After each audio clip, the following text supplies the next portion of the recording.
Now, let me say this. Let me stretch my back.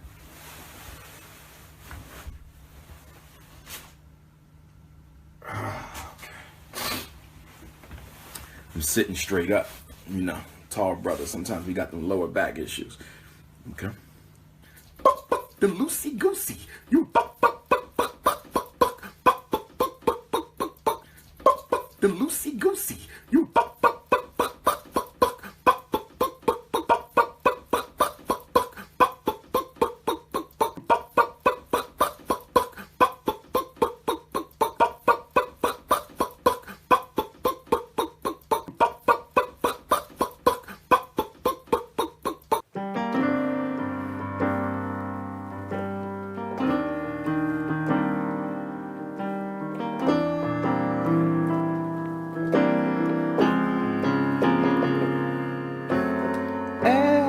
FDMG is coming, FDMG is coming, FDMG is coming, it's coming. FDMG is coming, FDMG is coming, FDMG is coming, it's coming, it's coming. It's coming, it's coming, it's coming, it's coming, it's coming, it's coming, oh, it's coming. FDMG is coming, FDMG is coming, thought his personality be twerking, it's twerking.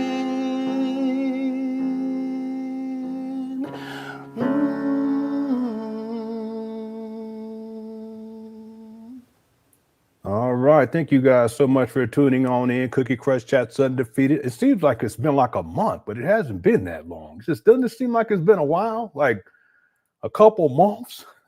How's it going, Cookie Crush Chat? Thank you guys so much for tuning on in. Hope you've had a wonderful, wonderful week thus far. And the Umar Johnson saga continues. Today we're going to get in, and we're not going to be here that long. I know I say it all the time. We're not going to be here that long. I want to get into a video. It's an older video, but everyone's talking about it right now. That's the thing about Umar content is stuff comes back up, stuff that maybe we've covered in the past, other people have covered in the past. It'll come back up later, and someone else will pick it up, and then it'll kind of go viral, and then people start talking about it. Everyone's been talking about this, and what I'm referring to is this whole Umar Johnson $500 for a date. He says it's a lunch, but I'll explain what the Umar's approach to these types of ideas, what it's really all about. It's not what people think, what most people would think. Okay, I'll explain a little bit more about that as we go get into the video today. There's actually two videos I want to cover. The first one is like at the middle of the video, and then we'll cover the whole of the second one. So we won't be here that long, but I want to take a moment to thank everyone before we get going here. Thank you for all your support. By far, this has been my best month on YouTube. Last month was my best month on YouTube, but this one, it's just overwhelmingly awesome. This month, I made a commitment because of some of the things that Umar Johnson had done on his social media. I made a commitment to upload or live stream a video per day this month, and I've kept up with that. It's been difficult, but I've kept up with it. And we only got a couple more days in this month, so I'm gonna do my best to make sure that I fulfill that obligation to have something up each and every single day for this month. And that's just that's Umar. That's the price he has to pay, because sometimes he goes a little bit overboard with stuff. I have a lot of grace, but then I said, okay, when he does stuff like this, like he did, then I said, okay, well, this is what we're gonna do, and that's what we've done this month. Thank you guys so much. Shout out to the Cookie Crush Chat. I hope everyone's been doing all right. And I want to get right on into it if you guys don't mind. A couple of notes though, real quick. Umar did pay off the fees that were due. They weren't taxes. These were fees that were due to the city of Wilmington. Remember, he did this whole concocted this whole story, this whole fake narrative. It was a lie, complete and utter lie, about how they were trying to sabotage him and they weren't communicating with him. Well, that was proved to be untrue. Umar, he lies. We covered all of that. But he ended up paying it. And that's what I anticipate that he would do. He would figure out a way to get the money and pay it off. That would be the first thing that he would try to do. And then, or he would get the money, let the buildings be sold, keep the money, and then start the scam someplace else. Okay, I could see him doing that too, but that's more on the extreme level. And then another thing that Umar he could have done is just kept making excuses and just not paid anything. But they have been paid. I actually have it. They were paid. Matter of fact, here, I'll show it to you guys. They were paid, I think it was on the 21st, if memory serves me correctly. Let me do a screen share. Here we go.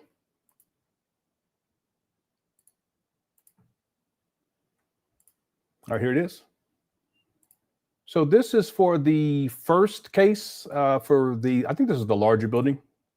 And if we scroll down here to the bottom, there's different entries. The filing date was August 5th. He had until the 25th to pay it all off. But he actually paid it off on the 20th. It was the 20th, August 20th. The judgment was satisfied. And it said judgment satisfied date docketed August 21st, 2025 on his birthday. This judgment, debt, interest, and costs fully paid and satisfied on the 20th of August, 2025 by Colleen Redmond, Protho Notary, power of attorney accepted by transaction ID. And this Colleen Redmond, she worked for the city, and she's the Protho Notary. So it has been paid off. That one's paid off. Here's the other one right here. Same thing. It says it down here, if you guys can see. So yeah, the Umar Johnson school scam continues. All right, we'll see where it goes from. It's always something. This is more like a stopgap because ultimately, you know, I think about it. Umar, he's wasted a bare minimum $200,000 between the taxes and these fees. He's wasted a bare minimum of $200,000 of other people's money just in bills. It's actually way more than that. But I'm just saying, just between those two things, that the taxes that the old taxes from 2019 and 2020. And then these fees, it's over $200,000. It's about $200,000. There's something for people to think about. He's not fiscally responsible, and he's not managing the money properly. And obviously he's not, because he's still struggling as we speak. Okay. So let's get to the video for today. I don't want to keep you guys long. There was a super chat from Good to Inform the a.k.a. $500 for dinner with Archer Grannies and the Prince of Pan pieces. Yeah. And I remember when Umar brought this up. I think it's important for people to understand Umar Johnson's mentality. Let me explain this too. Umar's mentality, even back then, and that video goes back to 2023. I have it September 8th of 2023, where Umar was promoting this date with the doctor, lunch with the doctor. Understand that even in that video, we're not going to watch the beginning part, but I really should play the beginning and just let it play, because you guys can see he's in desperation mode. He's been living off of this money for many years now, and he's been homeless since 2019. So what has happened is that donations, most of the donations aren't going towards opening up a school. Again, he's been collecting money. There's people online who said 2007, 2008 that they sent him money. I know someone who sent them money in 2009. There's people who said 2010, 11, 12, 13. Umar says that he only started collecting money for FDMG in 2014, which coincides with the St. Paul's college scam that a lot of people don't even know about. That was the precursor to the FDMG Wilmington school scam. He's had other school scams though as well. But the point is that Umar, he says that no, I've only been collecting money since 2014, which would mean over 11 years, right? That's still a long time. But he's been living off of this money, and since 2019, he's been homeless. So what people have to understand is that when Umar asks for donations, it's not to open up a school. He's asking for donations because he needs the money for his own personal lifestyle. Okay, which includes gambling. There's substance abuse issues. There's drinking too, because we got him on camera talking about he goes inside of a liquor store and they say no gin today. Umar tries to play it off as if, oh no, that's gin for the ancestors. No, the guy's not going to ask you unless you're going up there and they're familiar with you getting that particular substance. We've seen him smoking online. There's videos where he's talking about what they were burning inside of the abandoned. But the list goes on and on and on. He likes to buy clothes too, right? Dashikis, that stuff is not expensive. I mean, it's expensive. It's not cheap. The point is that with Umar, most of the money has gone towards his own personal lifestyle. So when we see Umar come up with these ideas, a lot of it has to do with just figuring out other ways to get money out of people. And this is one of them, $500 dinner date or lunch with the doctor, etc. That's what we'll be getting into today. Thank you so much. Good to inform the a.k.a. I appreciate it. And user 225 says, you seen M. say Umar Johnson wanted a kiss scene with the white woman. Yeah, Marianne did say that I haven't covered it, but she did say that in the film, Umar wanted to change the script because he wanted to have. I thought he said it was a sex scene with the snow bunny. I don't know if it was a kiss or what have you. But I thought that's what she said. I could have, maybe I'm thinking of something. No, I thought that's what she said, but I wouldn't be surprised by that. I think with Umar, part of it is that in his mind, if he could act it out, then it's not going to be the reality. And so in the film, just same thing, like he wanted to make it seem like he was living good, a nice place. His mother was in a nice place. Well, we all know that that's not true. So in other words, the film almost becomes like an alternate reality where Umar can play out these fantasies, right?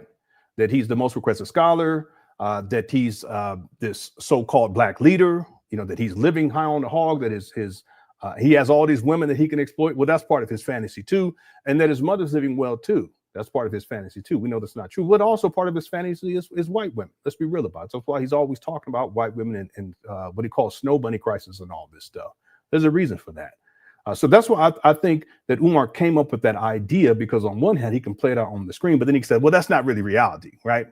Okay. Thank you, Jude 5. And then Lester says, HVAC, hotels, vacations, and cookies. That's what it comes down to. A lot of the money, thanks for bringing this up too, Lester. A lot of the money that Umar has received, it has gone towards living in and out of hotel rooms. That's expensive. Eating out all the time because he has a food addiction. That's expensive too. So people have to understand, when he asks for money, when he comes up with these different ideas, it's really trying to figure out ways to get more money out of people. Same thing with the vandalism. Has he reported on the vandalism since he came up with that story? That vandalism was years old, but he was talking about how he needs to go see the cameras. Did he update anyone on that? No. What about when Umar was saying how they need to investigate Lenon and myself for, what did he say? We were hacking his bank accounts or whatever.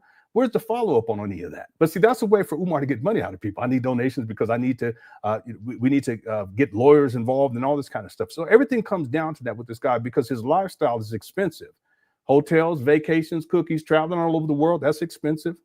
Renting cars all throughout the year, that's expensive too. He doesn't own his own vehicle. So these are some things for people to think about, right? Thank you, Lester, for the super chat. Okay, let's get into the video. So let me just do this. Do you guys want me to play it from kind of the beginning, or do you want me to play it from the part where he starts talking about, it's at the 28-minute mark. We will probably start in and around maybe the 10-minute mark. So we would go about 18 minutes, and I'll limit my commentary. Let me know what you want me to do. If you guys want me to play from, let's say the 18-minute mark, hit the 1. If you want me to play from the 28-minute and 35-second mark, hit the 2. Okay, if you can do that, I'd appreciate it. Truth Use, and thank you, Lester, for the super chat. Truth Use Lock says, do you think, and how's it going too? I hope you're doing all right. Says, do you think Umar is aware of the $12 plus tax over, the $12,000 plus tax overpayment? That's a good question. There is a on his tax bill, there is a overpayment of, I thought it was less than $12,000, but $12,000. I'll go with the figure that you present here. Is he aware of it? He may not be.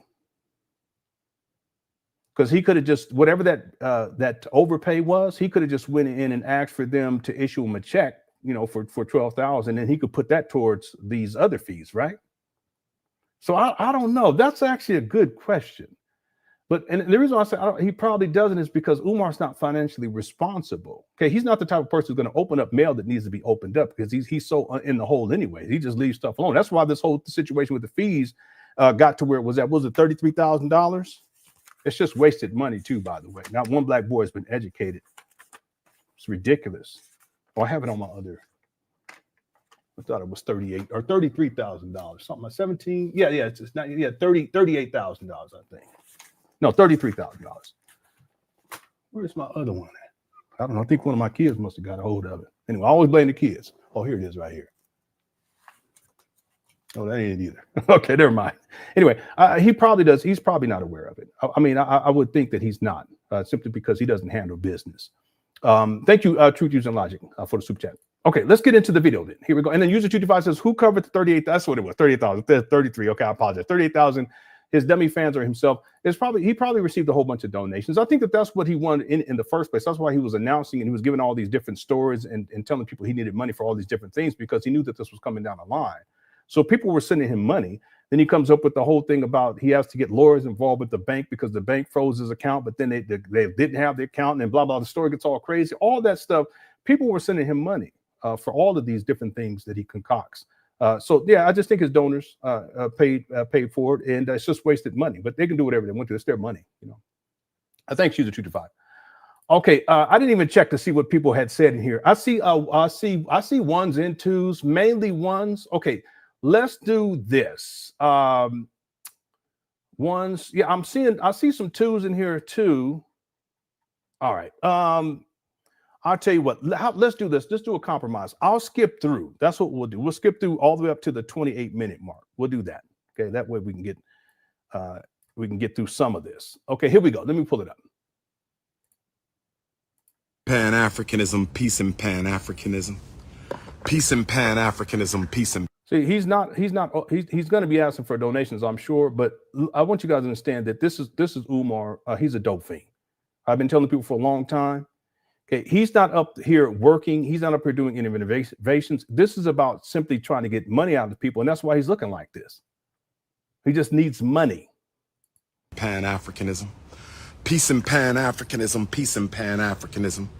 Peace and Pan Africanism to my American Africans, peace and Pan Africanism to my continental Africans, peace and Pan Africanism to my European Africans, peace and Pan Africanism to my Australian Africans. When I look back on my history with women, my dating history, when I look back on my most meaningful relationships that I've had, most of those women were Virgo women. I don't know if it's a Leo thing or an Ifa Tunde thing. I don't know if it's a Leo thing or an Ifa Tunde thing. Yeah, I'm skipping through. I don't know if it's a Leo thing. Pull up to the Reservoir Park tomorrow, Lancaster, Pennsylvania, 8:32. On Saturday morning, I'm speaking on the campus of Tennessee State, where all my Tennessee State University, the King Kong of Consciousness, will be in the building. And then October the 2nd, we go to Nat Turner Land. See, this is who Umar when he's manic. Unpublished material. But I want to talk about the 5 cornerstones of revolutionary activism. I want to talk about the 5 cornerstones of revolutionary activism. I want to talk about the 5 cornerstones of revolutionary activism. I want to talk about the 5 cornerstones of revolutionary activism. Because the conscious community is addicted to only one cornerstone of revolutionary activism. As the King Kong of Black consciousness, it is my responsibility to check the whole community when we are falling short of serving the people. Look who's talking. Iceman, what's up, man? Says, what's funny is that in 2020, you said he had been collecting money since 2009, 11 years. And he would call everyone liars. Now it's 2025, and by this logic, it's been it's been 11 years. Yeah. And again, there's people who they've come out and stated that they sent Umar donations back in 2007, in 2008. I go back to 2009, and 2009 makes sense too because in 2010 he said the school was going to open September 11, 2013. And the other thing is that Umar, when he says, I just started collecting donations in 2014, he's specifically talking about the St. Paul's, for the St. Paul's cause. He had other FDMG related scams that he was running, including a Boy Scouts program, and a after school program, a Boy Scouts program, a martial arts program, all under this idea, this umbrella of FDMG. And he was collecting money for that. None of that ever came into fruition, but he collected money for that anyway. There's other things too, because even under the umbrella of FDMG, his Shah community is under that umbrella too. He was collecting money for that. That was supposed to premiere in the fall of 2014. That never premiered either. So yeah, Umar, he's crafty. When he says I just started raising money in 2014, he's specifically talking about the St. Paul's College. He's not talking about all the money that he collected prior to that. Okay. Yeah, but even still, at this point, it's been over 11 years. Okay, if we want to go from St. Paul, that's a long time, and nothing to show for whatsoever except bills. You know, wasted a whole lot of money too. Thanks, Iceman, for the super chat. Appreciate it. CJ says, imagine having a whole library of human knowledge in your pocket and still thinking that Umar is your ideal leader and or romantic partner. Yeah, it's really, I think that it's a shared delusion. Umar, he lives in a delusional state. And his followers, I'm not saying all of them, but many of them, I shouldn't even say many of them, but some of them, I'll say it that way. They buy into the delusion. They perceive him to be some sort of a leader or a romantic partner for some of these single mothers or single women out here. In fact, some of them, they believe that they're exclusive, that they have an exclusive relationship with Umar, but they don't. But they see what he's doing online, and all the other women have come out to talk about how they've had engagements with Umar, so forth and so on, conscious strippers, but they ignored it because they're delusional, just like Umar. They bought into his delusion. But that's what happens with cult leaders. The cult followers, they buy into the delusion of the cult leader. And that's precisely what has happened with a lot of these Umar, not saying, shouldn't say a lot, with some of these Umar Johnson fans. And yet, with the nature of the internet, all the information is out there. You know, I've done extensive research into Umar, but I mean, in my mind, you only have to watch a couple of videos to see that something's not quite right. And you can pinpoint what it is at a certain point, and then you can just look for it. And that should be enough for anyone to recognize what's really going on with Umar. Thank you, CJ, for the super chat. I appreciate it. Okay, let's get back to the video. Here we go. As the King Kong of global black consciousness, it's my responsibility to check the whole conscious community when we are falling short. What are the 5 principles of revolutionary activism? What are the 5 foundational stones of revolutionary activism? I don't care if you're a Pan Africanist, black socialist, black Islamic nationalist, black Christian nationalist, Nuwapian, Hebrew gods, my sweet cocoa butter queens, my sweet, y'all know how I get down. But I'm gonna say for the 5 areas. There you go. Are y'all ready for the 5 areas? Are y'all ready? Stage playing, block party. I don't have time for coons today. I'm sorry. And you a beautiful sister too, but I don't have time for coons today. And you a beautiful sister too, but I don't have time for coons today. And you a beautiful sister too, but I don't have no time for coons today. I'm sorry, sister, you had to go. My beautiful sisters, let me say something to my queens. I love my sisters now. You know I ride for my sisters. I ride hard for my sisters. I don't let anybody disrespect black women. Y'all know how I get down. Y'all know how I get down. But I'm going to say this to my beautiful African queens, my butter almond, my butter pecan, my hot fudge, my African vanillas, my sweet cocoa butter queens, my sweet peanut butter queens, my caramel queens. I'm just my nutmeg, my hot cinnamon queens. Listen, if you coon out, you will be sent to the block party.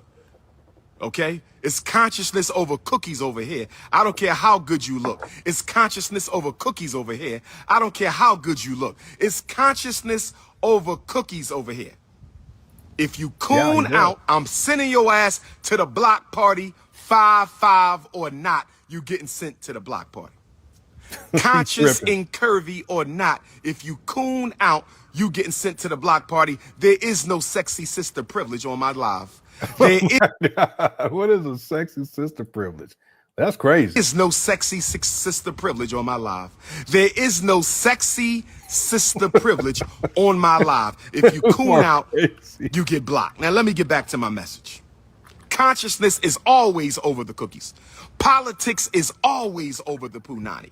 Revolution is always over the romance. Let me get back.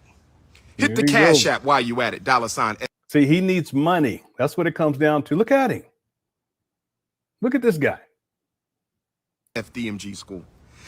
See him rubbing his nose? The Cash App while you at it, because I'm at the Frederick Douglass Marcus Garvey Academy. We getting these renovations done. Notice there's no renovations being done. I just told y'all that. King Kong loved white girls and white girls. All right. And white girls is snorting. That's crazy. That's crazy. Thank you for the super chat. User 225, so he calls himself King Kong when in the original movie King Kong died over what? Yeah, that's true. That's very true. But Umar, he's conflicted. Same thing with he's named these schools Frederick Douglass and Marcus Garvey. Frederick Douglass was, by Umar's rhetoric, he's a bunny hopper. Y'all know that? Frederick Douglass was a bunny hopper. His second wife was Helen Pitts, I believe her name was. Helen Pitts. By the way, Marcus Garvey had 2 wives too. Y'all know that? Anyway, but Umar, he's conflicted on many different levels. I don't even know, where does he come up with King Kong consciousness anyway? That's ridiculous. Thank you, 225. My Dairy Queen. I think you meant to say Dairy Queen queens. My Dairy Queen queens. All right. Yeah. One time, someone had mentioned it earlier. One time, Umar said hot salt. My hot salt queens. Who comes with what does that mean? Anyway, thank you, Alchemy. I'll say that. Phantom. I think it's Phantom Studios Alchemy. Thank you so much for the chat. Okay, let's get going. Here we go. HVAC is officially done. We waiting on the inspection. Okay, he lying right there. The HVAC is officially done. We waiting on the inspection. The HVAC is officially done. Everything got tied in this morning. We waiting on the inspection, brothers and sisters. Oh, He lying. We still lying. oh yes. Everything's tied in. Everything's up and running. We waiting on the inspection. It's Judgment Day. Black boys, Yeah, I have this September 9th of 2023 when he was saying this. That HVAC still not functional. I got you. Black boys, I promised you a school and I will deliver you a school. I'm not one of these fake, phony, conscious people who just talk shit and build nothing. I said I'm not none of these fake, phony, conscious people who talk shit but build nothing. I said I'm not one of these fake, phony, conscious See how he's manic? people who talk shit but build nothing. Now let me get into my message today. Let me get into my message. Because most of you are information capitalists. Let's talk the ICC. Let's stop calling it consciousness and let's call it what it is. It's the ICC. Hashtag ICC. Information capitalism community. That's what it is. That's what it is. In the information capitalism community, they not helping nobody. This is the most requested black scholar in America and across the world right now. And I'm giving you the 5 principles of revolutionary activism. So 1, information. 2, organization. 3, confrontation. What are you doing to challenge the enemy? What are you doing to directly challenge the enemy? I do it every day fighting for black kids in white schools. I do it every day fighting for black kids in white schools. Listen, Umar, this is 2023. Umar hasn't worked anywhere consistently since 2010, 2011. This video is from 2023. He lives in a delusional world, and he has fathers who believe that he's a school psychologist. He's not. I do it every day fighting for black kids in white schools. Where is your confrontation with the oppressor? Where is your confrontation with the aggressor? Where is your confrontation with the enemy? Where is your confrontation with the exploitative institutions? Where is confrontation? That's why I respect the new Black Panther Party, the Fred Hampton Gun Club, all the gun clubs, the Huey P. Newton Gun Club. I respect the black militias building any institutions. What institutions are y'all building? You about finance and economics? Where your damn bank at? You about finance and economics? Where your damn bank at? You about finance and economics? Where your credit union at? Look who's talking. You about finance and economics? Where your credit union at? You ain't about finance and economics. You are an information capitalism con artist. Let's just keep it a buck, brothers and sisters. Okay, this is what you call projecting. Let's just keep it a buck. I'm an educator. I'm building a school. You a medical doctor? Where your damn hospital at? You a nurse? Where your damn clinic? Umar, where's your school? You have abandoned buildings, these trapped bandersmen sitting on the vacant property list, 6.5 years, not one black child been educated. You done raised $1.6 million from 2019 to 2024, through 2024. What are you talking about? And you ain't got no job, Tommy. He still be telling people that don't have no job. Anyway. You a lawyer? I know one thing. If I didn't have no job, I'll be on here every day. We will have a good time too. I'll be on here every day throughout the day. We just be kicking it. Anyway, let's go. What lawsuits are you taking up on behalf of African people? You an attorney? What lawsuits are you taking up on behalf of African people? Information, organization, confrontation, institutionalization. Information, organization, confrontation, institutionalization. And number 5, where the school at? I'ma see you later. I gotta block another sister. Damn shame. Where the school at? I would not even respond to that nonsense. Block party. Somebody. See, that's what Umar, it really sets him off when people ask that question. Where is the school? Meaning the functional school. That sets him off every single time. But look at him. Look at how he looks. It's amazing to me that people think that this guy is a school psychologist and a principal and a vice principal and a child therapist. He said he's a child therapist one time. A family therapist as well. This guy's all over the place. He's a scholar. Somebody said, but don't we need the info? I'ma block you because you don't listen. I'ma block you because you don't listen. You're blocked. I'm about to block some people just because Umar rubbing off on me. I'm about to block some people. Don't take it personal. Anyone in the chat room, don't take it personal. I just told you information was principle one. So why are you gonna ask me, do we not need information? Yeah. He's high right here. He's manic right now. Yep. Pills up there. Yep. Thank you, Sal. Yep. Someone said my garlic powder, MSG ranch dressing, Queens. That's crazy. Thank you, Dude.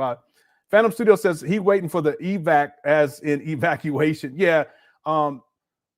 Speaking of evacuation, just from a safety standpoint, Umar knows that these buildings they're never going to pass inspection. I mean, these buildings they need an overhaul all the way across the board. He knows that too. He knows that.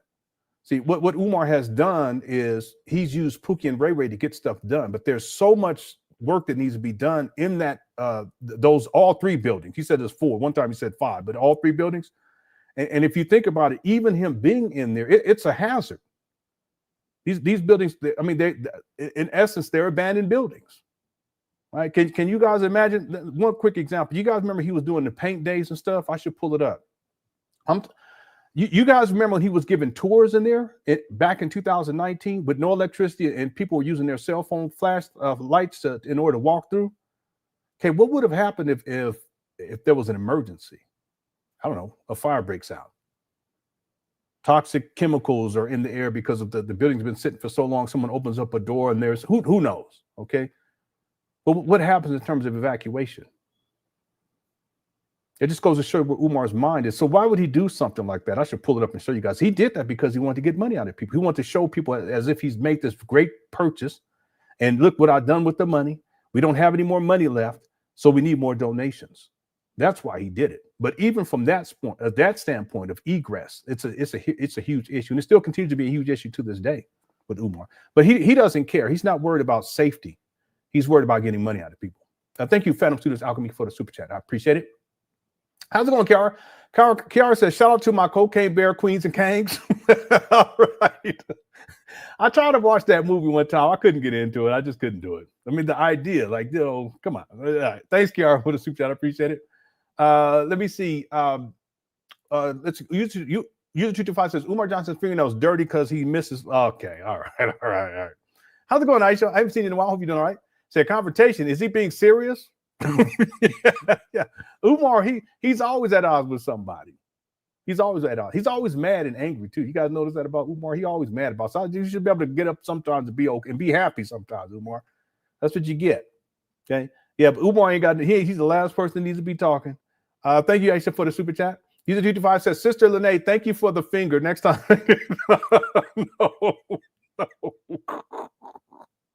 No. We're not doing that. Thank you, User 225. Honeydew Brown says, how long before he's back in debt with the schools? It will be within the next year. Within the next year. See, those bills are old.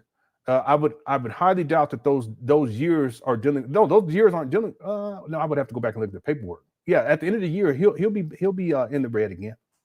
He'll be back in the red. There's other bills too. So I don't know if he's paid those bills. He got bills. He got bills lined up going all the way back 2019 that he wasn't paying on. There's a website you can go to and go check it out. It's Newcastle County website, and you can look it up. He's still in the red. These are just some of the bills that need to be paid. But the thing is that these bills, it's all a waste because not one black boy has been educated. That's what I'm saying. Even people who send him money, it's a money pit. All the money that Umar has spent so far, it's gone towards nothing because the goal is to what? Educate black boys, right? It's supposed to be black girls and black boys initially, but to black boys at this point, that hasn't happened. So all the money that Umar has spent, including purchasing these abandoned buildings, it's all for naught. It's a waste of money. So at this point, Umar, he's wasted over $2 million. I want people to think about that. Since 2014, he's wasted over $2 million. If he had a plan going into 2019, if he hadn't spent most of the money going into 2019, then by now he could have had a functional school. He should have been able to do that within 2 years. He could have just, like I said, I've said this many times, he could have bought a storefront with 2 classrooms, a couple of office space, and run it out of there. and everything. He doesn't have to do any renovation work. He just lease it for $500,000, $600,000, $700,000 a month. What did he just spent? What was it? $38,000 on some bills for nothing. He could have just leased a spot, and he could have started right off. But see, instead of, because he never had a plan, it was all about getting money, and he had run through so much of the money by the time he got to 2019. He had to scramble and get whatever he could. He settled on these trap banners in Wilmington, Delaware. But see, if he had a plan, he was smart. And if he was serious about this, he would have settled on a building that needed very little renovation or no renovation work, or just lease something. And then instead of wasting over $2 million over the last 11 years, he could have, all that money could have been put right back into this quote unquote institution of his and educated some black boys.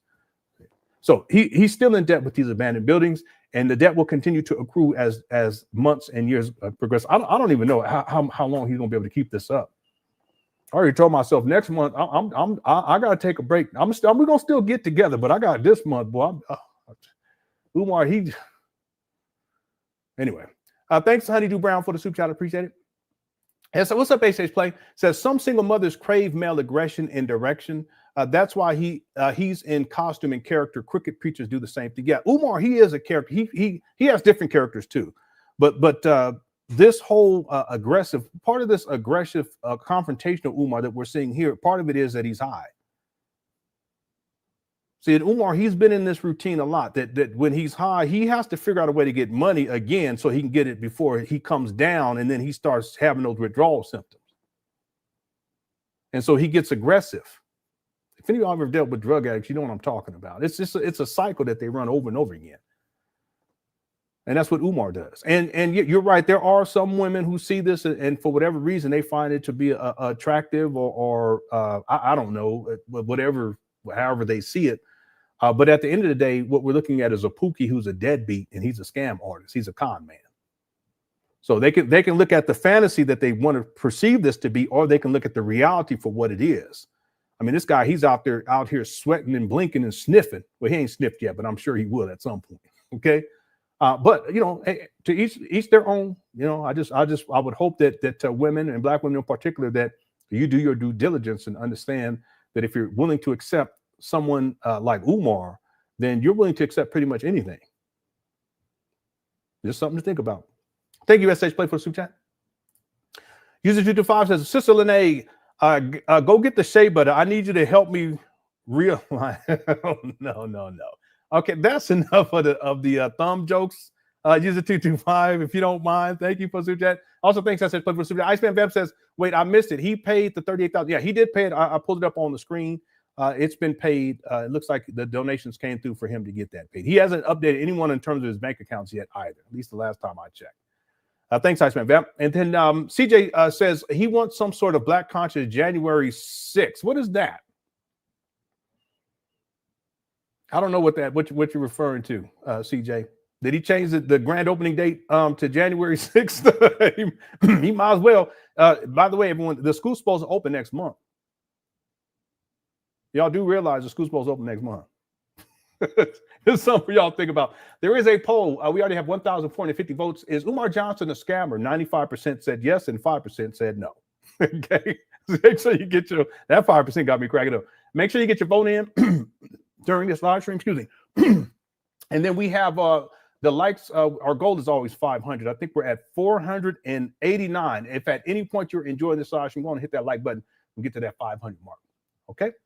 Okay. Thank you, CJ. And then T says, how can we warn others in Africa and the Caribbean? The best way is for them to watch these videos. There's so many people exposing Umar at this point in time. And I've seen this in the past where there's an uptick and then it calms down, uptick. But I think we've reached critical mass with all of this, and especially with the stories and lies that Umar has been telling more recently, even going all the way back to when he went off on his baby mama and his daughter. A lot of people are waking up to this guy at this point. So I just think that more that people report on him and his shenanigans, the more people will see, and the more people will wake up to the truth that Umar, he's nothing more than a con man. And it's better that people have what is called informed consent. I think it's important. That's where you know what you're getting yourself into before you get into it. And quiet as it's kept, a lot of people, they didn't know what they were getting into when they got involved with Umar, whether that is personally, on a business level, whether that's sexually, or even financially with the donations. There are a lot of people who wish they can get their money back. There's a lot of people. So I think that the best way to warn people is for more people to speak up and to share information about Umar. I think that's the most effective way. Thank you, T, for the super chat. Okay, let's get back to the video. Here we go.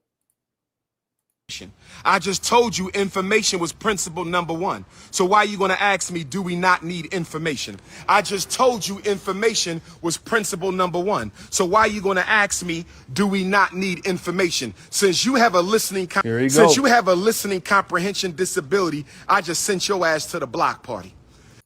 You see how mean-spirited he is? I don't get it. Carlita, thank you so much for sending a super sticker. Actually, it doesn't even show a super sticker, but let me give you a heart over here because I'm on the other screen. I'll put thank you in there too, Carlita. Hope you've been doing all right. Thank you, Carlita. Oh, it ain't working. Thank you, Carlita. There you go. Thank you so much for the super sticker. But he's so angry and mean-spirited. You would think that if people giving you upwards to $2.6, $2.7 million, you would be happy and thankful. Goodness. I just sent your ass to the block party.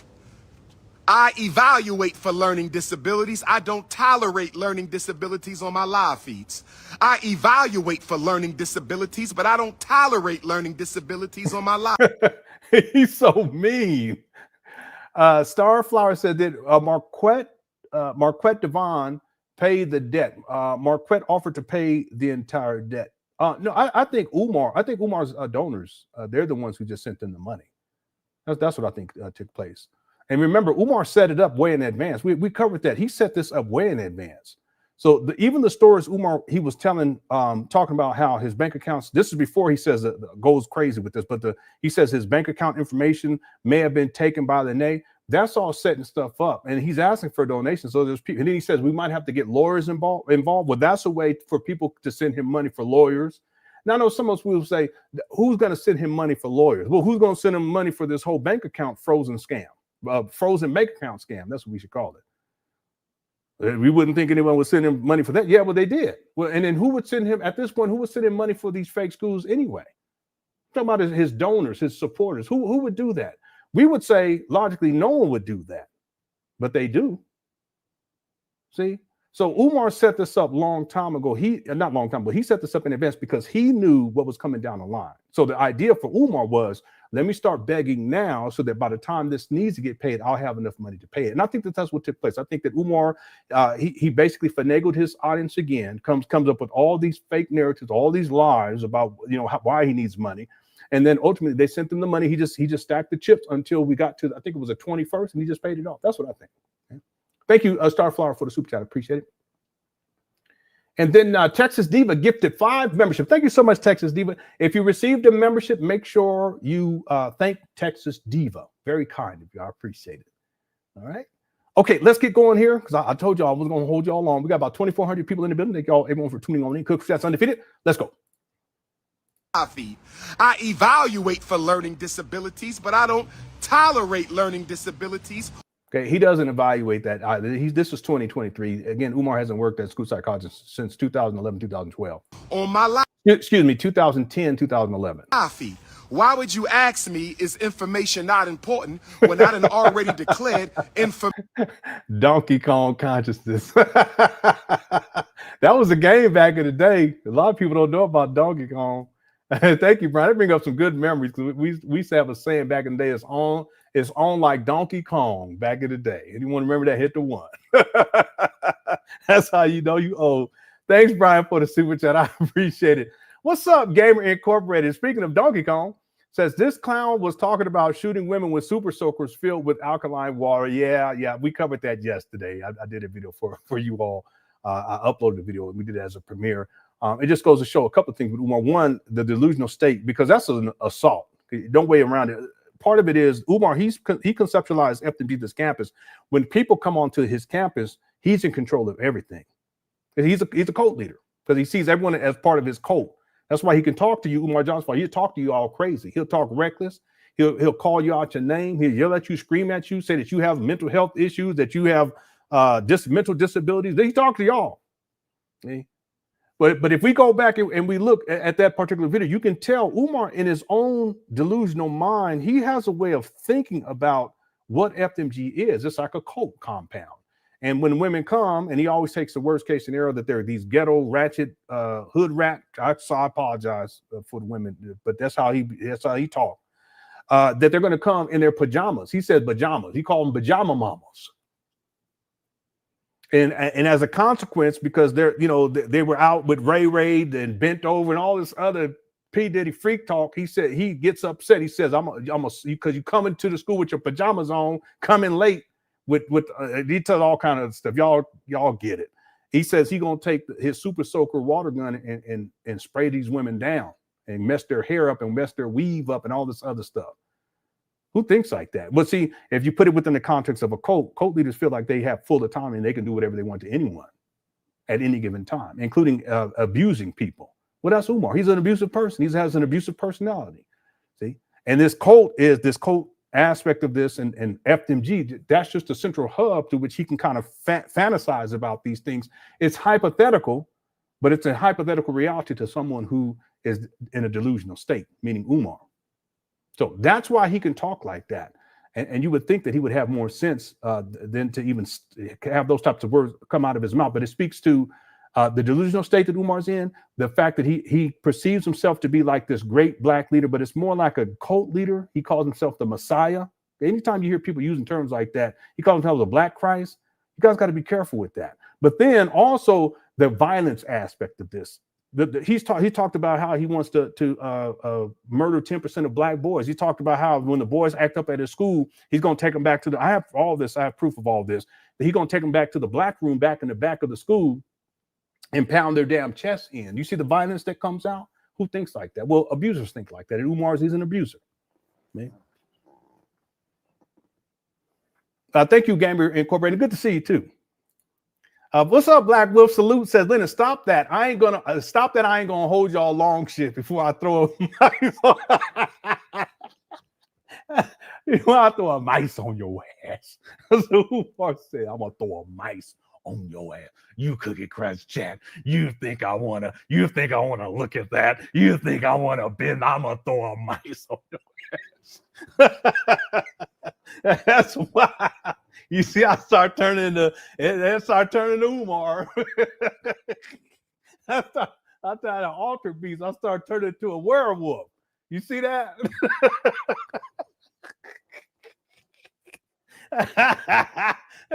Well, that's wild. All right, thanks, Black Wolf. Okay, one of them says, what if Umar had the money the whole time? It's possible.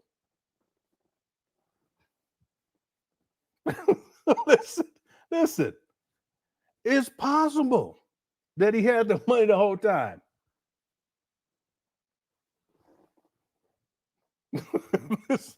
That's the thing with this guy. He lies all the time. I mean, quick question chat, is it possible to hit the one? I think it's possible. Do I think that he had all the amount? I don't think he had all that.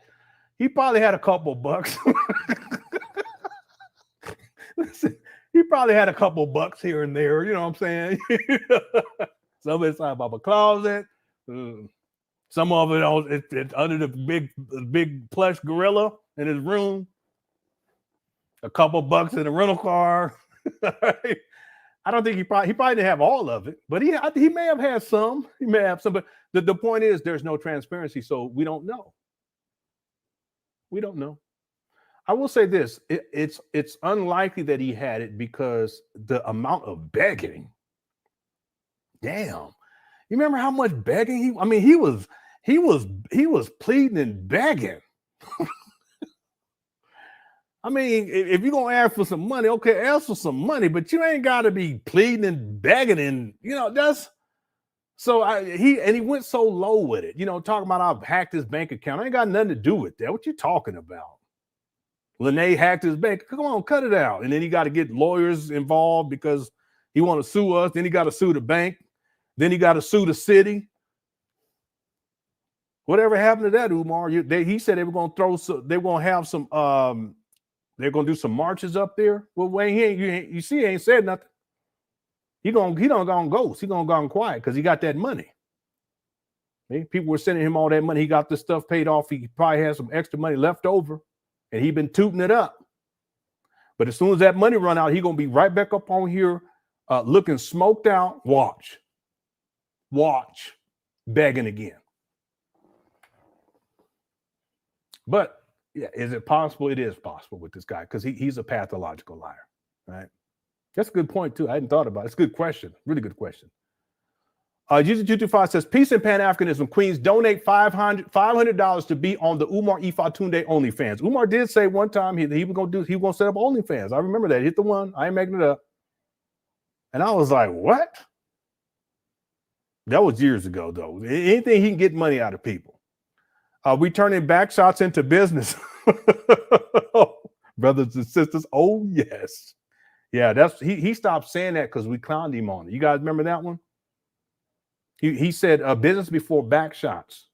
And we clowned him so because who talks like that? But then he changed it. He says business before the bedroom. Yeah, we was on him. That's why he switched that one up. Yeah, Black Wolf. Remember, I don't lie on Umar. Okay, Umar's lied on me. There's plenty of other people who lying on me too. I don't lie on people. I don't do it. But Black Wolf, see, he remember. Yeah, the air conditioning. Now, let me go turn this air conditioning. People said I'm burning it up. Yeah, for some. This is the air conditioning ain't on. I'll be right back. Hold on one second.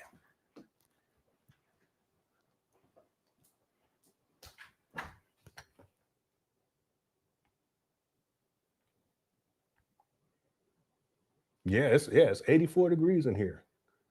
This thing ain't even working. What's going on? Yeah, something wrong with the thing. Let me let this video play. And thanks you, YouTube. Let me let this video play, see if I get this thing going. Maybe there's something wrong with this interface. Here you guys go. I'll be right back. Information was number one. But information alone ain't gonna change shit. Why you think black people still in the condition we in? Oh, here we go. Got all the information, no organization, no confrontation, no institutionalization. Look who's talking. See, look at him. This is a guy that's going to open up a school. It's amazing to me, Cook Course Chat, that people believe that he's going to open up a school. Look at him. Boy, I tell you. Umar tell more lies than Ripley's, believe it or not. Yeah, I remember that. Yeah, I remember that back in the day. Yeah, he lies a lot. I mean, he really does. That's why it's actually possible that he had the money the whole time. It is because he lies all the time. Thanks, Lori, for the super chat. No limit fishing says more donations means all he gonna do is smoke it up.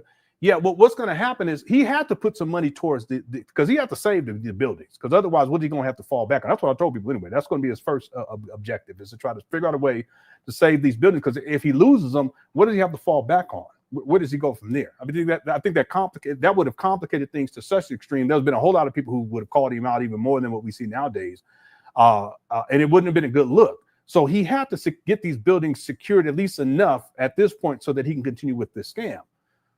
So some of the money went towards that, obviously. But yeah, with Umar, when he comes up on money, he uses it to indulge, and then after all the money's run out, and then you see him, he started having them withdraw. He gets back up on there and starts begging again. It's only a matter of time. Mark my words. I've seen this for years, over and over and over again with this guy. Okay, and still people believe that he's going to open up a school. It's incredible to me. Thank you for the super chat. S.A. Place in Lenon.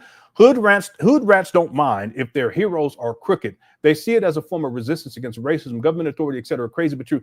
Yet the thing though with Umar is that there is nothing that speaks to any resistance to racism from Umar.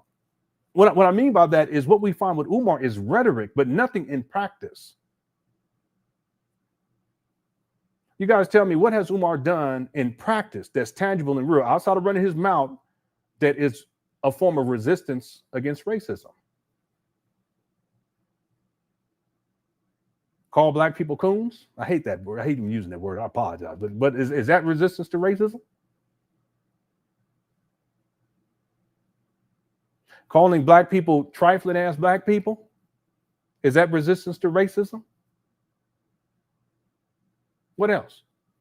I mean, even the way that he talks about black people, it's like KKK, like, you know, a racist would talk like that about black people. So what tangible do we see dealing with Umar that is resistance against racism? Yeah, he has a rhetoric that's there, and there are people that's going to buy into that.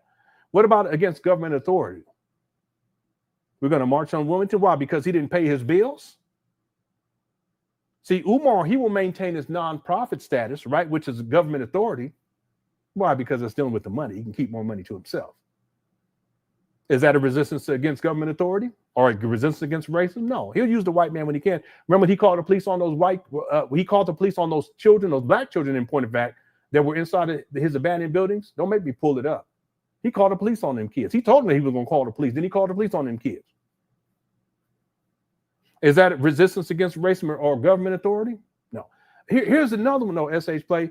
I showed it yesterday. Umar was telling black people to send him their part of their stimulus checks. Well, that stimulus check is coming from what? The government. Remember, it's during COVID. Is that a resistance against racism or government authority? No, the government is one that was issuing those checks, right? So when it's to Umar's benefit, he'll accept that. When it's to his benefit, he'll actually engage in racist remarks about black people. When it's to his benefit, he'll appeal to government authority. But then he expects black people to do the opposite. That you have to make sure that you're fighting against racism, and you're not. I'm the only one who's doing it, and you're not, going against the government. I'm the only one who's doing it. No, if we listen, and I get what you're saying, that there are people who see Umar in that light as if he's resisting against racism, government authority, etc. But that's simply not true. People cannot provide me with any tangible evidence that would prove that Umar is engaged on a day-to-day basis, week-to-week, month-to-month, year-to-year basis, decade-to-decade basis, where he's resisting racism. In fact, a lot of his rhetoric is racist towards black people.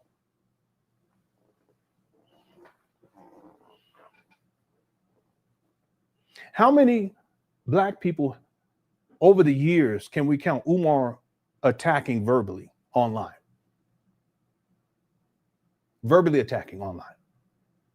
That'd be a good poll question.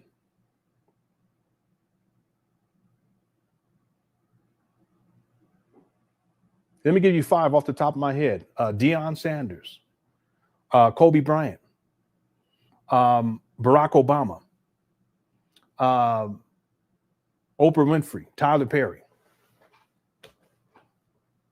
Y'all want to throw some more in there real quick? Is that fighting against racism or government authority? No, Umar, he disparages black people at every single turn. Meanwhile, he's the one who's a deadbeat. He's the one that don't take care of his kids. He's the one that don't want to work a job. He's the one who's out here scamming and skeezing. He's the one out here sexually exploiting these black women out here. He's the one that's baby mama creator. He's the one that's living with the mama clause at the age of 50. He's 51 now. The list goes on and on and on. Been homeless since 2019. Yeah, he's gone after Jay-Z. He's gone after me. Kanye, LeBron James' son. Who does that? Dwayne Wade's son. Y'all see a pattern here? He's gone at Beyonce. Yeah. It's the countless. I mean, it would take us forever to put together a comprehensive list. Shannon Sharp. Q Butter, yeah. Kamala Harris, yeah. What in the world? Leonard Carmichael. Seti, yeah.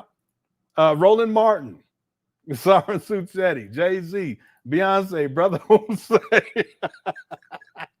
Yeah, he went. Big Shirley, yeah. Jonathan Majors, Pookie and Ray. Yeah, he went after Jesus. He knows a doggone shame go after Jesus.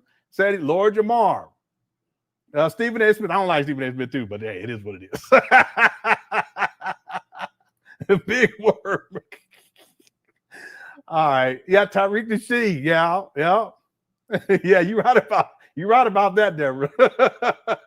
Shannon deserved it. You right about that. Yeah, he went after his daddy. His daddy shouldn't been coming out talking about the video, but he did. He went on his daddy. Yeah, Jada Pinkett. Steve Harvey. What's the other? Vanessa Bryant, Kobe Bryant's wife, Boyce Watkins. Anyway, Shaq, Charles Barkley.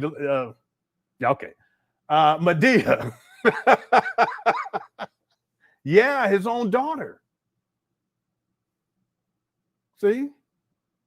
His baby mama, Zora. Don, don't call him, don't do it, Don. Yeah, Don. Yeah, he went after Vanessa and Kobe Bryant. Yeah, he went after me too. Okay, and we go on forever. He went after Butter Biscuits. He went after Tasha K. Yeah, Michi X. Yeah, Rihanna. Yeah, Kevin Samuels. Yeah, Dave Chappelle. Yeah, he went after Black Panther. No, he didn't. How's it going, Lene?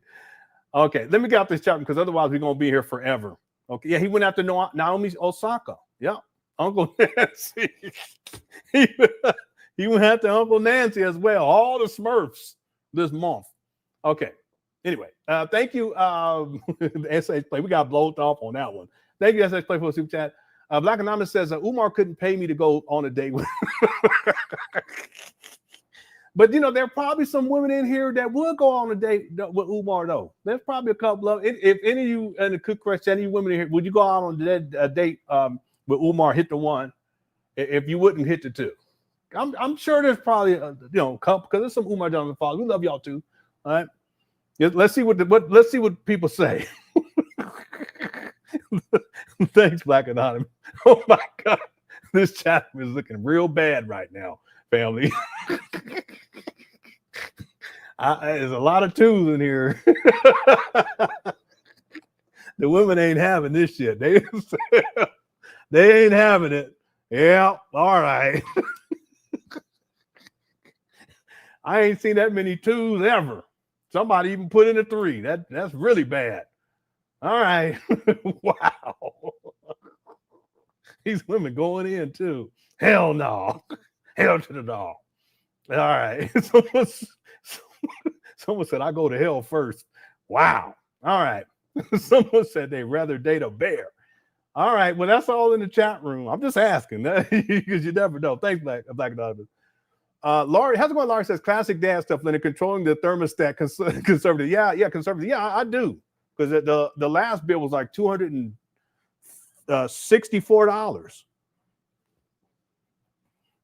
Our kids, they don't care. They'll turn on at night. I said, what? I said, what you? They walking around with sweats turning up. What you doing? That don't make no sense. Why you walking around with sweats, 3 layers of clothes on, you put the air conditioner on? Anyway, they don't care. They don't got to pay for it.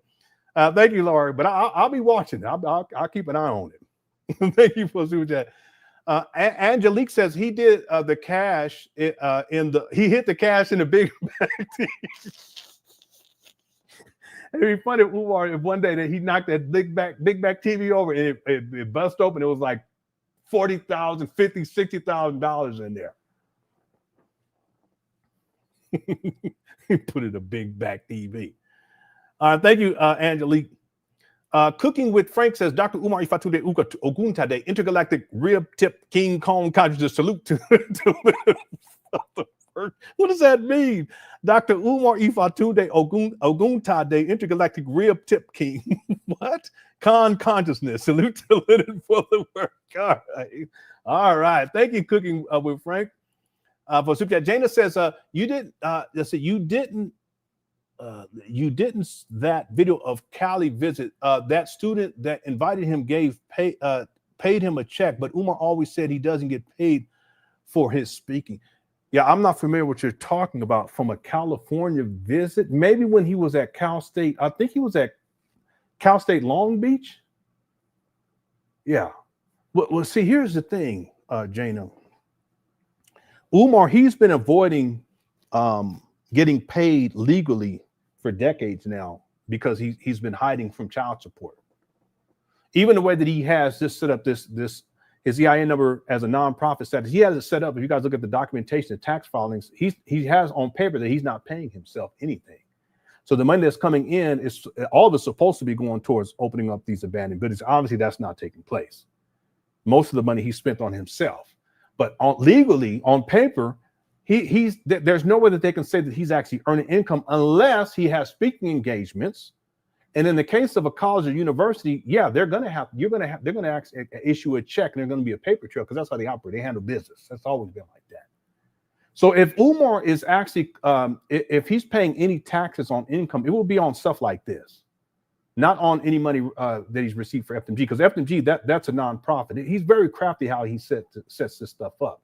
But that type of thing, when it comes to these colleges and universities, they're going to issue a check.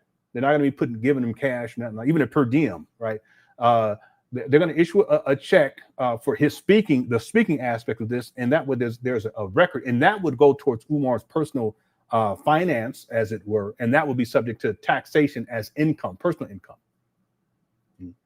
So what Umar has done consistently is he's avoided getting paid out legally in that manner as much as possible. So then on paperwork, on legal documents, he's showing that he's only making very not a lot of money every single year, even though he's collected millions of dollars. But see, then when the child support comes up, they can only go based upon the paperwork. So if from speaking engagement, but they're paying him a check, let's say throughout the course of a year, he makes $20,000, let's say $40,000. Well, then that's what they're going to use in terms of as a basis for his income, even though he's raised millions of dollars at this point. But because that's under the nonprofit, it's not subject to taxation. He's very crafty in these ways. Thank you, Jana, for the super chat. SH Place said, Cooker Chat. Yeah, Cooker Chat is definitely undefeated. Definitely undefeated. We got 2,500 people in the building, so we are definitely undefeated. Thank you, SH Play, for the super chat. U25 says, ain't see that many twos since the Umar Johnson 20 versus 1 freak off. Yeah, you guys remember that was another thing that Umar was proposing, 20 versus 1, meaning he's the 1 versus 20. I don't know if it's the same thing, but he was also talking about the pop the balloon thing. I don't know if that's the 20 versus 1, whatever, but he was talking about the pop the balloon thing. He wanted to do something like that though too. See, I'll tell you. And it fulfills two main objectives. One is financial, that he can make money off of it. Same thing with, women paying $500 a month to go out on a date with him. But two, the sexual exploitation aspect. See, okay, you'll see in just a moment. But this is the same thing right here. Okay. Thank you, user 225. Mr. I don't give a shizzle says, I'd pay Umar $5,000 to take a long walk off a short pier. He probably respond and say, next time make it 10,000. That's what he would do. The thing is, I don't know when and how this is going to end, but it has to end. It has to. He always finds a way to he's like Sauron. They think you're done with him, but he pops back up. Well, that's Umar. But it has to end at some point. And I don't know what it's going to do. I think the IRS would have to come down on him for tax evasion and tax fraud. It'd be those two things, wire fraud, and that would be it. But then even after, he probably come back with a new scam. That's just how he is. But it's been going on for such a long time. And this month, man, I've really been putting in work. I really have. Shout out to Cooker Chateau too. You guys have made it pleasurable. But next month, I have to put, unless he goes crazy. I hope he doesn't. Then I won't have to be on here as much. Okay, I can focus back on the documentary and member content. But we will get together at least once a week to live stream. Okay, unless Umar gets crazy, we don't have to wait and see. Thank you, Mr. I don't give a shizzle for the super chat. What's up, Lewis Suck says he's going to do a video where he doesn't talk. He's going to stare into the camera and eat Chinese food and take off his shirt and comb his nappies. What? Then hold up your picture and poke out. What in the world are you talking about? Hold up your picture and poke out the eyes. See, Umar, he's hiding right now. He's hiding right now. You guys notice. Let me go look over here on his Instagram page right quick. Because he hasn't live streamed. It's been a while, but he's hiding because so many people are speaking out against him. He put something on there that says, let's play King Kong consciousness. What in the world is he doing? And he has Snow Bunny stuff on here. Let me see when was the last time he actually went live on here. I know it's been a while. Oh, it was the video he took down. That's the one where he did the I can't remember when that was, but when he did the video talking about his bank accounts were frozen and blah blah. He took that video. That's the last time he went live.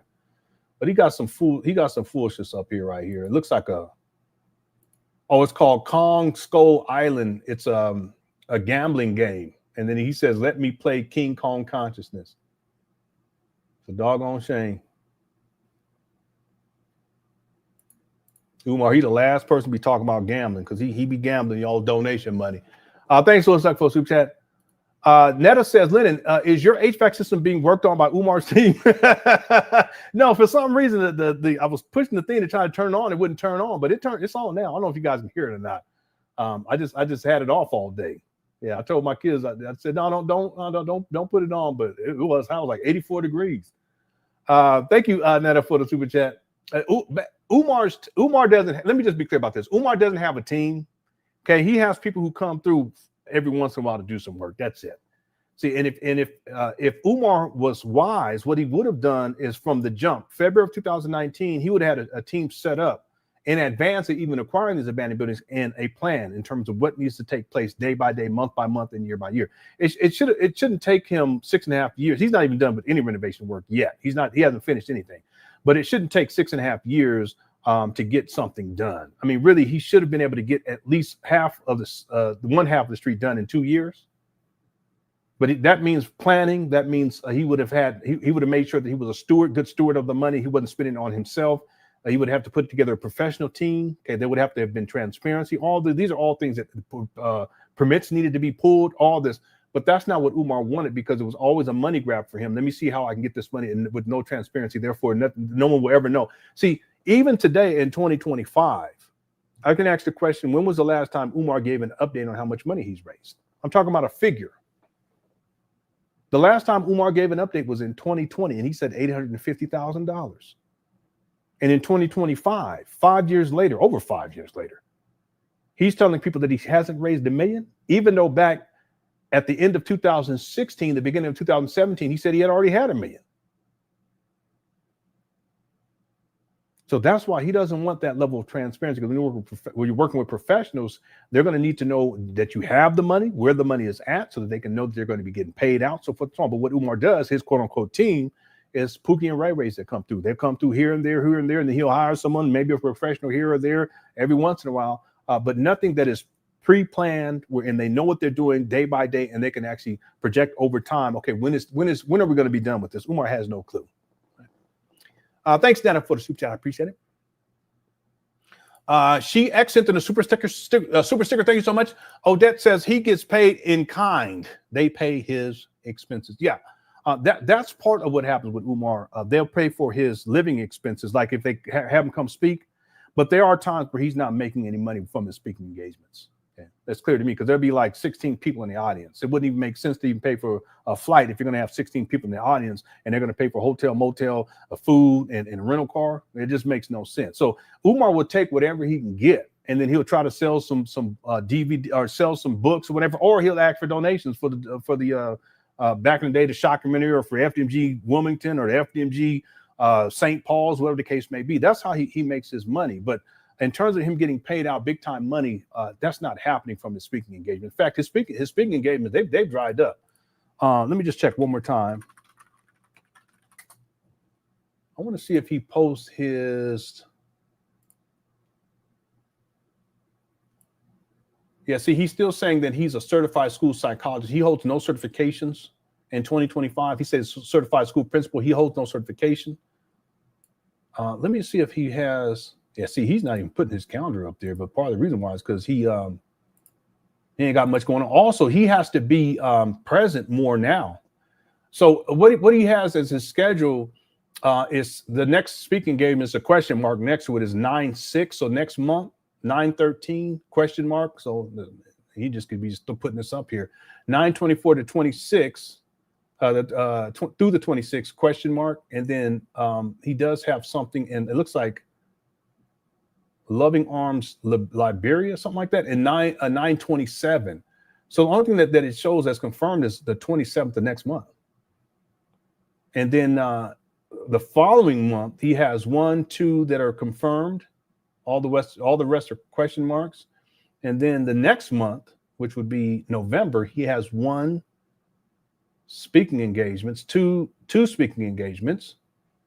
and then he doesn't have anything in December. So his speaking games, they've dried up. But part of it is because his reputation and how foolish he's acted since the beginning of this year. He's just acted so foolishly. Thank you, Odette, for the super chat. What's up, Matt? Matt said bank account frozen for a month is unheard of. Yeah, but you see, he hasn't updated people on any of that. See, what Umar wants to happen is he wants people to forget about that. He wants people to forget about his bank accounts supposedly being hacked by me and Lene, his bank accounts being frozen. He wants people to forget about the vandalism. He wants people to forget about, there was another one. Oh, there was another one. I can't remember what it was. The city of Wilmington. He wants them to forget that they were trying to sabotage him and how he was going to have to get lawyers in order to sue the city, and they're going to be he wants to forget about the protest march and all that kind of stuff. But that's what he has. He has a history of that. He'll throw all this stuff out there, but then nothing ever comes into fruition because he's basically lying. And so when the truth is revealed, he just wants people to just forget about it like it never happened. So he won't even speak on it again. Now he should come out and speak about the bank account. He should do that.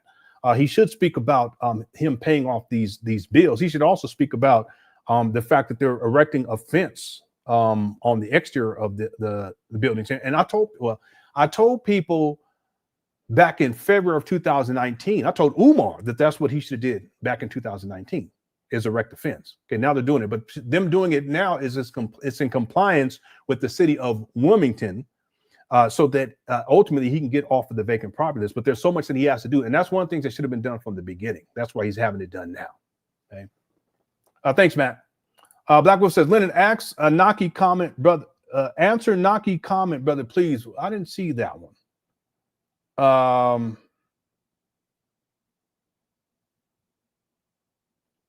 Yeah, I didn't see that. It was a super chat. Yeah, I didn't see it. Let me just scroll through because I don't like missing people. Let me see.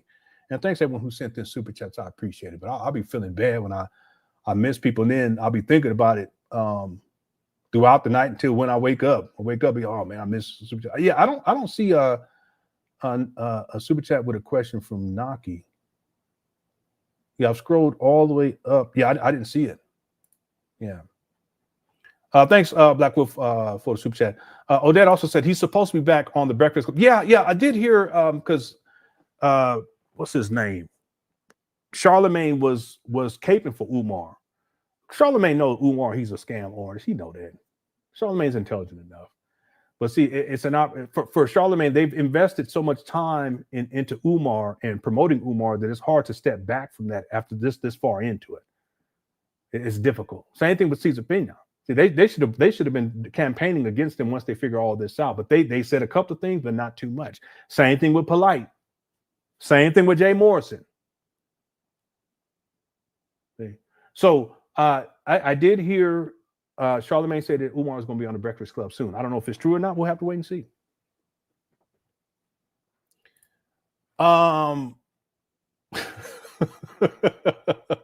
Okay.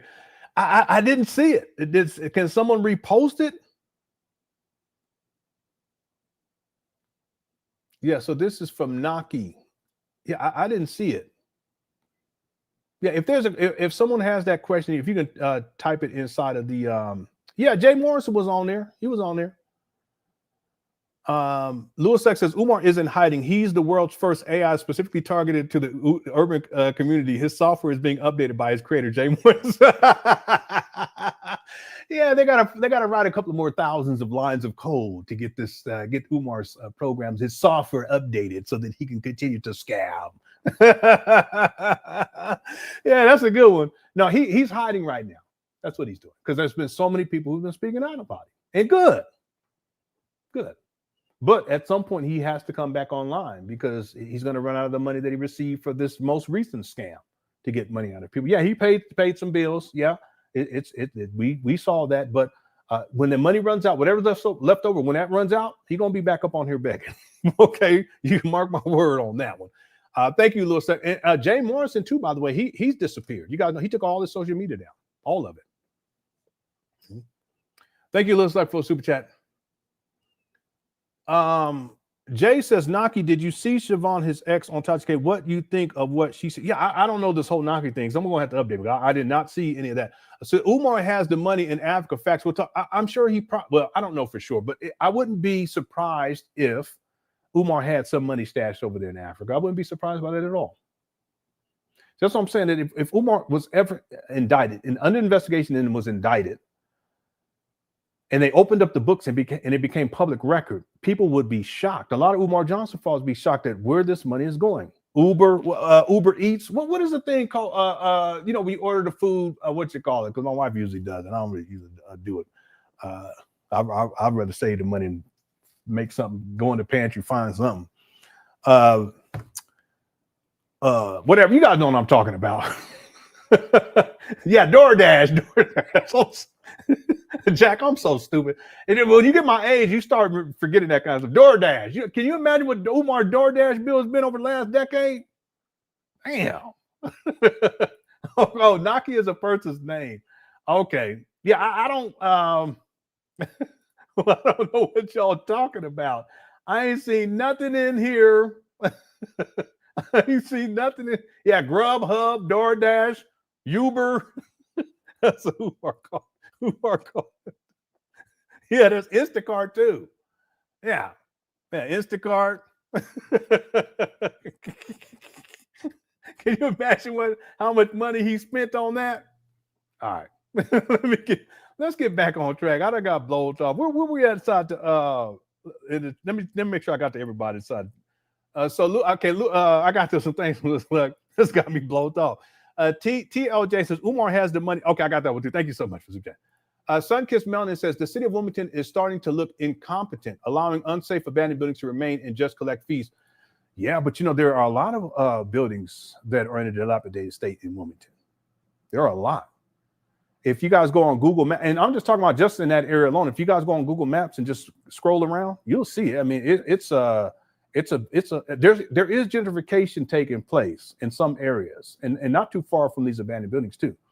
But there's a lot of abandoned buildings, not just these trap banners that Umar he acquired, but I'm talking about you go there. In fact, there's this one area. If you go on the side, they're erecting a fence on that side. That's where Reverend Jerry Juice went on the back, and you saw that it was like all kinds of overgrowth and stuff.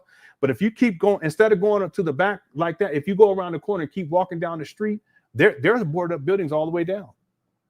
At least the last time I checked. So it's not just these abandoned buildings in Wilmington, Delaware. It's just there are. I'm talking about Umar Johnson's abandoned buildings. This is the problem in that area because it's hood up over there. Now, that does not give Umar an excuse to be sitting on these trap bandos for it's 6.5 years. You guys realize it's about, wait a minute, that can't be right. Am I tripping? In 6 months, it's going to be 7 years. 20, 21, 22, 23, 24, 25. 20. That's crazy. There's no excuse. There's no excuse, especially you don't raise all this money. Damn, you guys realize it's about to be 7 years and 6 months.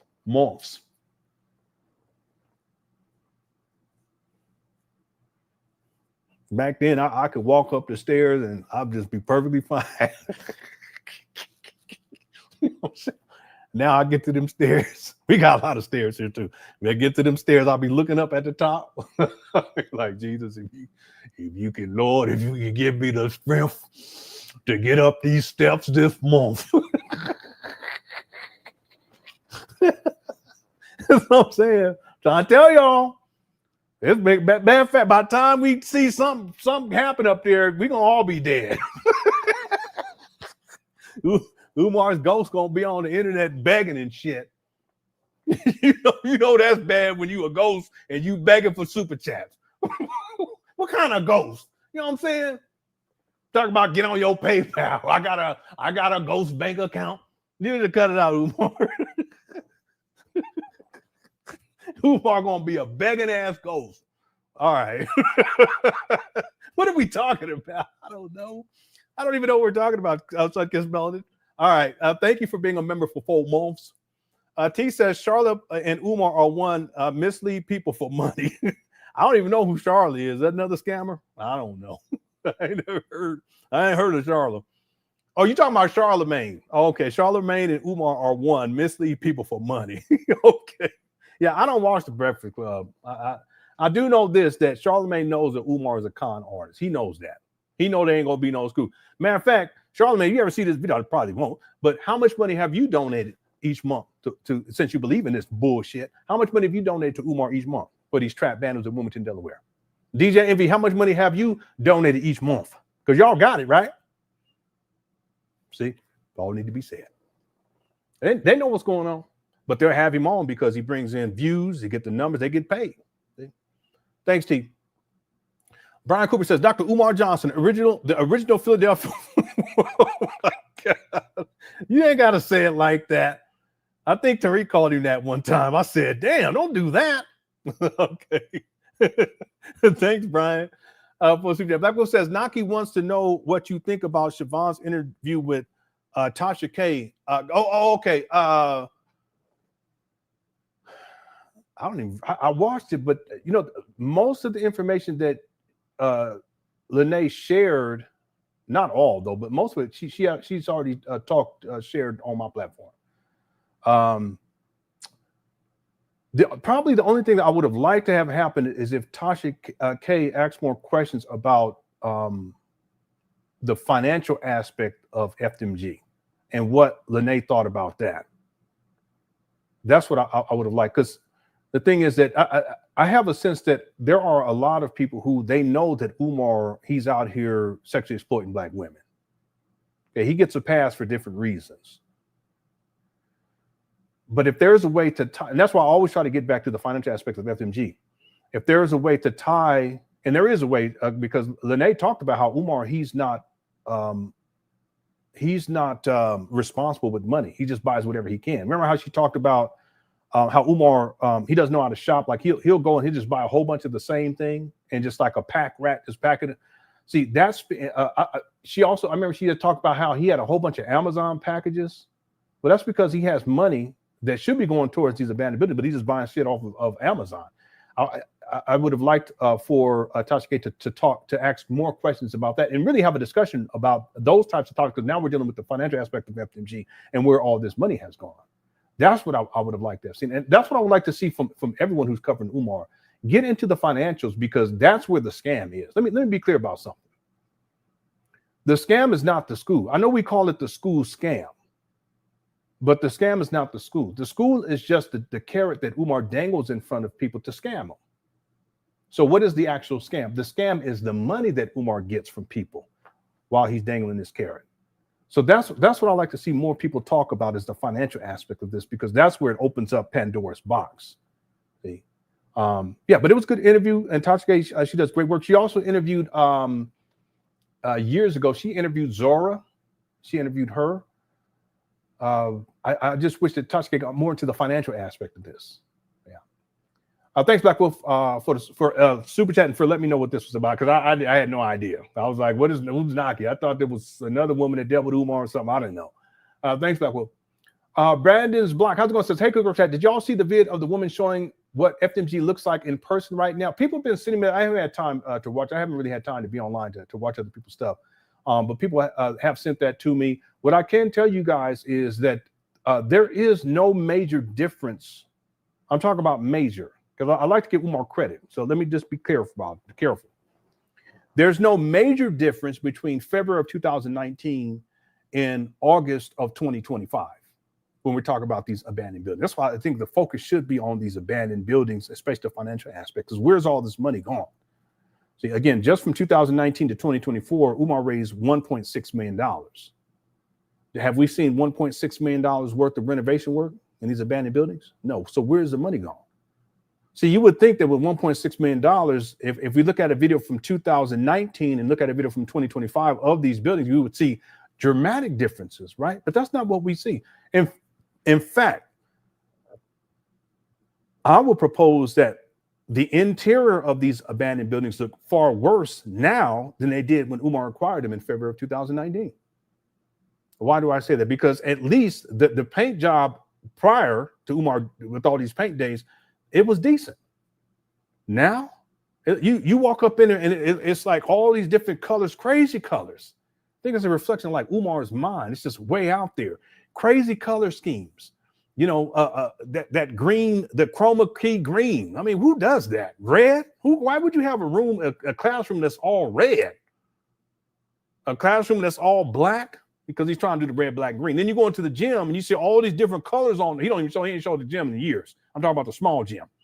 All these different colors. It didn't look bad like that prior to Umar acquiring them. I'm talking about I'm talking about the optics of it. See, so Umar, he cleaned some shit up. Yeah, he cleaned some shit up. Did he get some repair work to get the water turned on and get the plumbing? Yeah, he did. But I'm talking about something that you can say, wow, this from 2019 to 2025, look at the major difference between the two. There is no major difference. The two time periods. But that speaks to Umar's ineptitude. He doesn't know what he's doing. He doesn't have a plan. And you would think that after 6.5 years, about to be 7 years, my goodness gracious, that he would have progressed this, at least with all the money he's raised from 2019 to 2024, based on the IRS filings, $1.6 million, that we would see a significant difference. That's not what we see. And there's so much more work that needs to be done. The outside they still look horrible. Mold all down the wall, all that kind of stuff. But Umar doesn't care. He don't care, because at the end of the day, the longer he can hold this out, the more money he can keep collecting. It's a money pit. Thanks, Brandon, for the super chat. I appreciate it. Perry says 6% think Umar isn't a scammer. Cool. Those same 6% believe that I'm Shaq because of my professional opinion. Yeah. If you Shaq next time, make it 10. All right. No, I don't get that. Let me check on the poll. Okay, let me check on the poll. 2,482 votes. Is Umar Johnson a scammer? 94% said yes, 6% said no. So I think it's probably some Umar Johnson followers, and you guys are welcome here too. I don't have any animosity towards. I don't even have animosity towards Umar. I was upset with Adam years ago for some of the shit he was doing back then, but this time around, because he's done similar shit recently, I just said, hey, what I'll do is this month I'm going to upload something every single day, right? And then you see the audience, the numbers go up, the subscribers going up. I make good money, so all the way across the board, that's Umar, that's the price he has to pay. So I don't have any animosity towards Umar, but I think that there are people who they're just simply in denial. I can just simply matter of fact, I can pull up one video and show and prove to you guys that he's a scam artist. I'm gonna do it right now. Since you brought this up, Shaq. Shaq always causing problems. He always causing problems. Let me pull this video up right quick. Is this part of this? I can't remember if this. No, I don't think this is part of the shockumentary. Matter of fact, I need to find out what the title is. Give me 1 second. Matter of fact, let me do this just so we can kind of stay on target. Let me play some of this video and then let me go pull up the other one.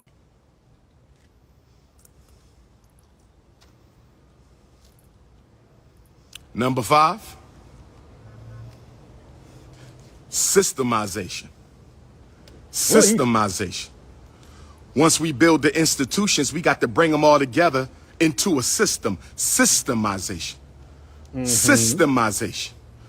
Once we got the schools, the banks, the hospitals, the supermarkets, the military, the distribution, the jobs, the security, we got to bring it all together into nation. That's called systemization. Systemization. So the next time you roll up on one of these fake conscious leaders, I want you to ask them, what do you do besides teach? What do you do besides sell information? Ask them that, brothers and sisters. Ask them that. I don't see you organizing. I don't see you confronting the enemy. I don't see you building no institutions. And since you ain't got no institutions, there's definitely no systemization. Come on, brothers and sisters. Umar, he ain't doing Stop being content with the information. Damn church people. That's the problem with us. We operate like a church.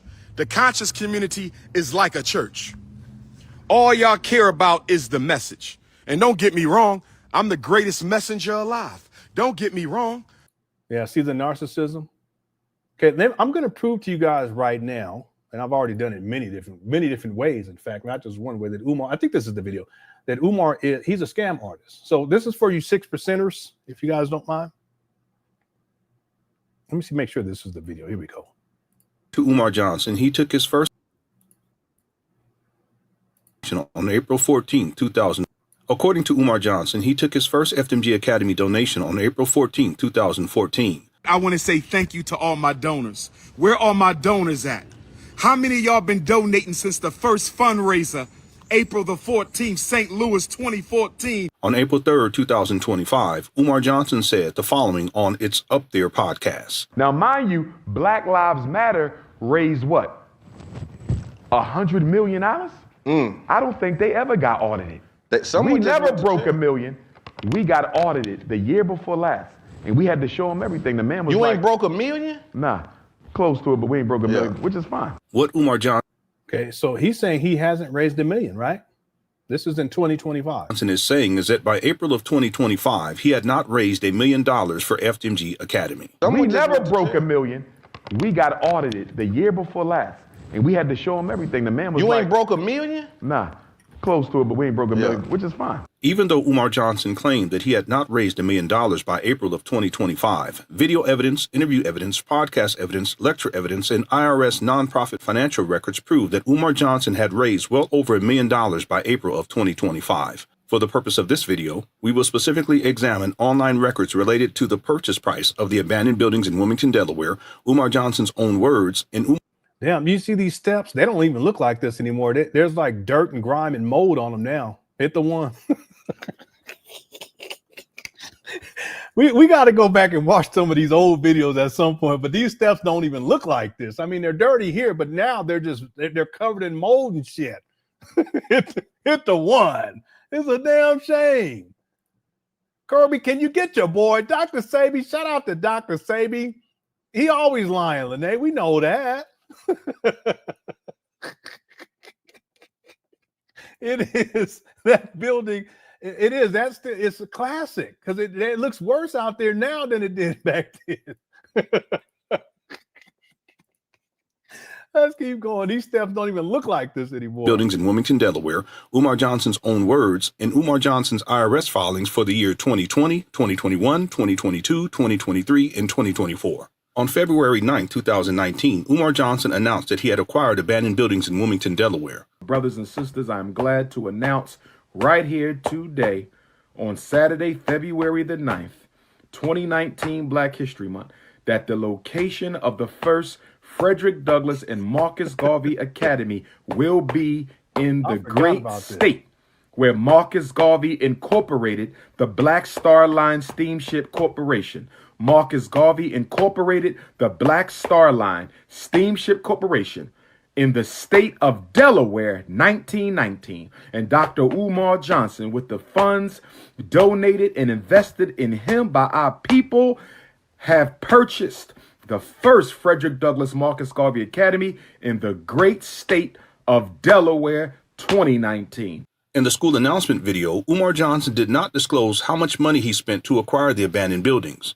Online records show the purchase price as $400,000. And to date, he hasn't given the actual figure. He says it's more than 400,000, but he's never given the actual figure. Interview on the Lord Jamar Godcast dated October 12, 2020, the topic of the purchase price was brought up. You end up purchasing 2 buildings, yes? 4 buildings. 4 buildings. Okay, it's 3 buildings. It always annoys me when Umar does that. It's 3 buildings. Even the EPA report that classified these buildings as brownfield catalyst sites, toxic sites, they said it's 3 buildings. They don't say 4. I even have Umar saying that it's 5. Should pull that shit up. He's such a liar. Okay, for about 2 schools, 4 buildings. 2 schools, 4 buildings. No. It's 3 abandoned buildings. There are no schools. A school is a place of learning. Go look it up.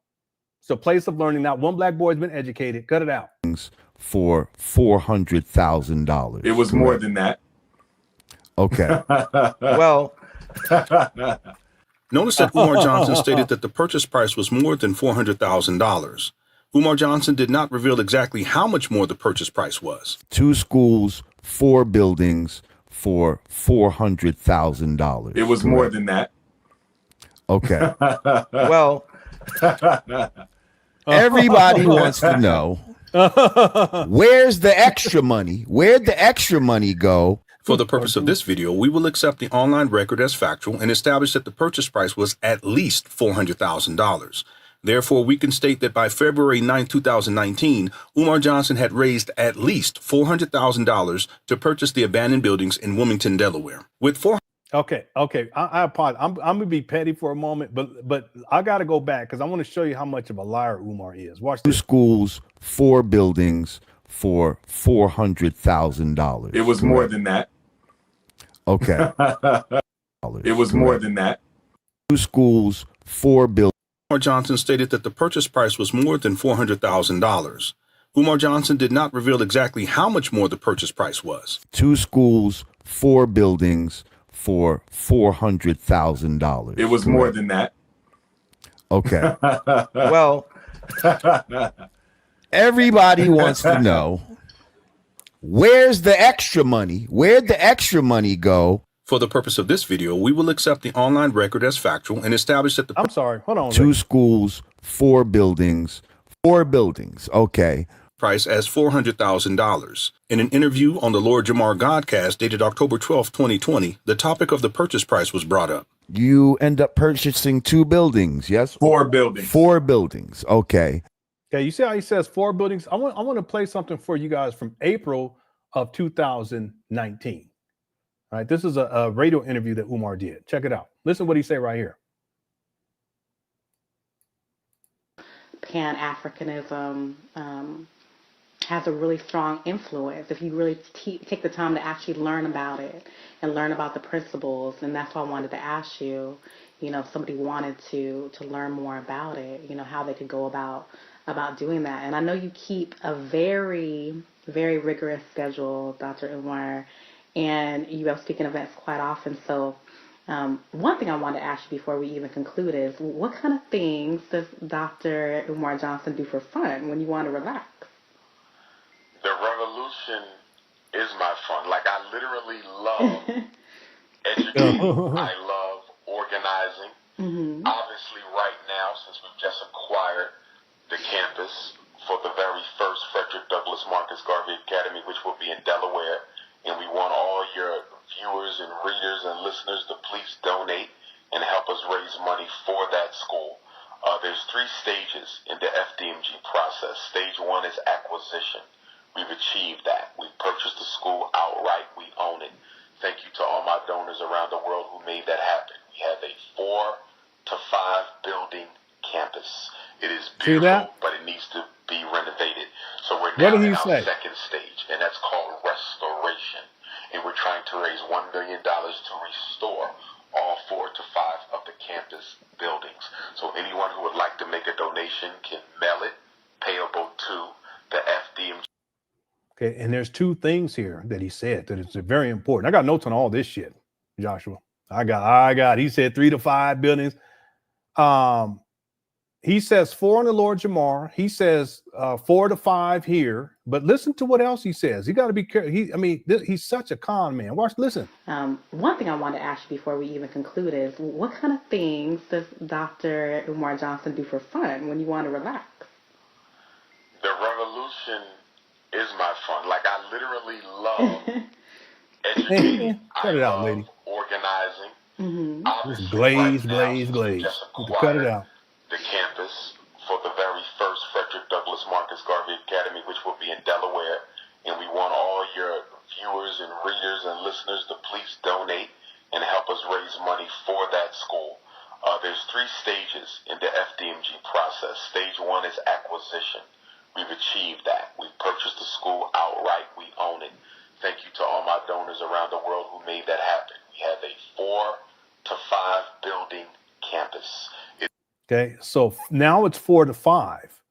But if we look at a screenshot of these abandoned buildings, how many buildings are there? See how much this guy, he lies so much? It's 3 buildings, and that's fine. There's nothing wrong with that. But Umar has to say 4, and then in this interview he says 4 or 5. See, this is what I mean. He's a con man. Okay, there's the large building, which is the what he calls the large school. There's a gym that's attached to that, and then on the other side of the school there is a smaller, what he calls a small school, and then there's another gym, a small gym that's not attached. So it's 3 buildings. In fact, if we go to the EPA report, they classify these, when they talk about these buildings, they say it's a 3-building campus. Do I need to pull that up too?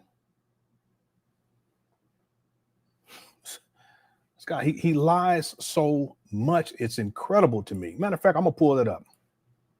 I'll pull it up right in my browser. I'm gonna type in Google. I'm gonna type in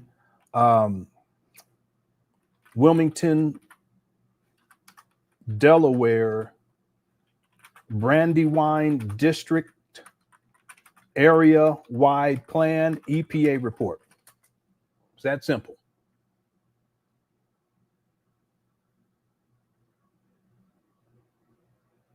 Oh, but there's two documents. I got to make sure this is. I don't think this is the right one. No, this is another one. I wonder if it actually shows what's called in this one though too. Yeah, because I haven't actually looked at that second document. I usually refer people to the one that. Hold on one second.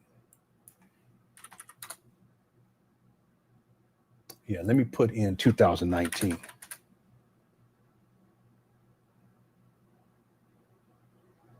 Yeah, I think this is it right here. Let's see. Yeah, this is it. Okay. Let me just scroll down. No, this looks different. This is the first one. Hold on one second. I'll just pull it up inside of my Brandywine. Yeah, here it is right here. Yeah, this is from January. This is from March 26th of 2019. Yeah, but I just want to remind people there's two different ones. I used the one that specifically talks about FDMG, and you can look up Northeast Brandywine River Brownfield Catalyst Site EPA report, EPA Brownfields Area-Wide Plan. That's the one you look up. EPA Brownfields Area-Wide Plan, Wilmington, Delaware, and it'll come up. It'll be a PDF. All right, let me do a screen share. It's amazing how much this guy lies.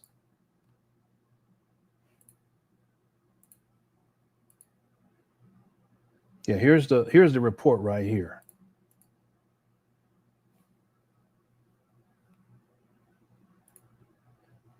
All right, so you can type this in: Northeast Brandywine Riverfront U.S. EPA Brownfield Area-Wide Plan, Wilmington, Delaware, and it'll come up.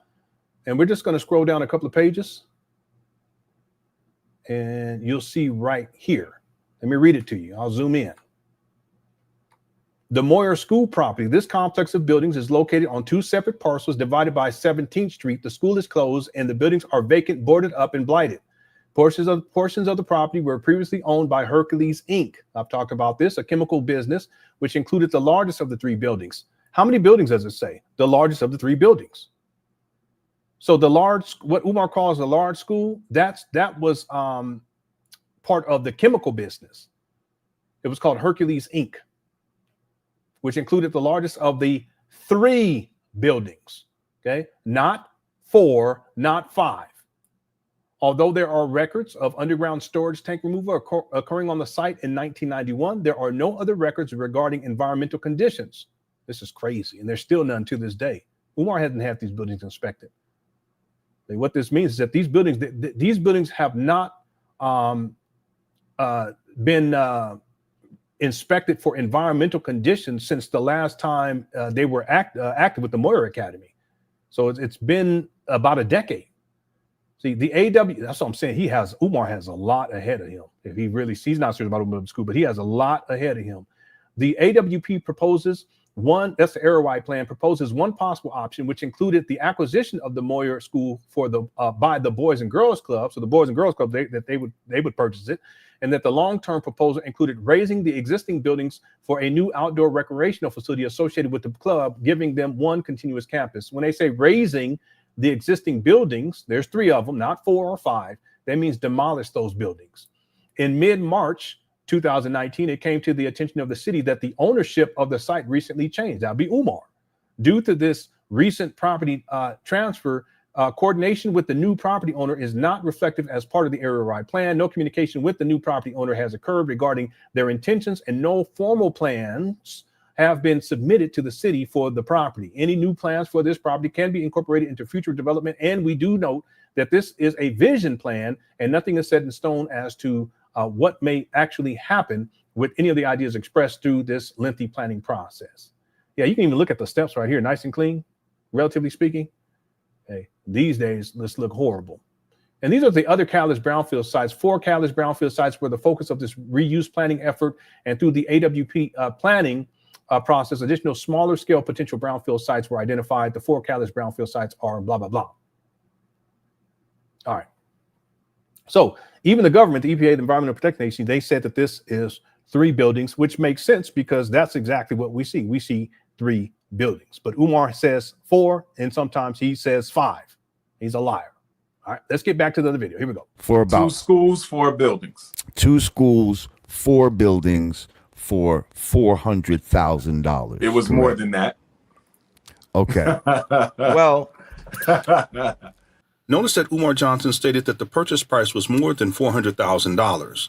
Umar Johnson did not reveal exactly how much more the purchase price was. 2 schools, 4 buildings for $400,000. It was more than that. Okay. well, Everybody wants to know.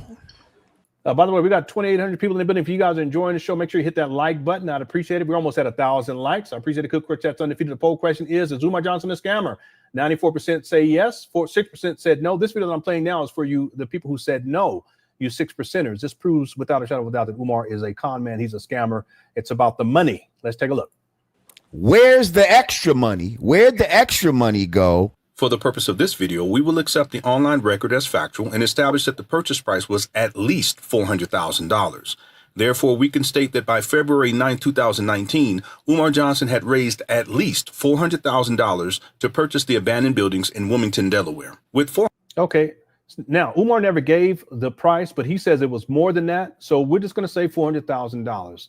It could be $425,000, which is more consistent with the IRS filings because he does show that a certain valuation, which is close to $425,000. We're just going to go with $400,000 here. Okay, I think that that's fair. In fact, I think that gives Umar the benefit of the doubt. $400,000 established as the minimum amount of donation money raised. We can now review Umar Johnson's IRS Form 990 return for the year 2020. The Form 990 is an organization exempt from income tax document that must be submitted to the IRS in order to maintain nonprofit status. Umar Johnson's nonprofit status associated with the FDMG Academy allows Umar Johnson to collect FDMG Academy donations without having to pay taxes on the money raised. Umar Johnson's IRS Form 990 return shows that Umar Johnson reported to the IRS that he received no FDMG Academy donations for the year 2020. However, under the Part 10 balance sheet section, Umar Johnson reported that he had $518,048 cash in a non-interest-bearing account at the beginning of 2020. This cash is the FDMG Academy donation money left over after he purchased the abandoned buildings in Wilmington, Delaware for at least $400,000. Logically, therefore, we can add the 2019 purchase price of at least $400,000 to the remaining cash in the non-interest-bearing account of $518,048. Calculations show that the total minimum FDMG Academy donations raised by Umar Johnson at the beginning of 2020 was $918,048. It must be noted that the document also shows that the end of the year cash balance was $572,409. Logically, therefore, we can add the 2019 purchase price of at least $400,000 to the end of the year remaining cash in the non-interest-bearing account of $572,409. Calculations show that the total minimum FDMG Academy donations raised by Umar Johnson at the end of 2020 was $972,409. Umar Johnson's Form 990 return document for the year 2021 shows that Umar Johnson raised $177,892 in 2020 and $116,585 in 2021.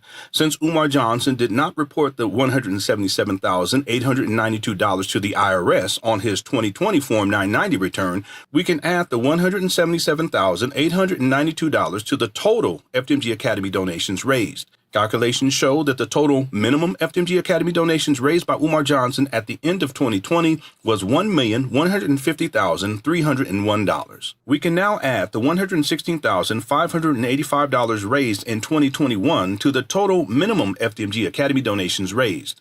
Calculations show that the total minimum FDMG Academy donations raised by Umar Johnson at the end of 2021 was $1,266,886. Umar Johnson's Form 990 return for the year 2022 shows that Umar Johnson raised $0 in donations. Umar Johnson's Form 990 return document for the year 2023 shows that Umar Johnson raised $121,646 in 2022 and $204,822 in donations in 2023. Since Umar Johnson did not report the $121,646 to the IRS on his 2022 Form 990 return, we can add the $121,646 to the total FDMG Academy donations raised. Calculations show that the total minimum donations raised by Umar Johnson at the end of 2022 was $1,388,532. We can now add the $204,822 raised in 2023 to the total minimum FDMG Academy donations raised. Calculations show that the total minimum FDMG Academy donations raised by Umar Johnson at the end of 2023 was $1,593,354. Umar Johnson's Form 990 document for the year 2024 shows that Umar Johnson raised $84,506 in 2024. We can now add the $84,506 raised in 2024 to the total minimum FDMG Academy donations raised. Calculation shows that the total minimum FDMG Academy donations raised by Umar Johnson at the end of 2024 was $1,677,860. Therefore, it can be factually stated that Umar Johnson has raised a bare minimum of $1,677,860 in FDMG Academy donations through the year 2024. A critical question that we should ask is, why did Umar Johnson tell people in April of 2025 that he had not raised $1 million in FDMG Academy donations? Now, mind you, Black Lives Matter raised what? $100 million? I don't think they ever got audited. We never broke $1 million. We got audited the year before last, and we had to show them everything. The man was You like, ain't broke $1 million? Nah, close to it, but we ain't broke $1 million, which is fine.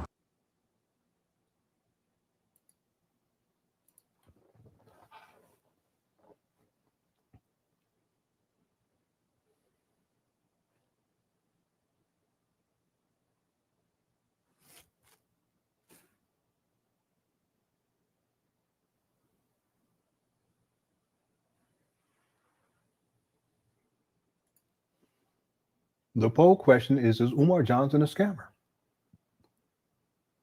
The answer is yes. Furthermore, let me just break something else down for you guys. $1.6 million, $1,677,860 through 2024. We're not counting 2025. We're not counting 2014, 15, 16, 17, or 18. We're not counting 6 years of Umar collecting donations.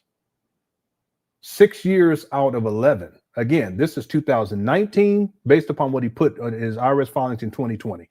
2019, 20, 21, 22, 23, and 24. So let me get this correct. 6 years, this is count 6 years out of 11. 5 years are unaccounted for. 2025, 2014, 15, 16, and 2017. Am I right on that? No, because it's about to be 7. No, it's about to be 6 years for that. But that's besides the point. The point I want to get to is that we're not even counting all the money that he collected. I have Umar on record back in the end of 2016, saying that he already had $1 million. I have him on record in 2015 saying that he had $500,000. So let's just look at this figure right here, though. $1,677,860. Umar allegedly purchased these abandonments for $400,000. He said a little more than that. Let's just say $477,000. Let's give him the benefit of the doubt. There still should be $1,200,000 left over, right? $1,200,000 today. There should be $1,200,000 left over. We're not counting in 2024 all the money raised in 2025. I want y'all to think about that, because we have him on record saying that he just needs $1 million. Remember, he was gambling. He said we just need $1 million to finish these renovations. Well, he's had more than that. So why aren't renovations complete? Y'all see my point? Hit the one. I'll do it again. If we take 1 point, and this is a bare minimum, okay? We're not counting 2015. We're not counting 2014, 15, 16, 17, or 18. 14, 15, 16, 17, 18. Yeah, 6 years, because it's about to be 12 years. It's crazy. Anyway, 5.5 years. We're not counting that. We're just counting 2019 from what he reported for 2020 on his IRS filings. We're going to take $1,677,860 $860, and we're going to subtract the purchase price. We'll just say $425,000. We'll just use that figure. There should be remaining $1,252,860. And I have Umar on record saying to renovate both sides of the street, it's going to cost $1 million. I want people to think about that. If Umar, bare minimum, he should have right now, okay, of course, he done tricked a lot of money off, okay, on stupid shit. But if he had managed this money properly and was responsible with the money after he purchased these trap bundles, he should have been sitting on, after purchasing these trap bundles and then getting all the way here to 2020, get through 2024, he should be sitting on $1,252,860 if he didn't waste any money at all, if he just held on to it, the remaining money. Well, he said it would cost $1 million to renovate both sides of the street. Well, by now, both sides of the street should have been renovated. Why aren't these buildings renovated, both sides of the street, yet? Because he's tricked off most of this money. That's the point that I'm making. You know, it's even deeper than this. I don't mean to go here, but I want you guys to think about something else. This is the bare minimum that Umar Johnson has raised. Why would you take $425,000 and waste that money on these abandoned buildings? Why not just rent or lease a building at, I don't know, $5,000 a month? And you just move in and you get started. But that's not what Umar did. There's something else. If we want to even go deeper with this, let me show y'all something else.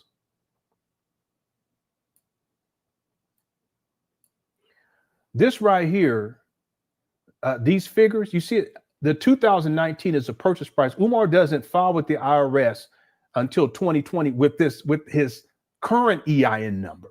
I want you guys to understand something. Legally, Umar has no obligation to share any other money raised with his previous EIN number.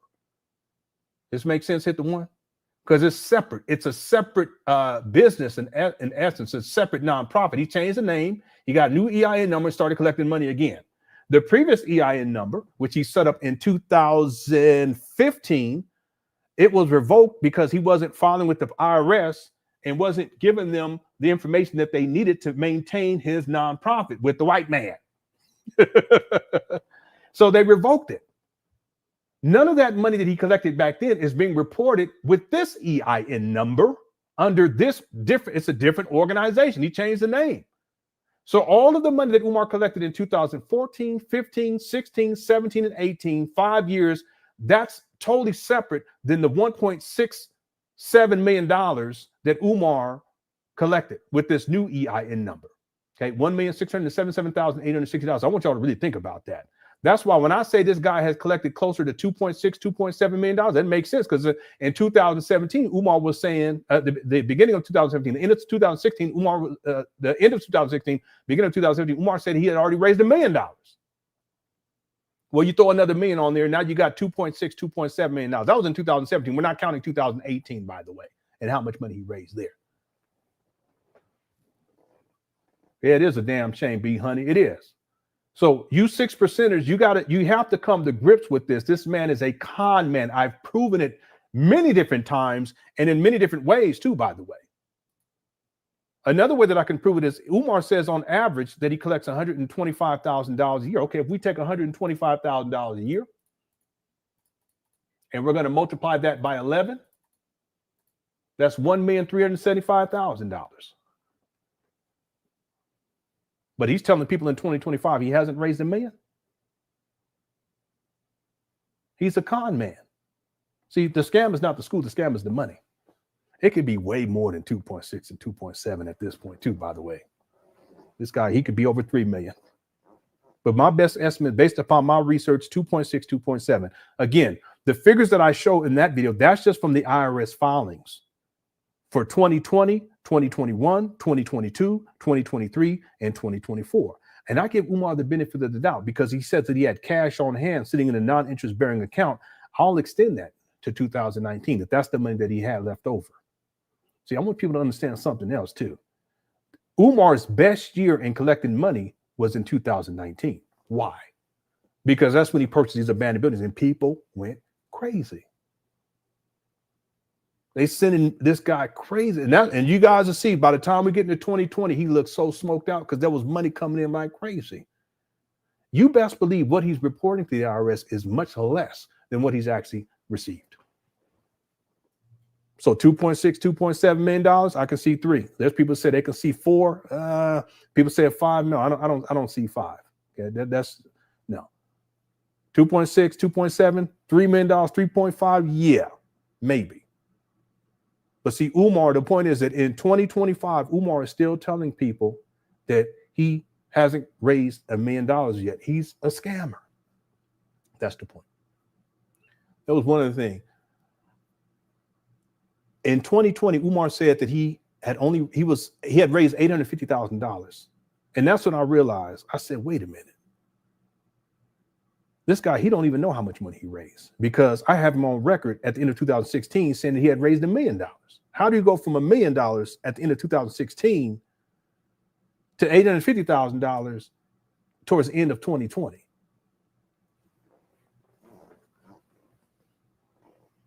All right. I'll prove my case. I always do.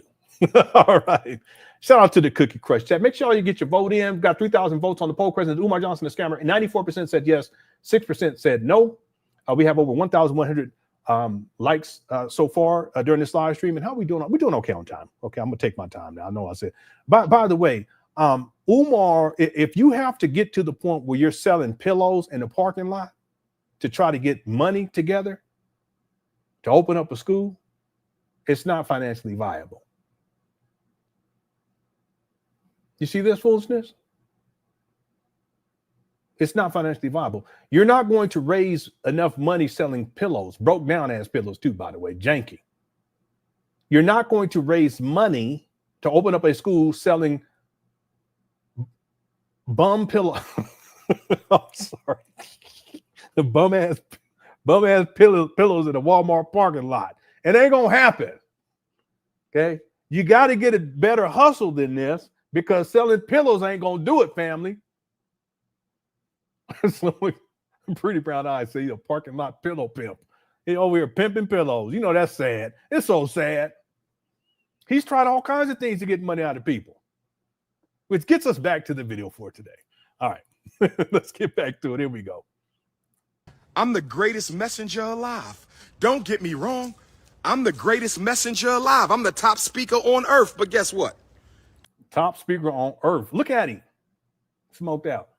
By the way, is there anyone in Cookie Crush chat who would buy one of those pillows? Let's say if it was for like $50. No, let's say $20. Would you buy one of those pillows, hit the one? If you wouldn't, hit the two? That's not enough. That's not enough to just talk. You still got to organize the people. You still got to confront the enemy. You still got to build institutions, and you still have to systematize the institutions, brothers and sisters. Y'all just want to feel good, or do y'all want change? Y'all just want to feel good, or do you want to be free? Y'all just want somebody to make you feel good, or do you want true liberation? I'm about true liberation. I don't do the superficial stuff. I'm about true liberation. I don't do the superficial stuff. Lancaster, Pennsylvania, are you ready for tomorrow? Lancaster, Pennsylvania, are you ready for tomorrow? Lancaster, talk, Pennsylvania, are you ready? Somebody said they all about Christ. I don't know what the hell Christ got to do. Here we go with that religious immaturity. Somebody said they all about Christ. I ain't got no problem with your religion. Here you go. He guzzling that water down. Pardon me for a minute. I needed some libation. Okay. Pardon me for a minute. The prophet of Pan Africanism. You sell feel goods. You about to get mad. Block party. Last time I checked, I'm the reason black parents know how to fight for their kids in the school system. Last time I checked, I'm the reason black parents know how to fight for their children in a mental health system. Last time I checked, I'm personally responsible for the removal of tens of thousands of black children from prison, juvenile hall, and special ed. I don't know who you talking to. Boy, he crazy. This guy just delusional. I do more work than everybody in the conscious community put together. I don't know who you talking to. When's the last time you saw Umar doing any work? He's a lazy bum. I don't know who you talking to. You better check the receipts. You better check the receipts. I'm not no damn YouTubian struggle streamer. I ain't no damn YouTubian struggle streamer. But you always begging for money, Umar. You struggling. You were struggling in 2020. You struggling in 2025. You struggling so bad in 2025. You keep your ass off the internet right about now. That's Lene. Lene started it. That's Lene's fault. You know, Umar, he's in hiding right now. Okay. By the way, you know, I meant to play. I know I'm being real petty now, but I got to do it. I got to do it. Because that same video where the lady was asking Umar about and Umar said the 4 to 5 buildings or whatever he said, 4 to 5 building campus. He said something real interesting in that video too. Let me pull it back up. It's only take about a minute. What is this? This is from 2019, April 19th. April. Here it is right here. All right, let me pull this back up. And this is at the 40-minute and 45-second mark. Umar talking about you doing work. No, you're lazy. You're sloth. All right, here you go. School, we own it. Thank you to all my donors around the world who made that happen. We have a 4 to 5 building campus. It is beautiful, but it needs to be renovated. So we're now in our second stage, and that's called restoration. And we're trying to raise $1 million to restore all 4 to 5 of the campus buildings. See, he said $1 million to restore. He's had more than enough money, even after acquiring these abandoned buildings, for $420,000 to renovate based upon what he's saying. The truth is, he doesn't know how much money needs to go into these abandoned buildings. There's millions of dollars. Okay? But based upon what he says, he should have had the money to get both sides of the streets restored. Well, why hasn't that happened? Well, because most of the money he's used on himself. He's a scam artist. He's a con man. So anyone who would like to make a donation can mail it, payable to the FDMG Academy, P.O. Box 9634, Wilmington, Delaware 19809. I repeat, 9634, Wilmington, Delaware 19809. Okay, awesome. So you don't do anything else, like, you know, go skating, ride your bike, anything like that? Okay. I got you. Purely social type of activities. Yeah. I love the movies. The movies. He loves the movies. See this? Okay. I love the movies. I'm very much into suspense and those types of things. Horror movies. Docudramas are my favorites. So my favorite movies right now are Glory. Okay. You know, starring Denzel Washington and Morgan Freeman, came out back in 1988, 89. Movie about blacks in the 54th Massachusetts Regiment during the Civil War. It's actually about my cousins, Lewis and Charles, the sons of Frederick Douglass. And here you go. Birth of a Nation, which is the Nat Turner movie that was produced by Nate Parker. Those are my 2 favorite movies, so I watch them all the time. But I like Tuskegee Airmen, Remember the Titans. I'm very much a docudrama type of a guy. But I love movies, I love reading, I love eating, I love music. See this? I love eating. Type of a guy. Yeah. But I love movies, I love reading, I love eating, I love museums. I'm a history buff. Bookstores I love to read, but I'm a very much old-fashioned guy. I'm a homebody. I never have to go outside. I don't. See this? He said it's a homebody, but he didn't have a home. He talking about living in mama closet.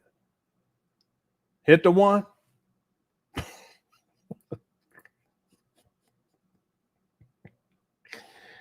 You see this?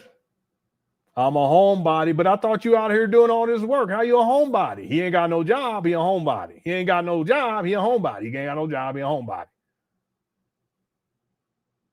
But he out here doing all this work out here. Don't make me pull up this other one, man. This is nuts. I'm gonna see if I have it. Hold on one second. Party. I don't smoke. I don't drink. Some occasion. Okay, that's not true. Look. Very much old-fashioned guy. I'm a homebody. I never have to go outside. I don't party. I don't party. We saw you partying over in Africa. Hit the one. Yeah, I don't smoke. I don't drink. We saw you smoking outside of these trap banners. I played it recently. Drink.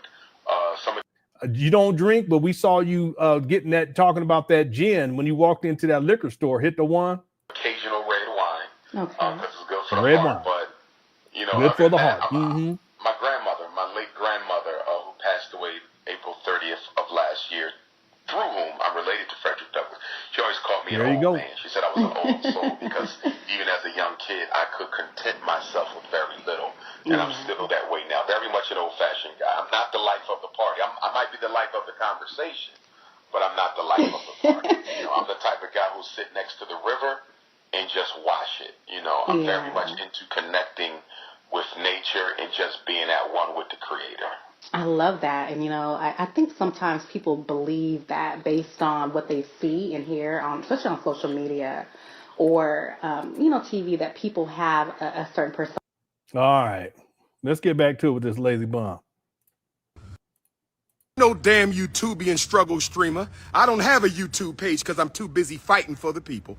I don't he had, when I can pull up the receipt where he was promoting it, but it got shut down because his rhetoric is too over the top. have a YouTube page because I'm too busy fighting for the people. I don't even have a YouTube page. I'm too busy fighting for the people. And I got more videos and more views than everybody in the conscious community put together. I got more videos and more views than everybody in the conscious community put together. And I ain't even got a damn YouTube page. You talking about the power of Pan Africanism. You talking about the power of Pan Africanism. You talking about the power of Pan Africanism. He had to spit. Speaking of block party, the 3rd annual FDMG festival would have been tomorrow. But we holding off for the grand opening. Speaking of the festival, the 3rd annual FDMG festival would have been tomorrow, but we holding off for the block party. How you doing, sister? That's the answer. What in the world's going on with this guy? Of the festival, the 3rd annual FDMG festival would have been tomorrow, but we holding off for the block party. Yeah, he's zooted up. That's the problem. How you doing, sister? And why is his ear so black? Goodness, inside of his ear. What in the world? That's the ancestors. I think I'm getting. Oh my God, that ain't got nothing to do with no ancestors, bro. Look at Pookie. Pookie ain't got nothing to do with that. No ancestors, no Pookie. You up here tweaking and shit. That's the problem. Y'all's principle. Last 24 hours. Where my naturopathic doctors at? But we holding off for the block party. How you doing, sister? That's the ancestors. I think I'm getting some allergies. Where my naturopathic doctors at? What can I take for allergies? Where my naturopathic doctors at? What can I take for allergies? I've been doing some sneezing the last 24 hours. Where my naturopathic doctors at? I've been sneezing for 24 hours. I think I'm getting an allergy. What can I take for the allergy? Yeah. Information, organization, confrontation, institutionalization, systemization, brothers and sisters.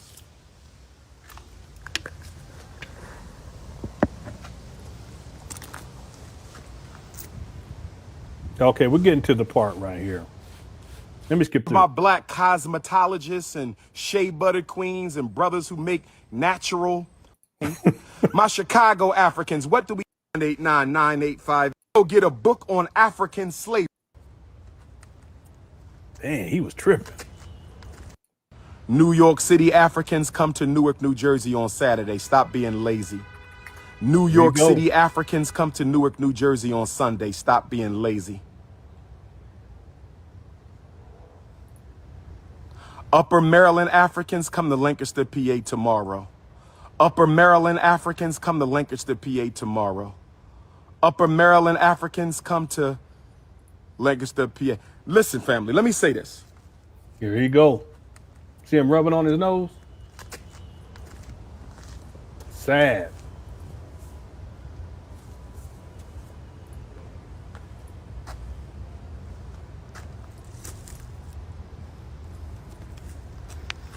Stop asking me to debate people who are not my equal. I'm not disrespecting nobody. I'm not disrespecting nobody. I'm a humble brother. But please don't test my intellectual gangster. I'm a humble brother. But please don't test my intellectual gangster. I'm not debating him. He not on my level. He hasn't achieved in life what I've achieved in life. He don't have my credentials, my accomplishments, or my stature. He is a YouTubian struggle streamer. That man is a YouTubian struggle streamer.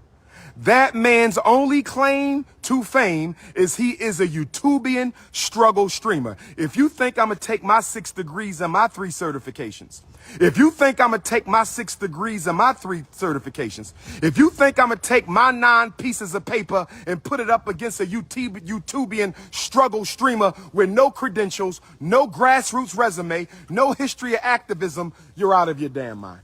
Don't test my intellectual gangster. I will never debate a YouTubian struggle streamer unless you paying. $50,000 donation to FDMG, I will gladly conduct an intellectual execution. $50,000 donation to FDMG, and I will gladly conduct an intellectual execution. $50,000 donation to the Frederick Douglass Marcus Garvey Academy, and I will gladly conduct the intellectual execution. That's light work. That's light work. That's light work. That's light work. But you're going to pay me to come down to his level. He ain't on my level. He's a YouTubian struggle streamer. That's all he is. That's all he ever going to be. You want? Yeah. I think he's talking about Dane Calloway.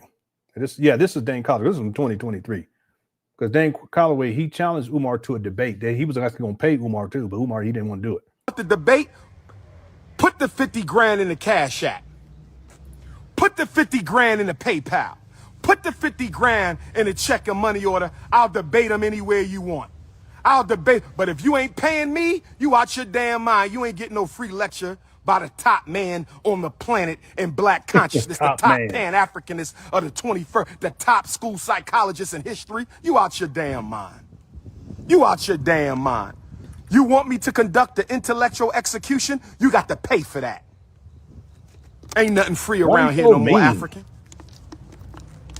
So mean. Such a mean guy. Meanie poo. Got to put a little smell good on. I might run into some revolutionary queens who need a picture.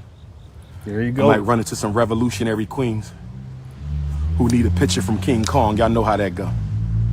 Institutional Ifa Tunde. That's what I'm talking about. Institution builder Ifa Tunde. That's what I'm talking about. Don't test my intellectual gangster. Talking about a damn debate with a nobody. A damn debate with somebody whose only claim to fame is a bunch of YouTube videos. Ninja, please. Ninja, please. Ninja, please. Why are they yelling so much? My lips was a little ashy, ladies. I got a new program coming out for the ladies. It's called Lunch with the Doctor. There you go. It's called Lunch with the Doctor. It's called Lunch with the Doctor. You make a $500 donation to FDMG Academy, ladies. $500 donation to FDMG Academy, and you get a free lunch with Dr. Umar, restaurant of your choice.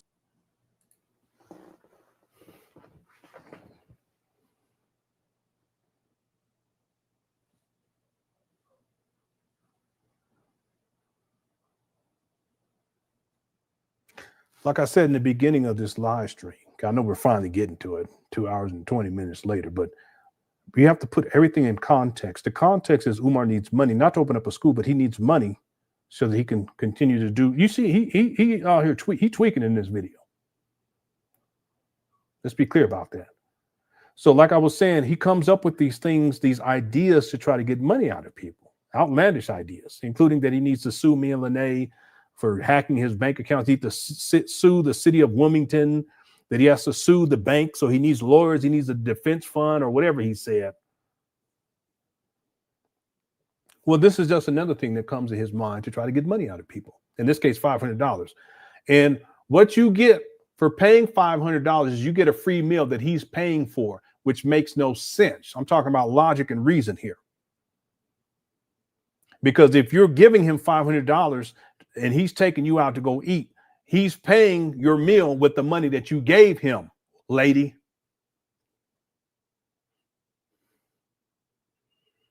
This guy, he's such a con man. Just diabolical. And he don't even care. He gonna take one of you queens out for $500, but you get a free meal. He gonna pay for it. He gonna pay for it with your money. Where they do that at? Real talk, Umar, you basically a hoe. Real talk.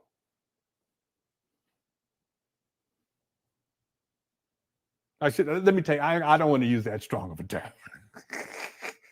I apologize. It's true though. You a hoe, but I'm gonna redact that. I'm gonna take that back. And you're basically what do they call? You're an escort.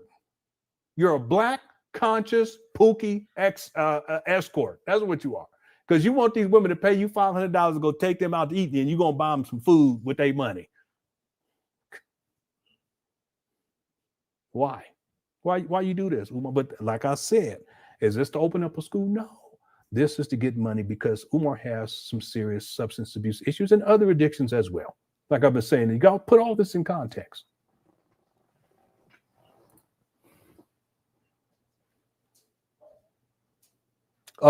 Before we continue, I got to get caught up on these super chats real quick. These nuts that somebody said on my shizzle on my steps. Was it you?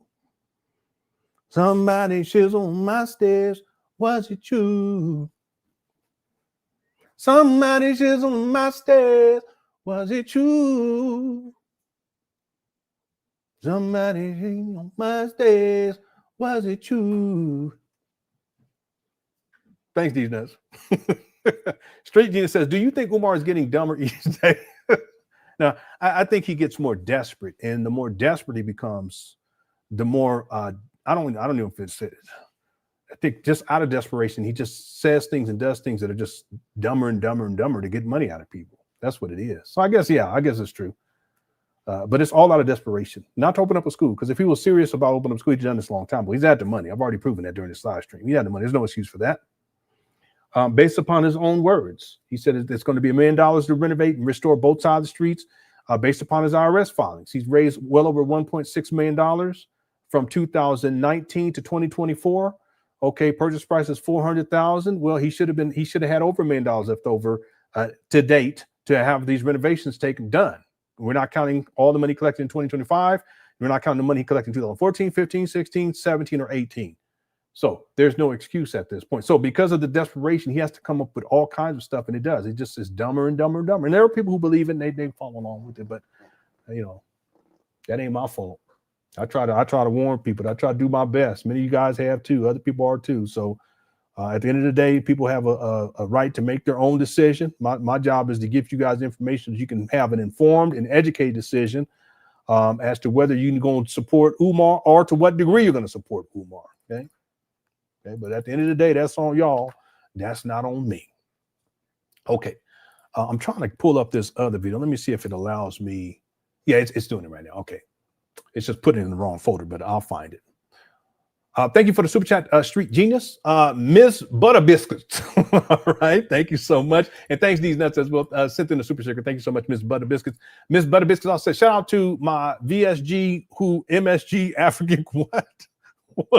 I don't even know. I don't know what that means. I have to be honest with you. VSG who MSG African Queens. I don't know. Thank you for the super chat. This is Common Sense says, I'm going to send Hope Giselle to have a date with Umar since he thinks he's a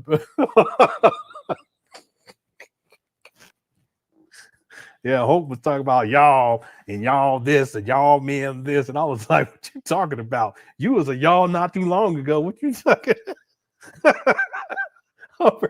I forgot about Giselle. Y'all remember that? Hit the one.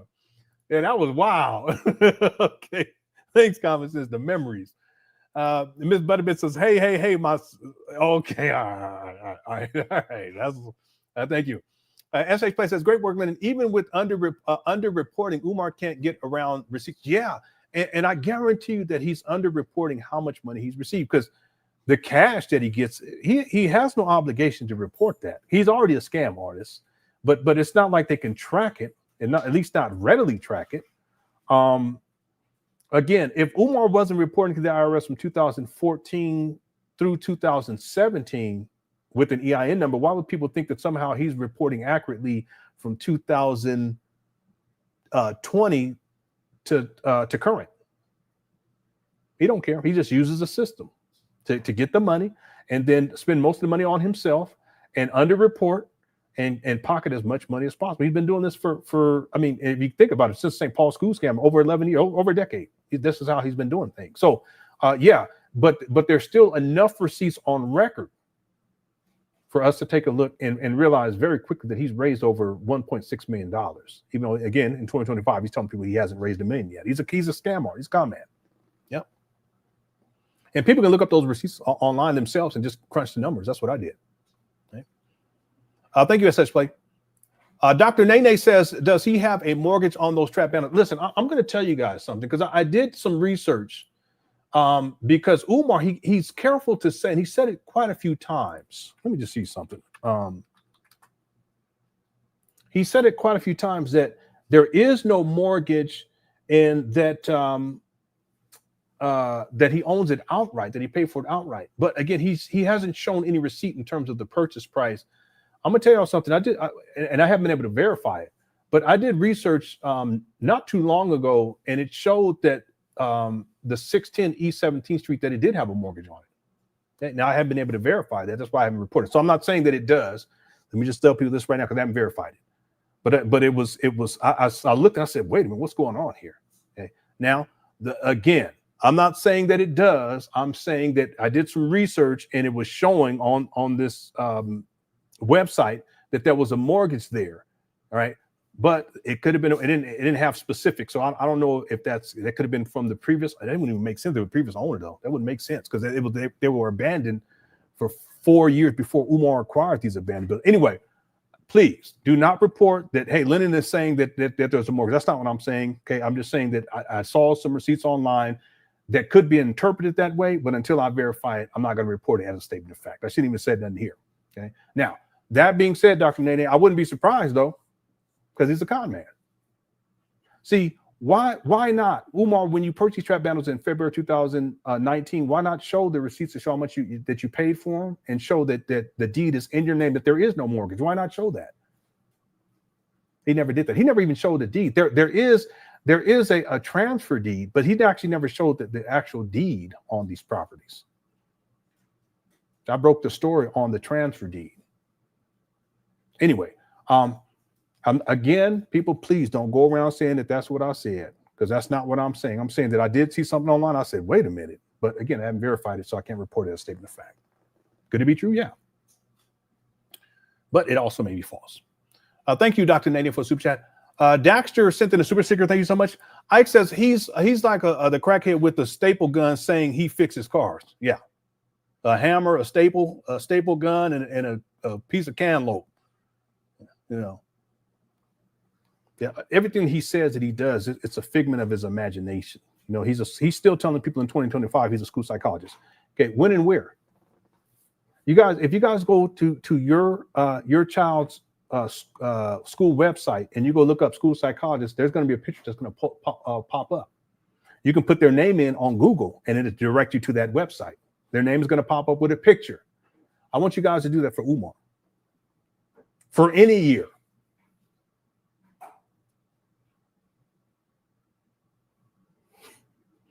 School principal, wouldn't that be online? Wouldn't there be an online record of that? There is none. I've looked. Okay, and if someone has it, please send it to me. I'll send you a cash app. I'll send you a $20 cash app. You show me where Umar was a principal, for how long he was a principal. Matter of fact, I'll send you a $50 cash app. Okay, but it has to be a receipt that I can verify. Again, what I saw online about that mortgage, haven't been able to verify that. So I can't put that out of a statement of it. But if I can verify any information, I'll give you $50 if you can show me when and where was Umar a principal, vice principal, or in 2025 where he was a school psychologist, or 2024 he was a school psychologist, or 2023 he was a school psychologist, or 2022, 2021, 2020. Show me. Thank you, Ike. Upset says, damn, was counting days for the spell to be broken. What do you think will happen next? Also, where's the recent Stacks video? Okay, let me answer the first. What will happen next? I don't know what's going to happen next. There are times in this Umar Johnson saga where I kind of feel as if things are coming to an end with it, but then he just pops back up with some other foolishness. You know, I thought I would be able to get a break, and I'm hoping that I'm able to get, kind of pull back just a little bit in terms of the content creation dealing with Umar. Not that we will be getting together each week, okay? Don't get me wrong.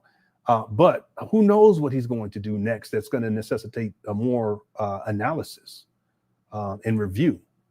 We'll have to wait and see, because the bills are paid. I don't know. I don't know what could be next. Okay, there's no need for a so-called march or rally against the city of Wilmington. I don't know. Maybe he'll start up with the, Lene and Lenon hacking the bank accounts. Will he ever even bring up the bank account situation? What about the vandalism? He said he was going to look at the tape for that. Did he ever come back and report on that? Maybe he'll go there. He's because of all the lying, he has he can go in different directions with any of these things, but who knows? He may come up with a whole other lie and just start spinning that at a certain point. I would think he would have to come back and boast about. I'm gonna tell y'all. He's going to come. He would have to come back. I'm saying he would have to, in order to keep this bullshit going. He would have to come back and talk about how he's paid off these bills and how it's a great accomplishment. And we're going to be continuing renovations. We're going to be opening up, blah, blah, blah, soon, and get on your CashApp or get on your PayPal, blah, blah, blah.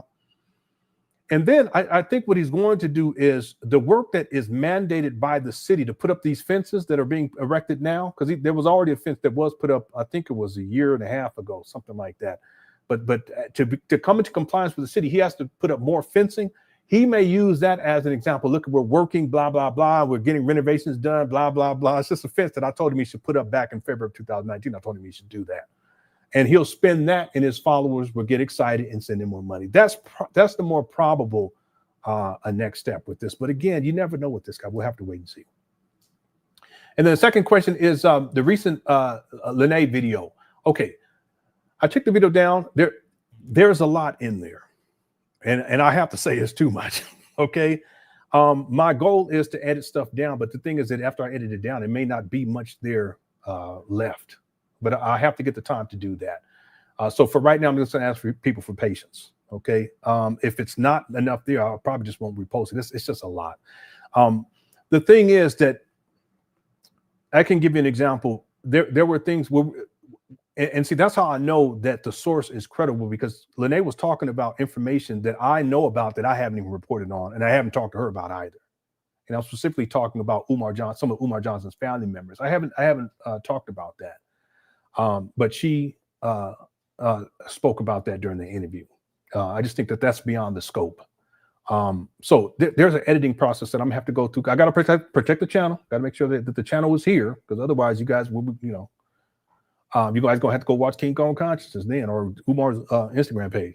I got to make sure that I protect the channel, and the best way to do that is to go through that and edit out stuff that is beyond the scope. But again, like I said, after I do that, there may not be, because it was something else. Any of y'all was there for that? I mean, I ain't gonna lie, I felt bad for Umar after that one. I told Lene, I said, anything that makes Umar appear as if he's a victim in 2025 has to be edited out, because he's a grown man now. He's 51, and I don't want people to think, oh well, look at Lenon, he feels bad for him, and look at what Umar went through, and blah blah blah, and then they use it as an excuse, for Umar to be doing what he's doing, or to defend Umar, to send him money. No, he's 51 now. So that's what I mean. I got to be careful about that, because I don't want people to think that somehow Umar is a victim at the age of 51. He's not. Anyway, I've asked for patience, and then when I have some time, I'll start editing that video down. I still got to edit down. I'm still editing down the first documentary. We covered a little bit of that yesterday, and I still got to edit down the first interview I did with Mary Ann Laurent. Yeah, I have a lot of work to get through. Thank you, Asa, for the super chat. I appreciate it. Andrea says, "What were Umar? It's these. It's the noise candy." Umar. Yeah. Umar always saying we working, but you never see him working. Out of all the years that I've covered Umar, I've never seen him with a hammer and a nail or drywall moving things around like a man would. I haven't seen it. It's supposed to be a renovation project, right? 6.5 years, almost 7 years. Wouldn't we expect to see that? You ever seen Umar with a tool belt? I don't even think he knows how to use tools. Real talk. I don't think he knows how to use tools. He was never taught that by his daddy. See? His daddy was a mechanic in the military, and yet his son don't know how to use his hands. See? So yeah, Umar, he don't do no manly work. I tell you that. He'll eat. He'll pick up that burger. Thanks, Andrea. Don't be laughing, son. I thought that pie was gone. I'm gonna give me some after. Agnot Max says Umar made up like a big. I can't read that. My son's right here. Get him some apple pie. I can't read that out loud. You need to cut it out. I'll leave it on the screen though. Y'all want to take a look. All right. Thank you for the super chat. Frank says, why did he say brothers that makes natural? I don't know. I don't know what I think he said natural oil or something like that. Hopefully ain't no baby oil. I don't know. Thanks, Franklin. I didn't want to play that part. Mo says, always looking for skilled people who can. Yeah, Umar is looking for skilled people that he's not going to hire. All right. Thanks, Mo. Miss Butterbiscuit says, Butterbiscuit say, let's just say it. He's a nonprofit, rent a pimp, who has to get paid to get paid. Oh no. The nonprofit though, that's part of the scam too, because Umar ultimately he doesn't have to pay tax on the money that he collects, right? The money that he collected with the first EIN number, because he didn't report to the IRS, that's all personal income. So he was legally, he can do whatever he wants to with that money. It's still fraud because he's collecting it under opening up a school, but he's using it on himself. See, that's why by the time we get to 2019, when he purchased his abandoned building, he had no more money left. He actually said that. He said, I have Umar. This is the other point I was going to make earlier when I was showing those figures. I have a video where Umar says we gave them whatever we had. So if whatever you had, that would mean $400,000. I have a video where he says, I said, wait a minute, if all you had in 2019 was $400,000, where'd all the rest of the money go? Because you said you had $1 million at the end of 2016. Uh-oh. We have him on record in 2017, I believe it was, saying he had $750,000. So where'd the rest of this money go? See? Anyway, thank you, Miss Butter Biscuits. Louis Duck says, I told you, Lenon, he primping the beard. Next, he'll be combing that peasy chest hair like looking for some muscle. All right. We're not going to bring up the strong jaw stuff. That's a little too much right there. All right, thanks, Louis Luck. SH Play says, as you said, all his vices in one. Yeah. Yep. That's what this is about. It's the sex part. It's also the money part because they're paying him $500. That's what it all comes down to. Thanks, SH Play. More Thread says he was starting to look bad for bad years ago, but he looks worse now. He just needs to give it up. Many have figured it out from the school to his habits. I would, but he's so deep into the addiction part. I don't think he even sees it because people who are that deep in, they don't see it. They can't even tell. Umar, he's been online for such a long time. He would only need to go back to 2014 and look at how he looked back then, and then look at how he looks now. Look how he kind of conducted himself. He's still shady, but then look how he has no control these days. That's part of the substance abuse. Is part of the issue. Back in the day, he was able to talk. He wasn't talking cookies all the time. Y'all remember that? He wasn't talking sex this and cookie this and milk being spilt and all this. He wasn't talking like that. Okay, was he still a freakazoid? Yeah, but he was able to keep it contained and keep it hidden. But these days he doesn't have that. He doesn't have that buffer, self-control, because what rules his life is a substance abuse. But you would think that someone at the age of 51, that they can just look at, okay, well, wait a minute, why did I look like that when I was 40, and then I look like this when I'm 51? Why did I look like that when I was 45, but I look like this when I'm 50? What's going on here? And he should be able to figure it out if he's so smart. But in general, what happens with people who have these levels of substance abuse, they don't see that, they're unable to see it because that's not what they're interested in. They're interested in getting money to get their next fix. And that's what Umar He's interested in getting more money, get his next fix. And yeah, he looks way worse. He just that's the thing. I don't get that. See, Umar, we can't say that Umar is in a better situation or better condition, mental health wise, physical health wise, emotionally. We can't say that he's in a better position now than he was in 2014 or 2010.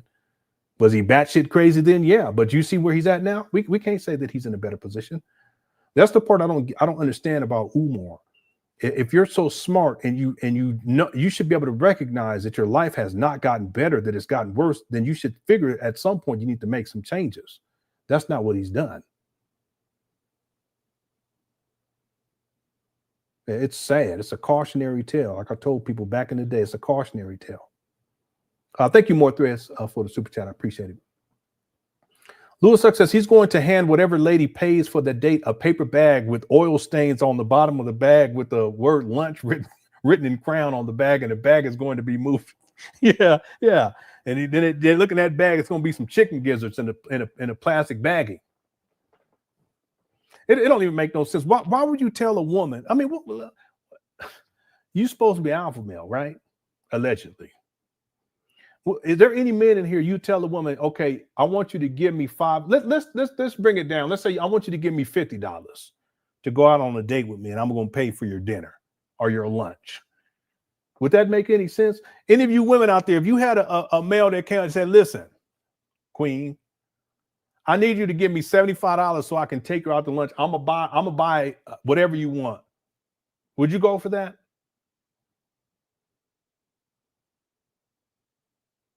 I don't know. Maybe some of you would. I don't know. But where I come from, that's just not appropriate. That's inappropriate. It's inappropriate for a man to do that, but it's also inappropriate for a woman to accept that, because that just lowers the standard. Give me $500. I'm gonna pay for the meal. Pick me up, because I ain't got no car. You're gonna drive me around. I'm gonna take you to go get something to eat with your $500. Then afterwards, if you want, we can go to the hotel motel. I'm gonna pay for that too. It is. It's backwards, right? But that's Umar. Anything to get money out, but that's the Pookieism. Thanks, Louis Luck. Mr. I don't give a shizzle says Umar looks like he changes his drawer every 3,000. Okay, we ain't gonna get into that right now. Thank you, Mr. I don't give a shizzle. Lene wants you to check your. Okay, I'll check it right now. Let me pull it up and then we'll get back to the video. I'll check it out. Thanks, Black Anonymous, for letting me know. Dr. Nene says, Lene, okay, I'm gonna check. Give me 1 second. Let me get to this last super chat. I'll play the video. I'll go check it out. What's up, Jay Civic? Says all of us men know you don't ever take a woman on a date asking him to pay. Yeah, I don't get that. Now, I remember when I was 23. I was 23 because I didn't meet my wife until I was 25. When I was 23, I had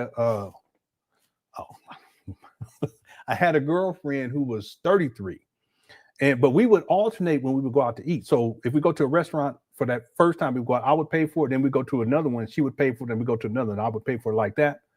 But that was after we had already established a relationship and stuff. But the idea of a woman giving Umar $500 and then he'd say he's gonna take them out to eat and pay for it, that just don't make no sense whatsoever. It's backwards, like someone has said. But then also as a man, that's not the way you're supposed to do things. It's just not. It's not manly. It's not manly at all. So yeah, you're absolutely right on that. Thanks, Jay Civic, for super chat. Okay, let me let this play, and then I'm gonna go check my email. Shout out to the Cookie Crush chat. Let me check this poll real quick.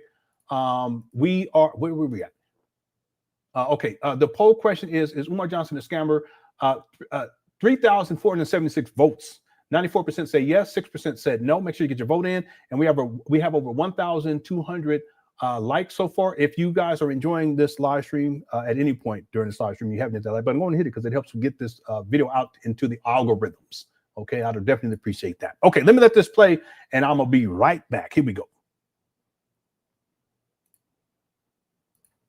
In the state of Wilmington, Delaware. My lips was a little ashy, ladies. Yeah, that's ridiculous too. Just not manly at all. I got a new program coming out for the ladies. It's called Lunch with the Doctor. It's called Lunch with the Doctor. It's called Lunch with the Doctor. You make a $500 donation to FDMG Academy, ladies. $500 donation to FDMG Academy, and you get a free lunch with Dr. Umar, restaurant of your choice in the state of Wilmington, Delaware. I said we got a new program called Lunch with Dr. Umar. Private lunch. Ladies, you got to donate $500 to the FDMG Academy, and I will take you to lunch, private lunch, any restaurant you want in the state of Delaware. It's called Lunch with the Doctor, and it costs you $500. That's crazy, Umar. Okay, I'm checking my email. I'll let it play. You don't pay for the lunch, I pay for the lunch. $500 donation to FDMG, and I take you to lunch. Any restaurant in the state of Delaware. Oh, yes. Brothers, don't hate. We got to stop hating. Brothers, we got to stop hating. See how he gets excited? Boy, he looks smoked out big time. But he likes to see men respond too, especially if it's interesting. Ooh, he's an interesting character. He really is. Lene sent me, let me read this to you all. EMO before a certificate of occupancy said, number one, buildings as collateral. Even if the buildings are not operational, they are real estate assets. And EMO doesn't necessarily need the buildings to be open as a school. They just need security, something of value that protects their investment. So Umar could have pledged the FDMG buildings as collateral, lien on property, possession/operating rights. EMO takes over if conditions aren't met. Okay. EMO's perspective, and EMO like Stride or K-12, and K-12, they were involved with this transfer too, by the way, is essentially a school management company. Yeah. They make money by taking a percentage of tuition, state funding, or grants, charging management oversight fees. If Umar had no stable funding stream, the EMO would demand something tangible, the buildings. This would allow the EMO to step in later and say, if you default, we take control of the buildings and operate the schools ourselves. Yeah, but I don't think that the K-12 would have done that because they knew what the condition of those buildings were. And if they wanted to operate the buildings themselves, they could have just found someone who was more competent than Umar because they already have inroads anyway and work with them, that person. Because K-12, they were involved with the Moyer Academy too, by the way. 3, certificate of occupancy, C of O, disconnect. A, C, or O proves the buildings are safe and legal to use as schools. Normally, you can't operate as a school without it. So this is a certificate of occupancy, but you can still sign contracts beforehand. Example, developers often get financing and management contracts signed while a property is under renovation, even though it's not approved for use yet. The MO's gamble will sign now because we expect that the C of O will be granted later. And then it says, if it never comes, the EMO still has leverage to the property lien ownership interests. And then number 4, why this is problematic. No CFO or board oversight. Yeah, Umar doesn't have that. Umar could have signed away rights without donor knowledge. Yeah, but he could have, I mean, there's all kinds of things he could have done. He could even take out a second mortgage. Ain't no telling what he's done behind the scenes with this. Misleading donors, people, he could have also taken out equity. He could have done that too. Misleading donors, people think they're funding independent Black-owned schools, but the buildings may be under an EMO control before the school even opens. City leverage, Wilmington deals with whoever legally controls the property, the EMO, not Umar. And then the 5 says possible playbook. Umar buys buildings with donation money. Number 2, he has no CFO, so the school can't legally open. 3, to keep the school project alive, he signs with an EMO. And then 4, the EMO demands collateral, which would be the buildings. 5, Umar gives EMO possession rights. And then 6, even without the C of O, the EMO contract is enforceable and donors' money is now effectively underwriting an EMO-controlled asset. Yeah, but then what does Umar do after that? Yeah. So, I mean, there's a lot of stuff that can, and thanks for sending this to me, Lene. There's a lot that can be going on with all of this. You know, there's a whole lot. And there's no telling what Umar has done behind the scenes. Again, Umar hasn't even proved, he has not proven to date that he owns these buildings outright since February of 2019. He's never proved that because I've given him the benefit of the doubt on that. But like I said, I did see something online that suggested that these buildings, that there's a mortgage on them. But again, I haven't been able to verify that, so I'm not going to put that out as a statement of fact. I already know people going to be saying Lenon said it. All right, listen, don't do that. Okay, I shouldn't have said anything in the first place. Thanks, Lene, for sending me that. I appreciate it. Okay, did I get to all the super chats? Yeah, I did. Okay. All right, let's start winding this down too. I don't think he's going to talk about this this particular scam that long. this scam about $500, getting $500 out you queens. Here we go. Date with the doctor. Lunch. It ain't dinner, it's lunch. It ain't dinner, it's lunch. See him rubbing on himself. He's probably gonna try to make it sexualized at some point though. It ain't dinner, it's lunch, but I'll take you to lunch. $500 donation. Queendom only. I'm gonna work on something for the brothers too that's more gangster. Well, I'm gonna work on something with the brothers too that's more gangster. Oh yes. Oh yes. Don't hate, ninja. Don't hate, my ninja. Don't hate, my ninja. Because if I ask your wife if she want that luncheon, if I ask your wife if she want that luncheon, if I ask your baby mom, do she want that luncheon with the doctor, we know what she gonna say, ninja. Don't play at me. Don't test my intellectual gangster. If I roll up on your girlfriend, your live-in prisoner, you call a girlfriend. If I roll up on your live-in prisoner, your romantic prisoner, you call... Why would he be saying prisoner? You see this guy's mentality? Call a girlfriend who ain't there because she want to be, she there because she got to be. If I roll up on your romantic prisoner, my brother, if I roll up on your romantic prisoner, you call a girlfriend who living with you because she got to, not because she want to. Do she want that lunch date with the doctor? Do your wife... This guy looks so smoked out, talking crazy. Look at him. Want that lunch date with the doctor? I think we all know the answer to that. Me and you are not the same. I keep telling you that. Me and you, we not the same. You not 6'3", dark chestnut cocoa brown with the North Philly beard. Umar, boy. But like when they were saying, his mama said that he real conceited. You ain't Leo. It's amazing though, because he ain't got a job, he ain't got his own place, he ain't got his own car, he out here smoked out, and he still think he just King? Ninja? You ain't Pan Africanist number one. Nobody flying you to every continent to hear what you got to say. Only me. Don't make me take my t-shirt off and turn into King Kong right now. Don't make me beat my chest. Don't make me beat my chest. King Kong. Stop playing. But anyway, brothers and sisters. Boy, he out, boy.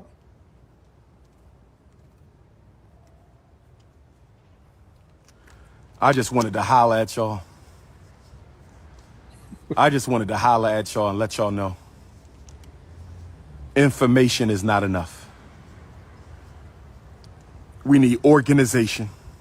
He's so up and down, like he manic, and then all of a sudden he's... We need confrontation with the enemy and his institutions. We need institutionalization. We got to build the institutions. And then we got to systematize. And then we got to systematize. And then we got to systematize. Castro was a European. Now you're getting blocked for that silly ass comment. See? Excuse me. See? He's saying about Fidel Castro. I have a video where there's these Latino brothers that went in on Umar because he was talking crazy. He said he was Italian and going crazy, and they checked him on that. I have that. It was an interesting exchange. Now you just got blocked for a silly ass comment. See that? I can't fly you out, family. I can't fly. Lunch with the doctor. Oh, yes. $500 FDMG donation. Get you a lunch with the doctor. Don't worry. They're going to be flying in. Y'all not going to know about them, though. They're confidential. Lunch with the doctor is confidential. Lunch with, unless the queen want to post the picture we take at the lunch date. That's up to her. But on my end, it's all confidential. Lunch with the doctor. If you're ready for your lunch with the doctor, just text me, ladies. If you're ready for your lunch with the doctor, just text me, ladies. $500 donation to FDMG. You meet me in Delaware, choose the restaurant, and we will choose the time, and I will, women only. I don't need lunch with no brothers. We can find something else to do. This is all unapologetically African alpha male, only sisters. Can snow bunnies buy a lunch date? See? Can snow bunnies buy a lunch date? Somebody just said, I should block you for that question, but I'm going to let you ride because you're a mentally ill African. I should block you for that question, but I'm going to let you ride because you're a mentally ill African. I should block you for that question, but I'm gonna let you ride because you're a mentally ill African. Can snow bunnies buy a lunch date? Say it with me, ladies.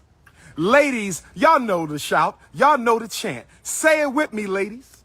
Black queens forever, snow bunnies never. Come on, ladies, one more time. Black queens forever, snow bunnies never. One more time, queens. Black queens forever, snow bunnies never. Y'all know the rules. My rules don't change. Okay. My rules don't change. I'm the same Ifa Tunde 5 years ago, 20 years ago, 30 years ago. And the bumblebees is out. The killer bees is out. The killer bees is out. Woo! The killer bees is out. I done brought the killer bees out with the snow bunnies never. I done brought the Wu-Tang killer bees out on the campus. Oshun, Ibashe, Orisha, Oshun campus. Ibashe, Orisha, Oshun campus. FDMG. I done brought the Wu-Tang killer bees out. Leo season might be over. He really tripping. He's so smoked out.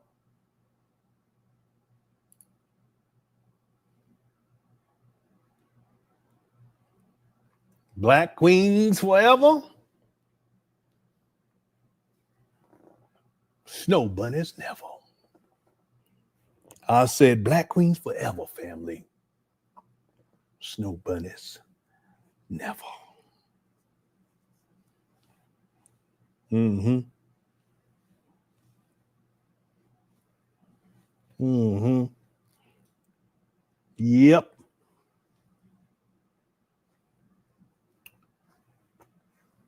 Uh-huh. Anyway, we ain't gonna get to that right now. The sun shines every day. Leo season might be over, but the sun shines every day. Leo season might be over, but the sun shines every day, brothers and sisters. Look at that melanin. Look at the melanin. Where the sun at? Look at that melanin. Look at the melanin drip. Son of the sun. I'm the S-O-N of the S-U-N. I'm the S-O-N of the S-U-N. I'm the S-O-N of the S-U-N. Oh, yes. You talking about boy bye. Why you on the feed? You know you lusting for King Kong. She talking about boy bye. Why you on the feed? You know you lusting for King Kong. You would have never even been here. You would have never even been here if my Marcus Garvey melanin didn't attract your ass to my page. You would have never even been here if my Marcus Garvey melanin didn't attract your ass to the page. Stop denying yourself what you know you love, sister. Stop denying yourself what you know you love, sister.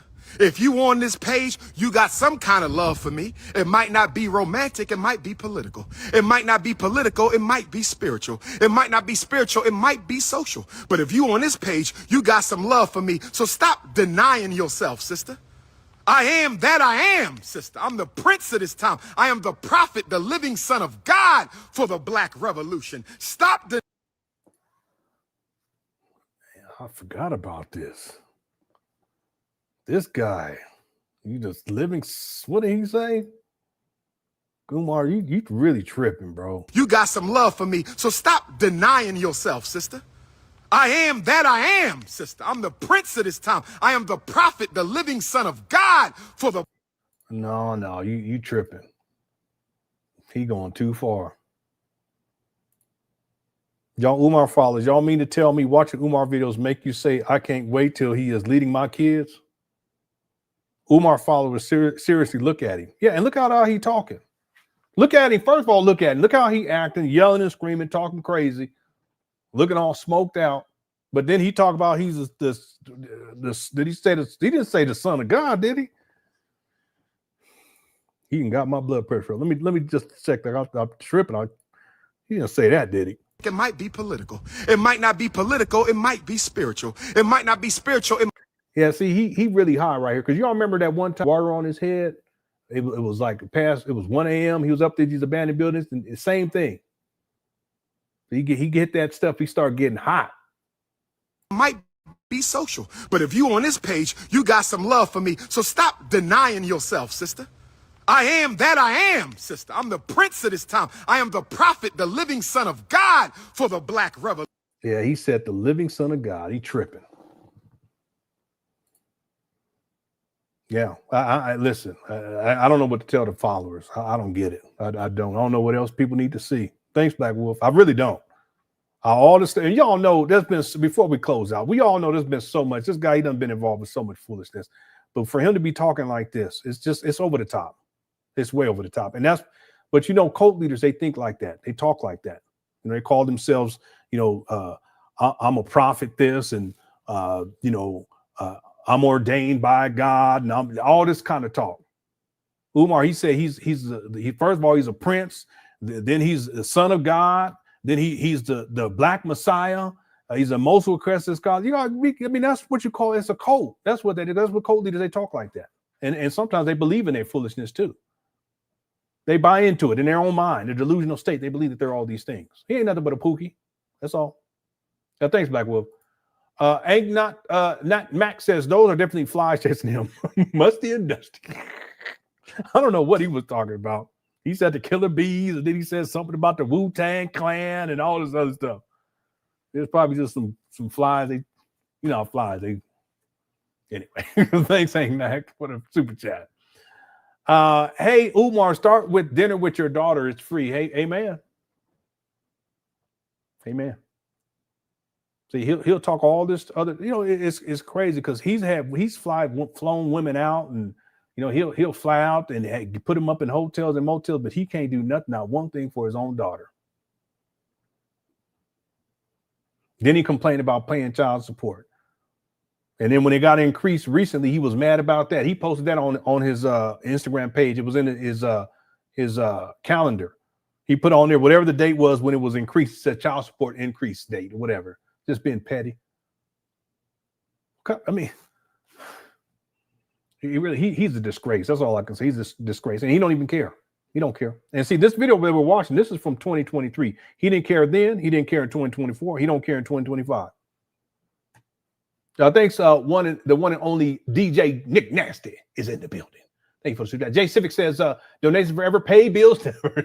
See, Umar will pay the bills if it's going to stop these properties from being taken. He'll pay the bills then, but that's not a good steward of money.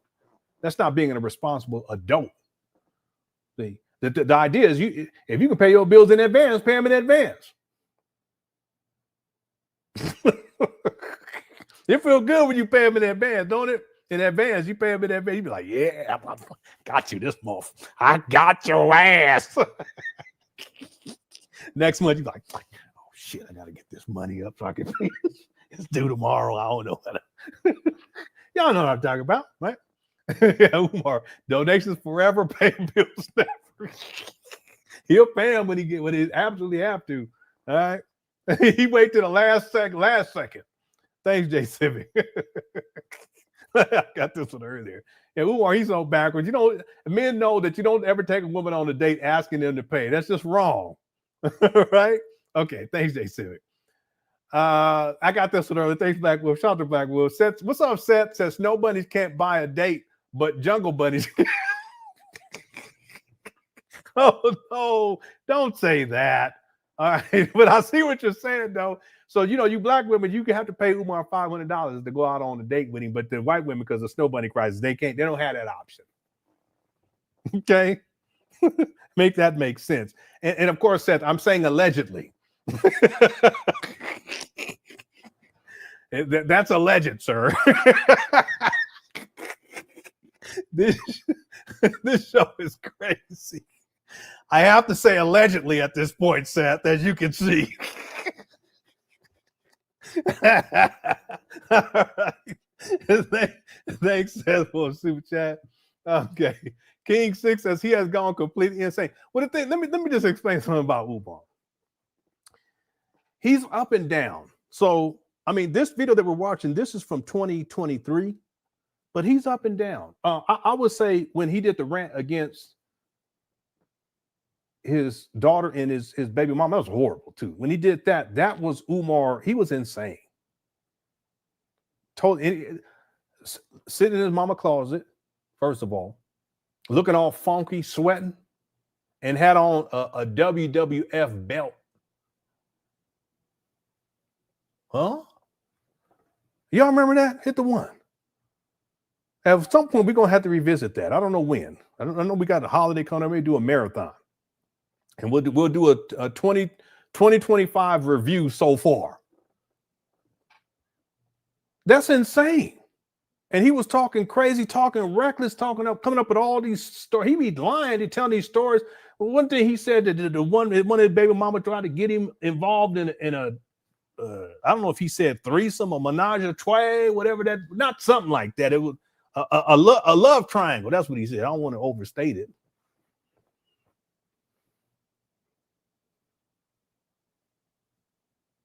It was insane. Y'all remember that? But that's not it for this year. That was just the beginning of it. That was the beginning of the year, right? Yeah. 2025. You know, and there's other stuff happen, but then you get to Lenon come out and put him on blast. And then Umar, he does the fish tank video. That fish tank video was insane. He was naming animals and shit. I said, Umar, he knows his states, he knows his numbers, he knows him some animals in the sea. Don't he? Watching Little Mermaid and shit. Under the sea. Under the sea. We gonna ask for donations forever under the sea. Get on your Cash App, 1, 2, 3. Cookie Crush chat, be hating on me. Get on your Cash App, under the sea. That was insane. He was naming all kinds of fish, shrimp, crabs, crawdads, seahorses. What? That was insane.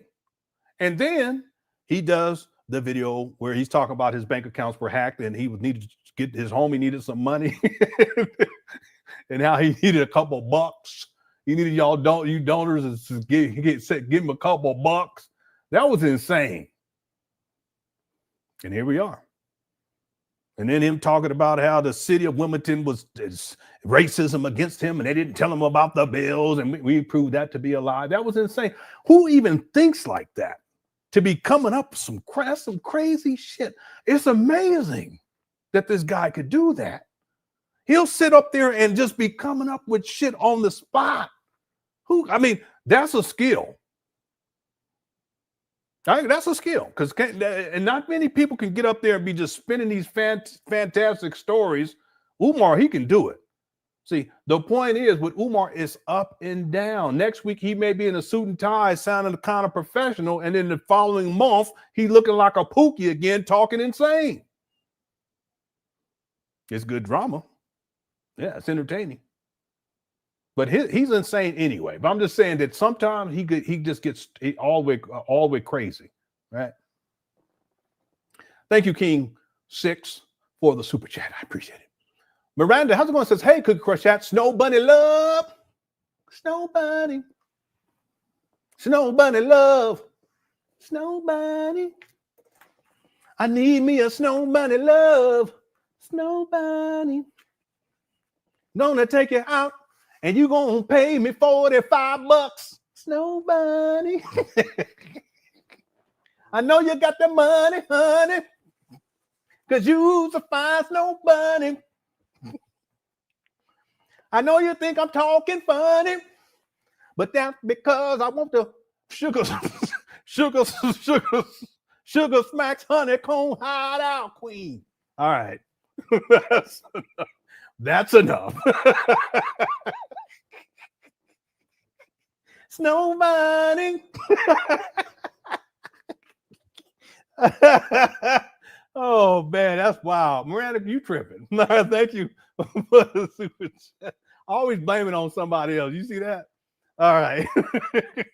Ginger Spice says, when the IRS, FBI, CIA, NSA, OAG, ABC, SWV, and every other 3-letter abbreviated association gets him, promise me you're going to break out your flute and make another song on him. Yeah, I promise. Okay. I'll write a couple songs. IRS. We want the money back. IRS. We want the money back. You've been scamming all week, all month, all year, all decade. You've been scamming all month. Oh, that's nice, actually. All week, all day. We want that money back. Skimmy, scammer crack. We need that money. FDMG is coming on Monday. Yeah, I promise. Thank you for the soup. Thank you for the soup chat. $44.44. I appreciate it. Next time, make it $88.88. All right. Boy, this show been wild. Thank you, Ginger Spice, for the super chat.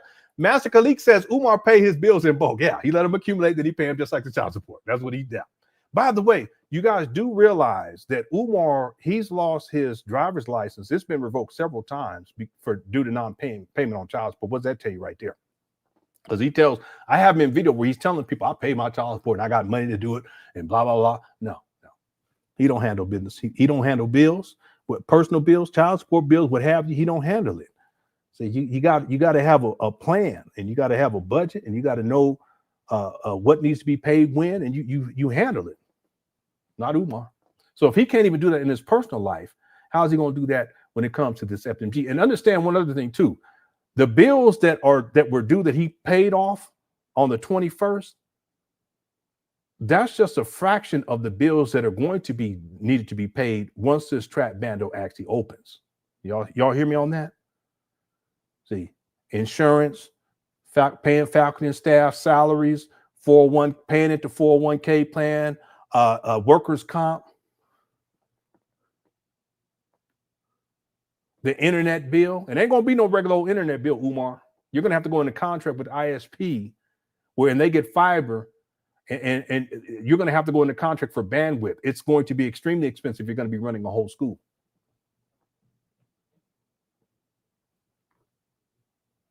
All kinds of other things too. You're going to have to pay for. What about these children and their meals? Because there's no facility for food prep in these trap bandos, at least on that side of the street. So that's going to have to be catered. That's more bills that are going to need to be paid. The electric bill is going to skyrocket once you start allegedly when you open up this school and have classes being taught. The water bill is going to skyrocket. You know them kids be flushing in the toilets too much anyway. I'm so frugal. That's bad. Electric bill, gas bill. I don't even know if he got the gas stuff ready to go anyway, because the HVAC shit ain't working. That you don't know what's going to happen. Umar, when winter hit, you got to turn on that HVAC. When you turn that HVAC on, that bill going to skyrocket, because you got to heat that whole building, and then on the gym too for them kids. So the point is, Master Khalik, he ain't even handling basic bills that were due going back to when he purchased these trap bandos. So why would we think that somehow when he quote unquote allegedly opens up this school that he's gonna be handling those bills anyway? I tell you, people, he knows that's out there. Thanks, Master Khalik. Chat. Sweet D says FDMG funding my groceries. Yeah, Umar likes to eat. A lot of money. Listen, I'm gonna tell y'all, a lot of the money has gone towards DoorDash and Uber Eats. See, if he was ever audited, Sweet DJ, and it became public record, and they track, because all that's digital, they tracked and they showed where this money is going and all the expenses coming out of these different accounts, whether it's personal or FDMG allegedly, and they showed all that shit, you guys will be shocked at how much money this guy has spent just on food alone. Think about it, because he don't cook. He don't got a woman that gonna cook for him, because he's not in no committed relationship. Maybe every once in a while he'll drop by, he'll get a meal or something. But I'm talking about where he doesn't have to eat out every day throughout the day.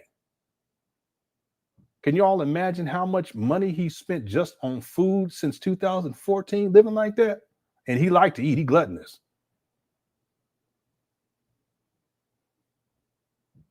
See what I eat today? I had me some smoothie, some pistachios. Is that all I ate today? Because my stomach is growling right now. I think that's all I ate today. That's a doggone shame. I need to eat. But we go to Costco. My wife cook when she can. I'll heat some food up if I have to. I'll be trying to save, but he ain't trying to save because it's not his money. It's other people's money, and it comes in for free. He spends it for freely. Can anyone even come up with a figure? How much money y'all think Umar has spent just on food alone since 2014, eating out all the time? 11 years. Anybody want to speculate? A lot of that money's gone right there, groceries. Thank you, sweet DJ, 7500. Shout out to James. Says, did you get the receipt of the woman who was ready to pay for her date with Umar? Check your email. Yeah, I did. We're not gonna have time to pull it up, but I did watch it. She was, boy. Umar said they'd be thirsty. Yeah, well, because she had on a robe and everything, didn't she? Trying to be cute. And I got money, and you know what? I got the money, and you know what? I'm gonna put that thing on that thing. I'm just playing. She wasn't sick. I'm taking it too far. This whole show, I've been taking too far. I apologize. But it was something to that effect. Right? She was ready to go. I knew what time it was. We ain't got time to get into that though today because we got to get up out of here. But she was ready. She said, boy, I got money to pay, and I'm ready to get on and get there with you on Monday. Just tell me what time, what hotel, I'm going to be there. She had on a robe. I said, please don't do that. Women, don't do. Y'all know you wrong when you do that. Especially when you take a shower and you get all put on that lotion and all that, be smelling good. We come in there with a robe on. Don't do that. Oh, I'm just gonna go to sleep. No, you not. Yeah, I'm so tired of it. Y'all be wrong with that shit. Man, you know what I'm talking about. Anyway. Yeah, so y'all wrong on that. I tried to do that to my wife one time. I took a shower, put on a little cologne, put on a robe. I cut my hair, shaved everything. I said, I'm gonna go I think I'm gonna go to bed. She's like, okay. Because it's different, you know what I'm saying? Man, you know what I'm talking about. Y'all wrong. But this lady, she had on that robe. I tell you. Okay, thanks, James. This show been crazy.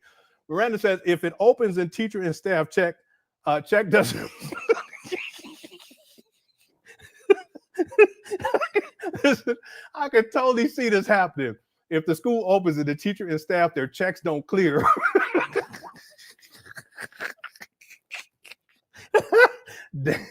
Damn, that's diabolical. Can you imagine the hell that would ensue? Yeah, but ensue. Yeah, but you know what? Umar would know that the money's not in there, but he would give them the check in. What they call? Remember back in the day, they post date them or whatever it's called.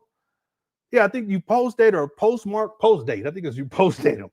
He said, "Don't cash us on, don't cash us on to the 18th."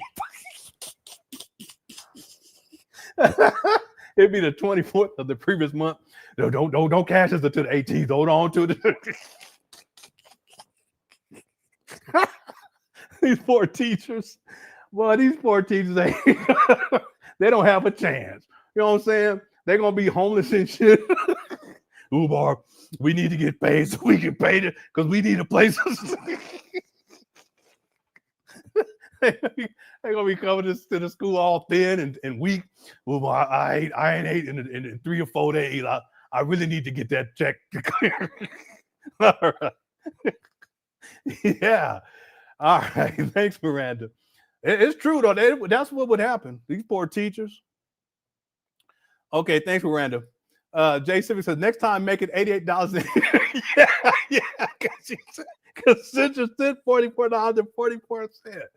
I mean, I like that. You know, I like the 444, right? But Umar, his ungrateful ass, next time, make it $88.88. Trifling. Listen, I ain't gonna never do y'all like that. Trust me. See, the way I look at it is, it's a blessing, and you don't take your blessings for granted. Because just like the Lord give it, the Lord can take it. So I don't take none of this for granted. I'm so thankful. All right. But Umar, on the other hand, he's so ungrateful. That's the thing I really don't get when it comes to his followers. He talks trash about you all, especially you donors. He's more abusive to you donors than he is to anyone else. And that should be enough light. What I mean by that is to see if you flash the light on darkness, darkness is going to run. See, and that should be enough light to where you can flash it on Umar to really, and you see him run. And when he runs, you see him running away. That's when you see who he really is. See, the Umar that he tries to present to people, that's not who Umar is. See, Umar is a pookie. Every once in a while, he exposes himself for that. Umar, he sexually exploits these black women. Every once in a while, he gets exploited, he gets exposed for that, or he exposes himself for that. See, that's when the light is shown on, it shines on Umar, and that's when the truth is revealed. See, so you people who donate to Umar, that should be a clear clue as to how Umar sees you guys. He sees you as a resource, nothing more. See, the thing is that there's no joy in what Umar is doing. And there's no joy when Umar, when he talks crazy and reckless, sometimes people think it's funny. I get that. He could be funny. But there's a difference between something being funny and something having joy in it. See, Umar doesn't have the joy aspect of it because ultimately the money that he receives, he feels entitled to it, and then he's using it to self-destruct. See, me on the other hand, when people send their super chats or cash apps or PayPal, I'm thoroughly grateful. And I'll tell you one thing, I'm not using it to go up my nose. I'm not calling y'all out your name and shit and next time make it 50. No, I ain't gonna do that. See, I'm grateful. And just as it is given, it could be taken. See? So got to be appreciative at this time, and we should appreciate have what I call the spirit of appreciation. Umar, he doesn't have that. He never has. And it's not just with the money. He doesn't appreciate women either. You see how when I'll be talking, I tell the stories about women. You put on that robe, you just took a shower, a hot shower. It's funny, but it's also appreciation. I appreciate that. You know what I'm saying? My wife, I appreciate that. It's the subtle things. When you have appreciation, you're not going to disrespect women. If you have appreciation for women, if you have appreciation for the woman that you have in your life, you're not going to be trying to get with other women. Because part of appreciation is having respect. If you have appreciation for your woman, you're not going to take anything for granted. So that when she cooks a meal, if she decides to do so, you're thankful. You're thoroughly thankful and grateful. See, whereas Umar, I need me a woman that's going to cook for me on Monday, Tuesday, and Wednesday. I need to give me a back massage. Well, what do you have to offer? Anyway. Yeah, he's so ungrateful. Thank you again, Ginger, for the $44.44. Next time, make it $88. I'll just play it. Next time, make it $88.88. Okay, let's finish. Let's close this out, everybody. Okay. Thanks, Jay Civic. You got to be blowed off. Miranda, okay. Thanks, Miranda. Kale says, I've watched you and Umar Johnson age alongside each other for 6 years. It's obvious to see which is blessed and highly favored. Stay honorable. Yeah, thank you so much. I appreciate that. I have put on some weight. My face is a lot fatter. But in general, my life has gone in a much more positive direction.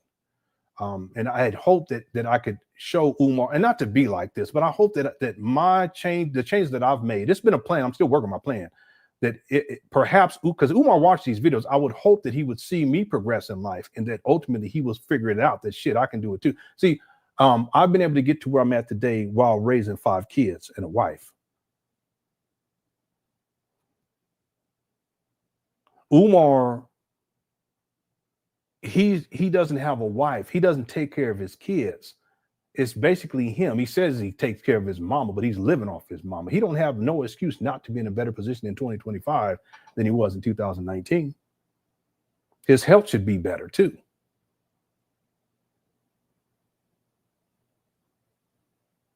His mind should be better. His emotional state should be better. That's not what we see with Umar. Remember, in 2019, he had his own place. He gets evicted at the end of 2019. He's been homeless ever since. And he's raised millions of dollars in the process.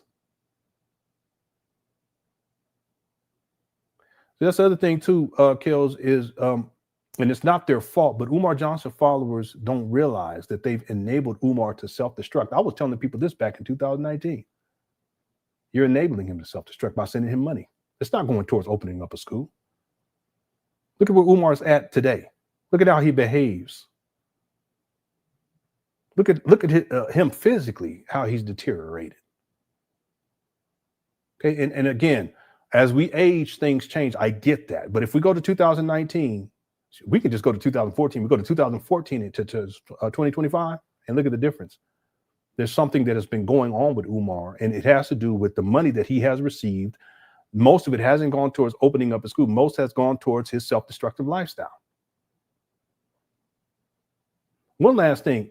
One of the things I've learned is that when first of all, you have to be prepared for when the money comes.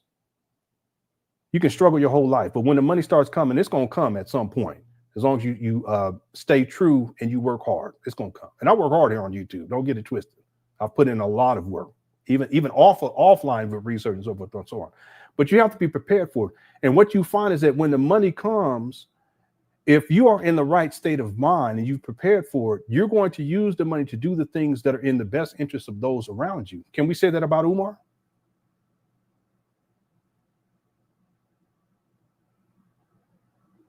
Like I said, I don't take the money that I receive here on YouTube, and I make good money.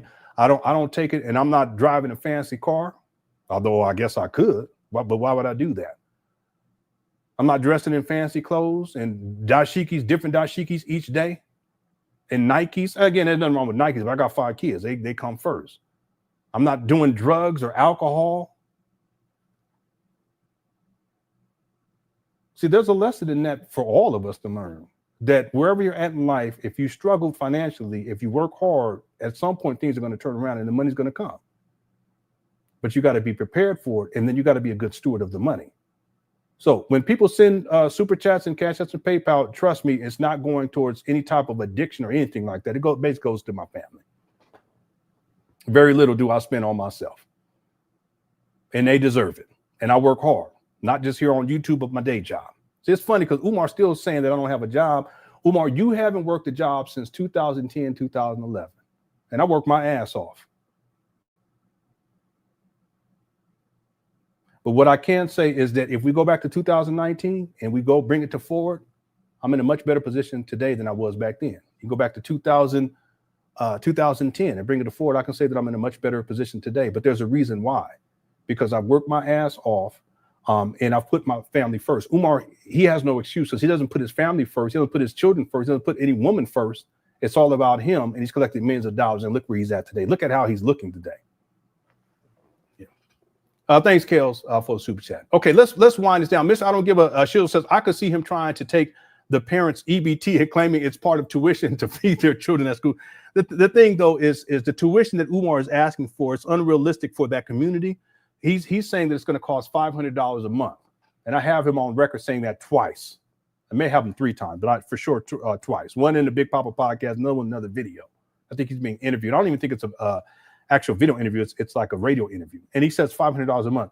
In that community, people can't afford $500 a month for one child, period. They can't afford $500 a month, period, for something extra. Furthermore, in that area, you go a couple of blocks down, I think it's 3 or 4 blocks.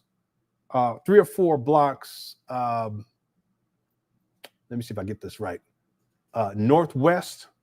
It could be southwest. Northwest, I believe, because I got to turn it this way. Yeah, it would be. Let's just say west. You go about 4 or 5 blocks west. There's a school that's been up and running, and there's another school near there that was built from the ground up. It's a STEM, like academy type of thing, and children go there for free. So why would parents pay $500 a month?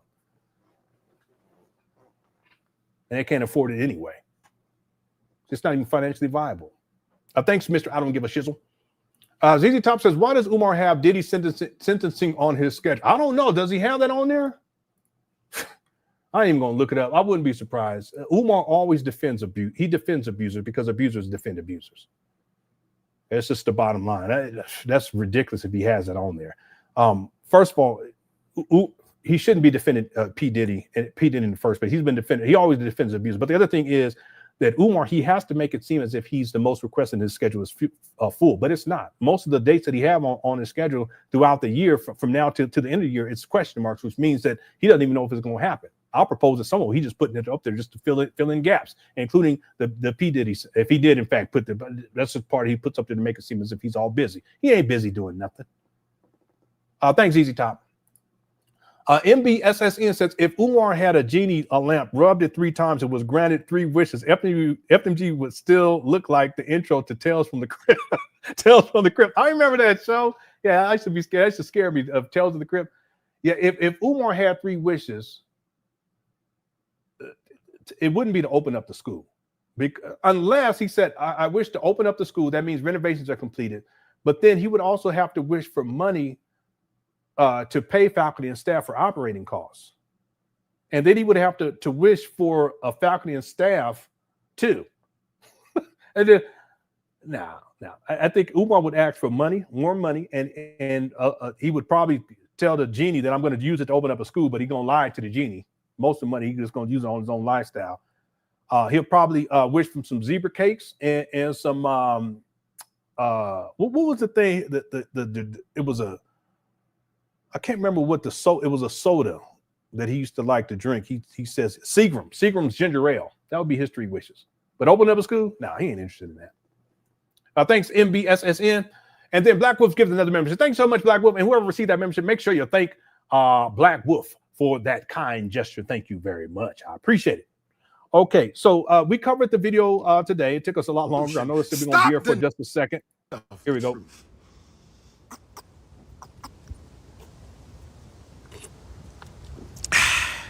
Had to get some more libation. I had to get some more libation.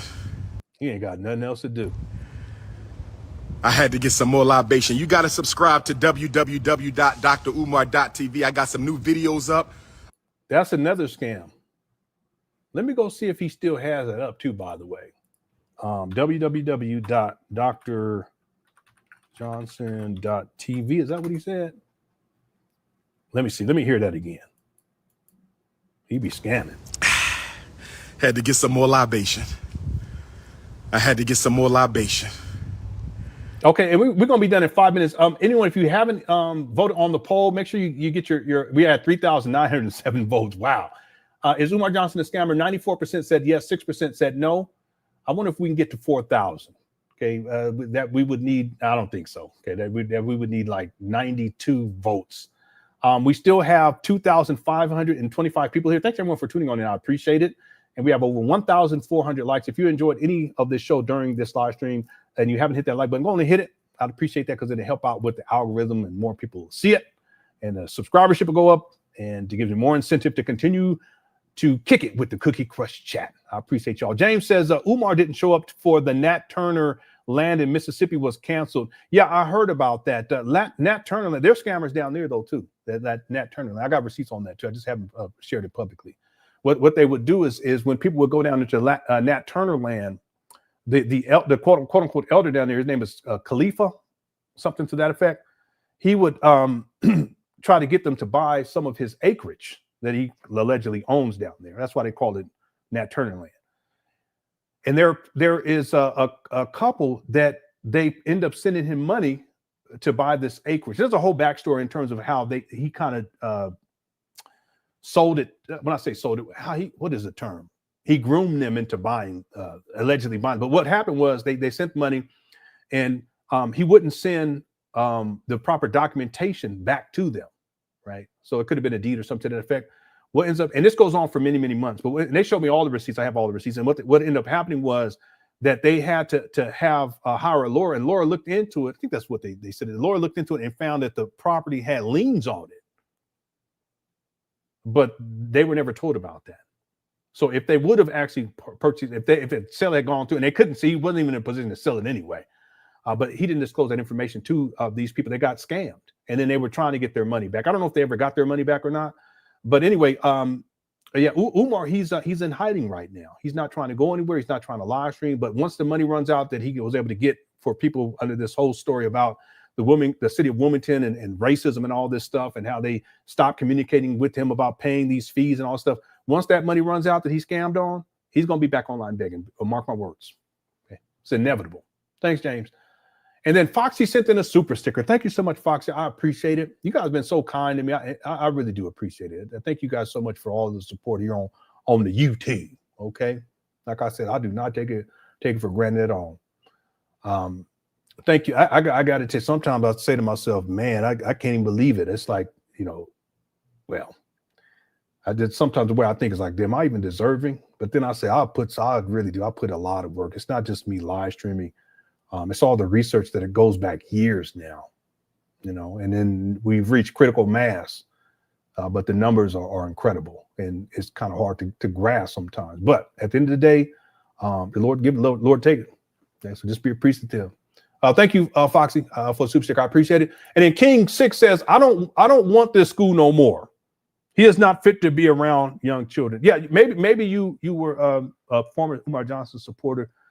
The thing is that even if we take the financial aspect of this out of the equation, the scamming, him using most of the money on himself, also the financial viability, it's not financially viable to try to run a school where their parents are paying $500 a month in an impoverished community.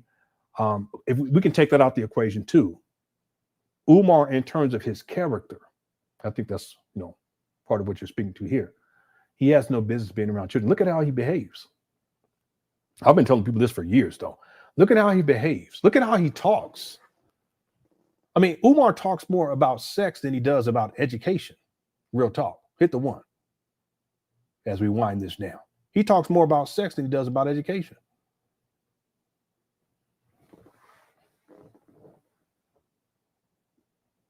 So where are his priorities? It's not about educating children. It's about sexual exploitation of Black women and financial exploitation of Black women. It's not about educating. Listen, if Umar was serious about educating, he would be doing that. I'm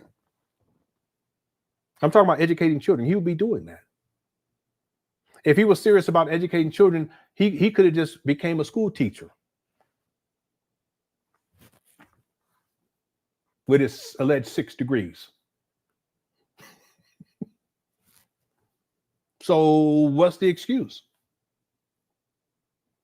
Umar's never taught at a school as a teacher. That's telling him in and of itself. But if you look at Umar's character, you look at what he talks about these days, you look at how he behaves, all smoked out and talking crazy, talking reckless, looking all disheveled. When's the last time you saw Umar dress up in a suit and tie and was manicured like he used to do when he was a school psychologist? And then we can look at his comments about, the sexualized comments about children and how the little girls have rotten cookies and, little boys need to be put to sleep for good. And they're going to pound their damn chest in if they act up at the school. This type of talk, why would anyone, including you, listen, I got to say, listen, I don't have any animosity toward you, Umar Johnson followers, but something's wrong with your ass if somehow you think it's okay that Umar should be in the presence of children in the first place, period. Well, I'm just donating. Well, you're donating that may someday possibly potentially put Umar in a position where he's dealing with other people's kids. Why would you do that? Look at how he talks about children. Look at how he treats women. Look at how he talks about women. Fish tank this and crawdads and crabs and all this kind of talk. Y'all tell me. Not one child will be safe in Umar's care, period.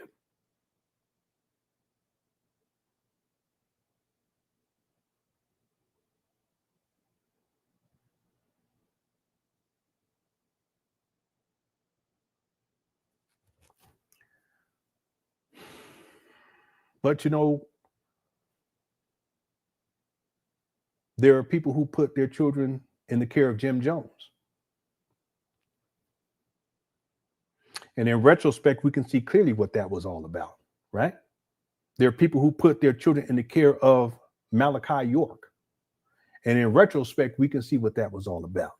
But why the fuck can't y'all Umar Johnson followers see what this is about with Umar?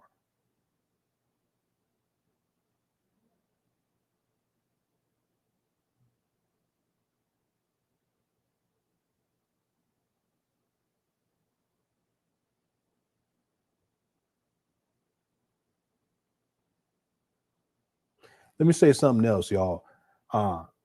And again, I don't mean to get like that, but I'm real big on keeping children safe. Because I grew up in a household, a lot of abuse and all that kind of stuff. My father should have been the one to keep us all safe, but he was an abuser. So with my kids, I'm hyper vigilant. They back at school, my blood pressure all up, anxiety done gone up off the roof for no good reason. Okay. And then when they, it's just high, this is how I am. It's how I am. But it's not just with my children, it's with other people's kids too. Because I know how people can be, including Umar's ass. I wouldn't leave a snake with Umar, period. I just can't get, I don't understand why it is that people would even think that Umar should be operating a school, dealing with kids, in charge of kids, looking over kids. Remember, he said that he wants to cuddle with the boys. He said he want to cuddle with them by the fireside. That's what he said. He said he want to lock them in, so he can't wait for the sleepover with the boys, so that he can lock them in, chain them in, chain the door, lock them in, and turn off the lights and play capture the flag. I don't know what y'all talking about. Umar Johnson followers. No disrespect, and I'm not here to berate you or anything like that. I think I've proven my point already. But this is something that you need to consider, because you can take out all the financial scheming and scamming, all that out the equation. Take all that, the sexual exploitation out the equation too. We can take all that out the equation and just look at Umar as a person in terms of how he behaves, how he talks, what he talks about, how he talks about children, sexualizing little girls and their body parts and all this kind of stuff. I'm not even talking about when he was doing them the college tours for them kids, and he kept putting his camera on their backsides and following these little girls around. That in and of itself should be enough to tell people that, hey, listen, I can't give a Umar when it comes to him dealing with children, so therefore I shouldn't be donating. Now, if you like his other rhetoric, that's fine. But that right there, no. Anyway, I got blowed off. Thanks, King 6 for super chat. Kitwana says, the truth is the operational cost for this school, $500 tuition wouldn't cover the cost. No, absolutely not. Absolutely not. The operation cost per year just for half of the street would be somewhere in the range of $3.5 to $4 million. Yeah, let's say $3.5 million. See, I think if memory serves me correct, and I have the paperwork, the Moyer Academy for both sides of the street was like 4.2, something like that, if memory serves me correctly. But that's both sides of the street. We can cut that in half to $2 million, but then we adjust for inflation. So it could be closer to $3 million. And that's just bare minimum, just a bare bones. Okay, he's not going to be able to come up with that money with $500 tuition plus people sending him donations. There's no way.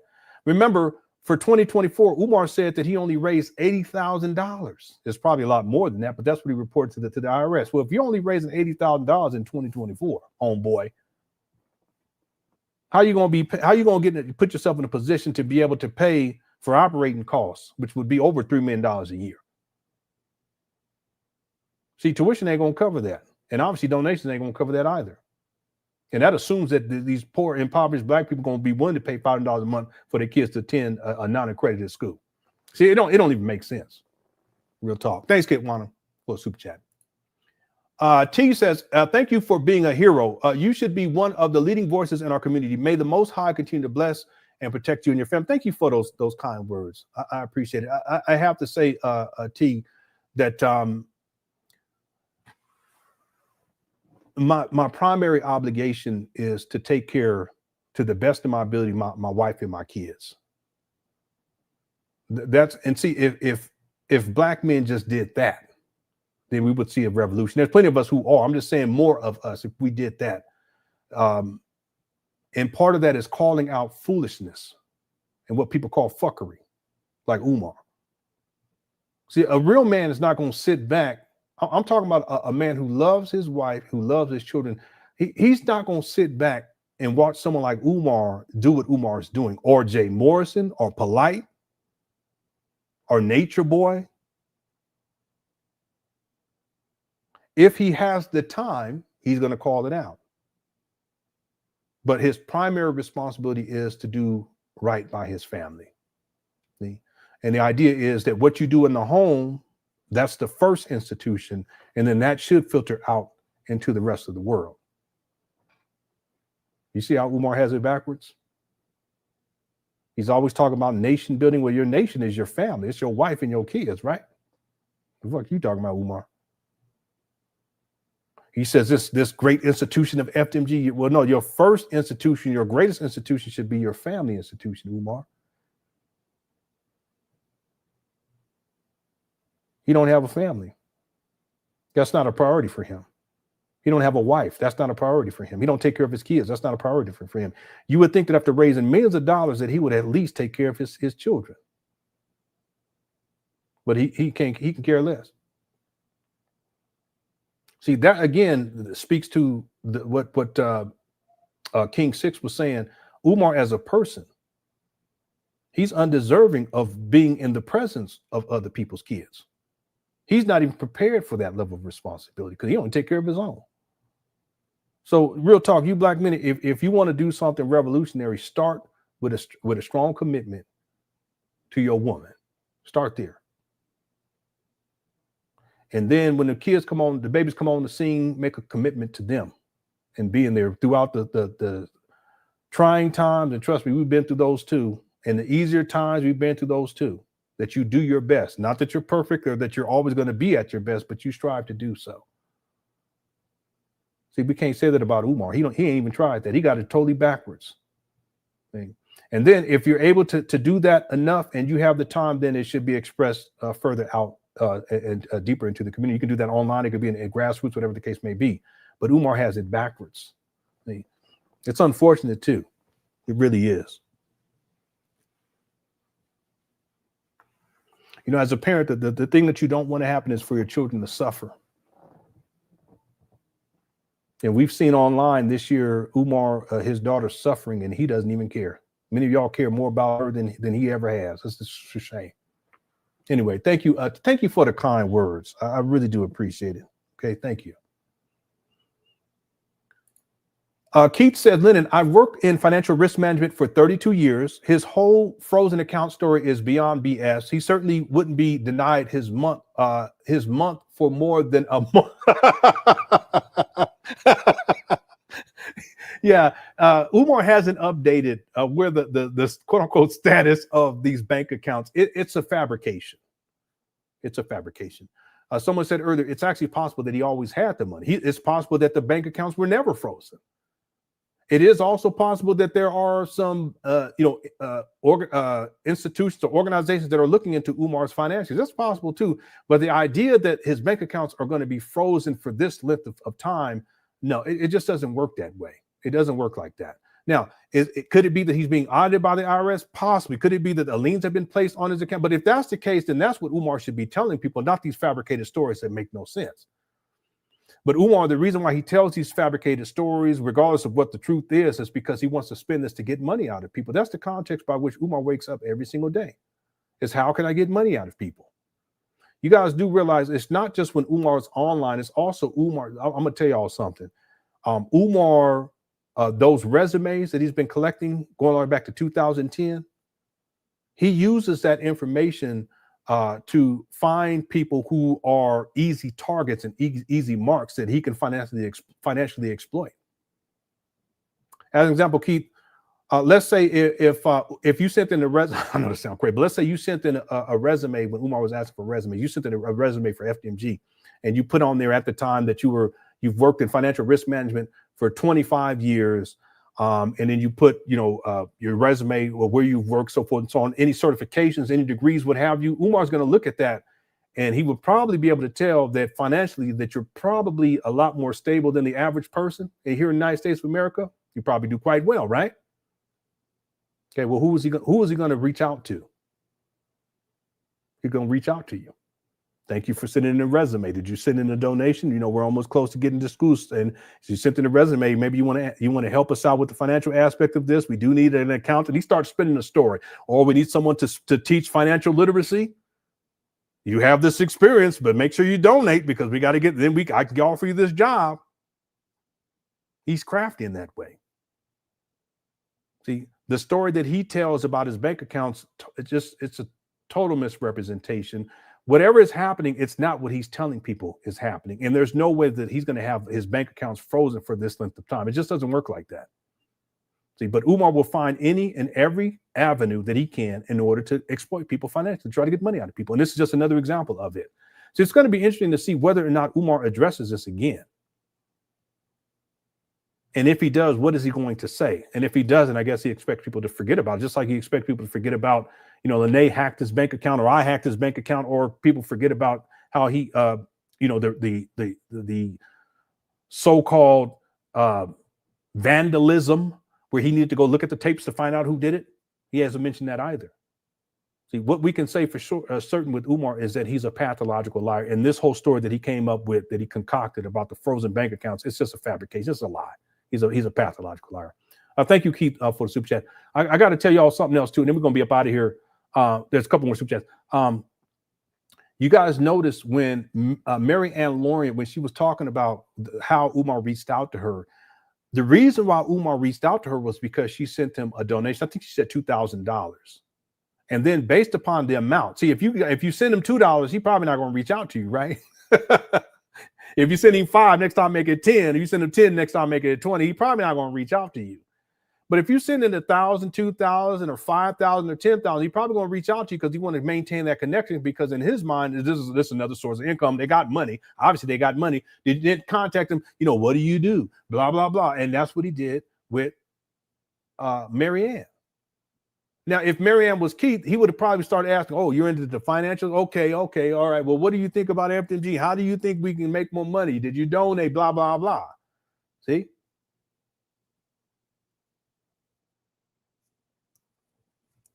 Well, this guy, he's diabolical. And the craziest part about all of this, well, first, that there are people who still believe in this foolishness, but also that out of all the years, and some of you guys have been around a long time as I covered Umar, out of all that has transpired with this guy, all the money all the schemes that he's concocted to get money out of people, including $500 a day to go out to lunch. We cannot say in 2025 that Umar is in a better position than he was in 2019 or 2020 or 2021 or 2018, 17, 16, 15, 14, 13, 12, 11, 10. When in 2010, he said the school was going to open September 11, 2013. That's crazy. Red October says, between Umar and Trump, my soul is tired. Okay. All right. Thank you for super chat. I got to do these quick because we got to get up out of here. CH Play says, Lenon, I came out of the bushes on this channel because of what you said about black men and their family. Oh, okay. Yeah. Again, if you guys have followed me for a extended period of time, I've struggled myself. I've struggled myself. Made a lot of bad decisions. Wasn't focused on the right thing. Always been here. Okay, that's not the issue. Always been faithful to my wife. That's not the issue. Just hadn't matured enough as a man to recognize what my focus should be on when it comes to financially for my family. Okay, I was trying to run businesses and family business. And my ego, what I should have said, I should have just no, because there was a time. There comes a time where if it ain't working, it ain't working, right? Just real foolish. But I've learned lessons, and I have wisdom these days as I'm getting older. And I know what is the most important thing, which is always the most important thing, but the focus has to be there. And we have to put in the time, and we have to put in the effort as men. If we want to create, I'm talking about for black people, that's the most important thing that we can do. We can talk about white supremacy all we want to, but it's about what's happening in the home in the first place. It's about how we treat women in the first place. If you ain't treating women right, I don't want to hear the shit about no white supremacy. If you ain't raising your kids, I don't want to hear shit about no white supremacy. You guys realize that there are men who are in prison right now who actually spend more time with their children than Umar does. And he's supposed to be a revolutionary.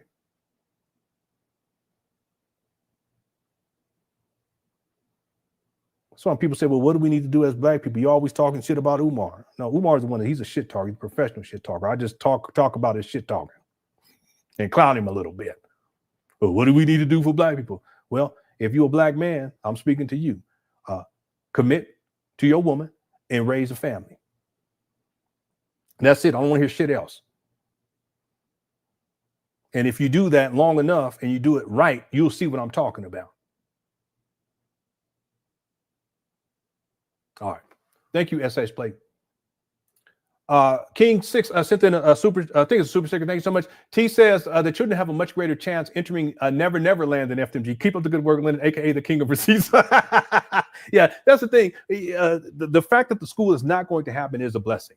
So we can look at it like that too, because I could only imagine how horrible it would be if Umar was in the care of anybody's child, especially in that environment. He sees FDMG as it's like a cold compound, and he can do whatever he wants to, including if he wants to super soaker you black women for coming to the school with your pajamas on, pajama mama, then he can do that too. That's why he says we're an independent school. We can do things differently, blah, blah, blah. No, that's just a cult mentality. That's someone who's a megalomaniac. He wants full control and autonomy over other people. But thank God that the school will never open. Real talk. Thank you, T. Still Learn says people who drink Seagram ginger ale drink Seagram gin. Trust me, I know. Maybe that's why. Maybe there's a connection there. Maybe that's why Umar. I don't know. Okay, I don't drink, and I'm sure I don't drink. I have had a couple of glasses of wine in my younger ages, but I ain't never been drunk or nothing like that. As a matter of fact, I was talking about the sister who I was 23, she was 33. I don't even know if I told that story because my daughter was over here. I want to go back to my to her mama, tell my business. But we're gonna be done in 2 minutes. But she liked to drink wine because she liked Italian food. They drink wine and stuff. But whenever it was a birthday or a special occasion, we would go to this particular. I remember that restaurant too. It was good, an Italian restaurant. And after we would eat, we would have a glass of wine. Anyway, thank you, Still Learning. He said, trust me, I know. Okay. Valerie says, we must continue to make others aware of Umar. I agree. I think it's important. That's why I think right now is an important time because there's so many people talking about Umar. The more, the better. The more, the better. And hopefully enough people speak about Umar and it continues to be this way for an extended period of time because it does make a difference. You see Umar, he's in hiding right now. Okay. And part of it is because he's been exposed by so many different people. Oh my God. What in the world? They need to go to bed. All right, let me get up. I got they want to order food. I said, y'all, you got any kids that got school in the morning. What they talking about you want to order out? Oh, shoot, let me see what I can get. I'll make you some rice and something. I don't know. I'm so frugal. It's sad. Thank you, Valerie. That's because I grew up poor. That's the reason why. Thanks, Valerie. He says, what's he going to say when the found video for the vandalism? Yeah, he ain't even mentioned that, though. What's he going to say when they find a video for the vandalism and it's the two Nigerian brothers who Jesse Smollett paid? Yeah, my wife, she said that there's a Netflix special on that, right? I haven't watched it, but she brought that up. It's like, yeah, that he hired two Nigerians or whatever, with Africans or whatever. I had no idea about any of that stuff. Yeah, I don't think Umar he probably won't ever bring that up because it's another fabrication. He's a pathological liar. He probably never bring that up. It's just another thing that he mentions to get money out of people because the idea was that now we got to pay, we got to get stuff repaired, we got to do this, blah blah blah, and woe's me because my book collection and blah blah blah, I got to buy new books. And so there were people going to say, let me donate because it's a struggle of FDMG. He's a struggle, struggle FDMG builder, struggle streamer. So that's another way to get money. But once he gets the money out of that, he moves on to the next thing, which was, Lene hacked his bank account. I hacked his bank account. He has to get lawyers to go after us. There's been people, he needed a lawyer fund. So people send in money for that. Then he comes up with his bank accounts were frozen. Their bank accounts were frozen. I got these bills I need to pay, blah, blah, blah. And I need y'all to send me a couple bucks. He gets donations for that. But see, he just goes from thing to thing to thing to get money out of people. But I don't even think he'll probably never bring that up because what he said was that he needs to look at the video footage to find out who did it. Well, if that's the case, would he have done that by now? Well, he's something else. Umar, he's something else. Thank you, Keith. King 6 says, it's not King 6. It's the 6 stands for the Virgin. Oh, I'm sorry. For the Virgin Islands where I was. Okay. Shout out to the Virgin Islands. Yeah, I had no idea. King 6. King Virgin. Oh, maybe is there a island called King over there? King Virgin. I'm just going to look just for my own.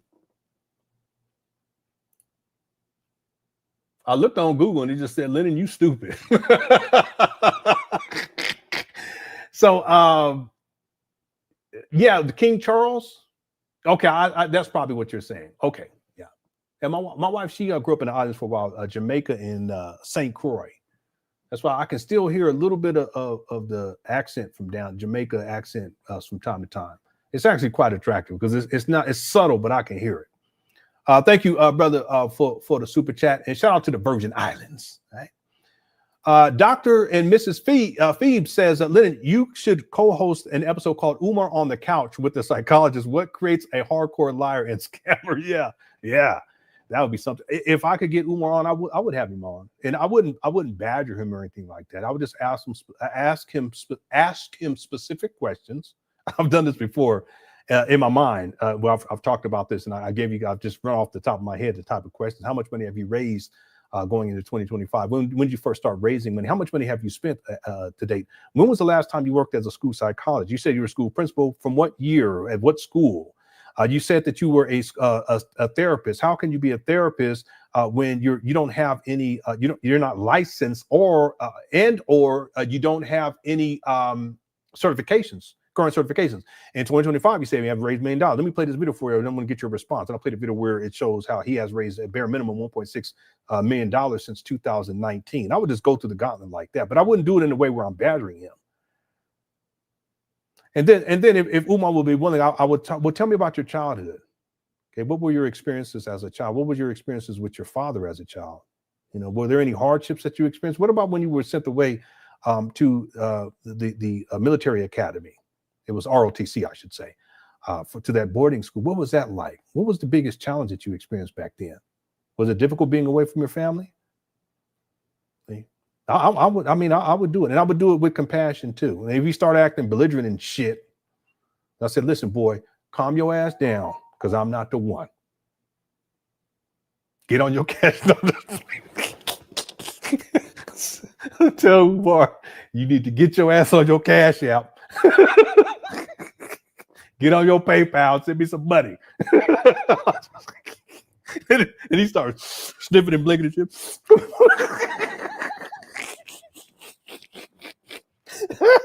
Boy, this show was crazy tonight. All right. Let's go ahead and close this out. Shout out to Kruger, and shout out to Dr. and Mrs. Fees.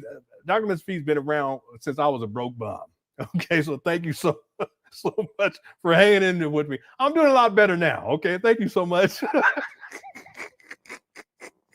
I love y'all. Okay. Real quick, let me do these last ones in 2 minutes or less. Rob says, King Kong ain't got nothing on me. Yeah, fuck. All right, thank you, Rob. What's up, your kids? We'll see. Said, Lenon, when you were in school, you would study with CashApp because your people went back to school. Now they have degrees. Yeah, that's one thing that happened when I was pursuing my degree. I would study online. I would put music on, and there would be people they would be studying too. There's people who, my wife. Yeah. See, I was trying to get done with this live stream so that I could find something in the refrigerator that they could eat, and I could persuade her, but I kept going.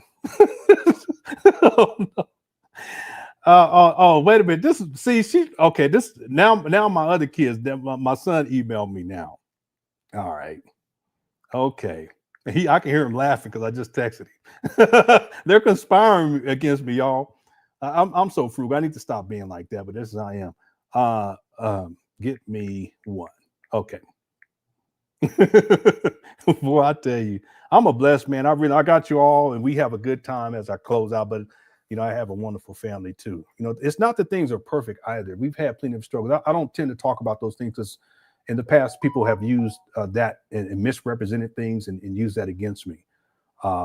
And I get it, but being fair and accurately representing the facts is one thing, but being mean-spirited and twisting things up, and that's just a whole nother thing. I've never done that to Umar. I will never do that to Umar. But I'm a blessed man, and I want to thank everyone for being with me, not just with this Umar Johnson saga, but also my own personal journey. I just don't share much in terms of my personal life like I used to for cybersecurity reasons. But yeah, there are people who they decided to go back to school while I was doing that, or even after, and they've picked up degrees. There's people who picked up certifications too, and it's benefited them and benefited their family, and that's what it's all about. It's not about how you start the race, it's how you finish. And I didn't necessarily start off the race well, and I can admit that. But the love was always there. It's just misguided, and just didn't have the wisdom, and just lost. But my goal is, and I have for many years now, I've been running that race real strong, and I'm going to finish strong. Okay. And I want to thank you guys so much for your support, because it helps me to run this race. Okay. Thank you so much. Your kids will see this. And then Seth says, my brother Pablo Torres recently got a heart and kidney transplant by real doctors. God bless real doctors. Yeah. Well, shout out to your brother Pablo Torres, and speedy recovery for him. And yeah, that's another thing with Umar. He claims that he's all these things, but what does he have to show for it? And what has he done really? I mean, there's people out here who are really doing fantastic work, whether that is medical doctors or doctors of psychology. You know, I know this one brother who, well, I shouldn't say all that, but he knows Umar from way back in the day. He's given me a lot of firsthand accounts dealing with Umar, and he's done fantastic. This brother, I mean, I've watched. He's an inspiration too. Some of you guys know what I'm talking about too. Black Anonymous, Black Anonymous know what I'm talking about. But this brother, he's inspirational. There are people who are doing what Umar claims that he's doing, but they're not out here scamming. They got families. They're taking care of their kids. You know, they show pictures of the graduations. You don't see that with Umar. You know, he's a fake and a phony, just like Sauron. I just watched to close out. I just watched recently. I watched the first 2 seasons of the Rings of Power. And there's something that I didn't pick it up the first time I watched the series, but there's an elf that was talking to Sauron, and Sauron was talking about how the reason why he wants to do this in Middle Earth is because he wants to save lives or blah, blah, blah. Just in a delusional word. What he really wants to do is control everybody. And the elf looks up at him, and because he's imprisoned, and he looks up at him, he says something to the effect of, "It's amazing that you even believe in your lies, in your deception as the great deceiver." And that's the thing with Umar. He actually believes this stuff, and that speaks to the mental health. He believes that he's this real doctor doing all these great things for Black people, when in point of fact, he's nothing more than a pookie, deadbeat who doesn't take care of his kids and is not committed to not one Black woman. What kind of man? Raise millions of dollars. At the very least, use it to help other people. What is real last point? Cookie Crush chat. All the money that Umar has raised, tell me who benefited from it to date.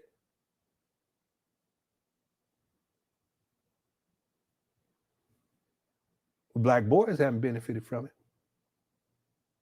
Millions of dollars. Black girls haven't benefited from it. Millions of dollars. Black women haven't benefited from it, unless he paying, you know, the plug. Yeah, maybe the plug.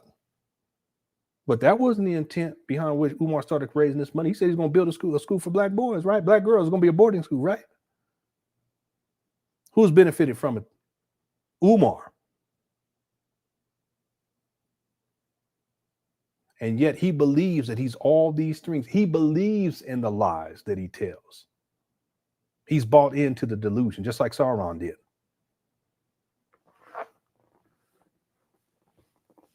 But that's okay.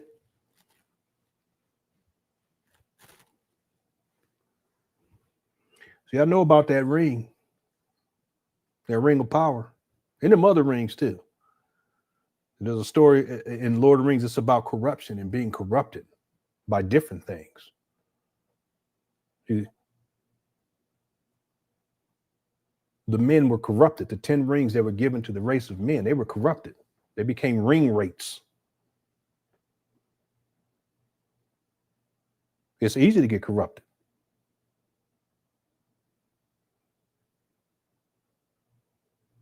The elves, those rings weren't made by Sauron.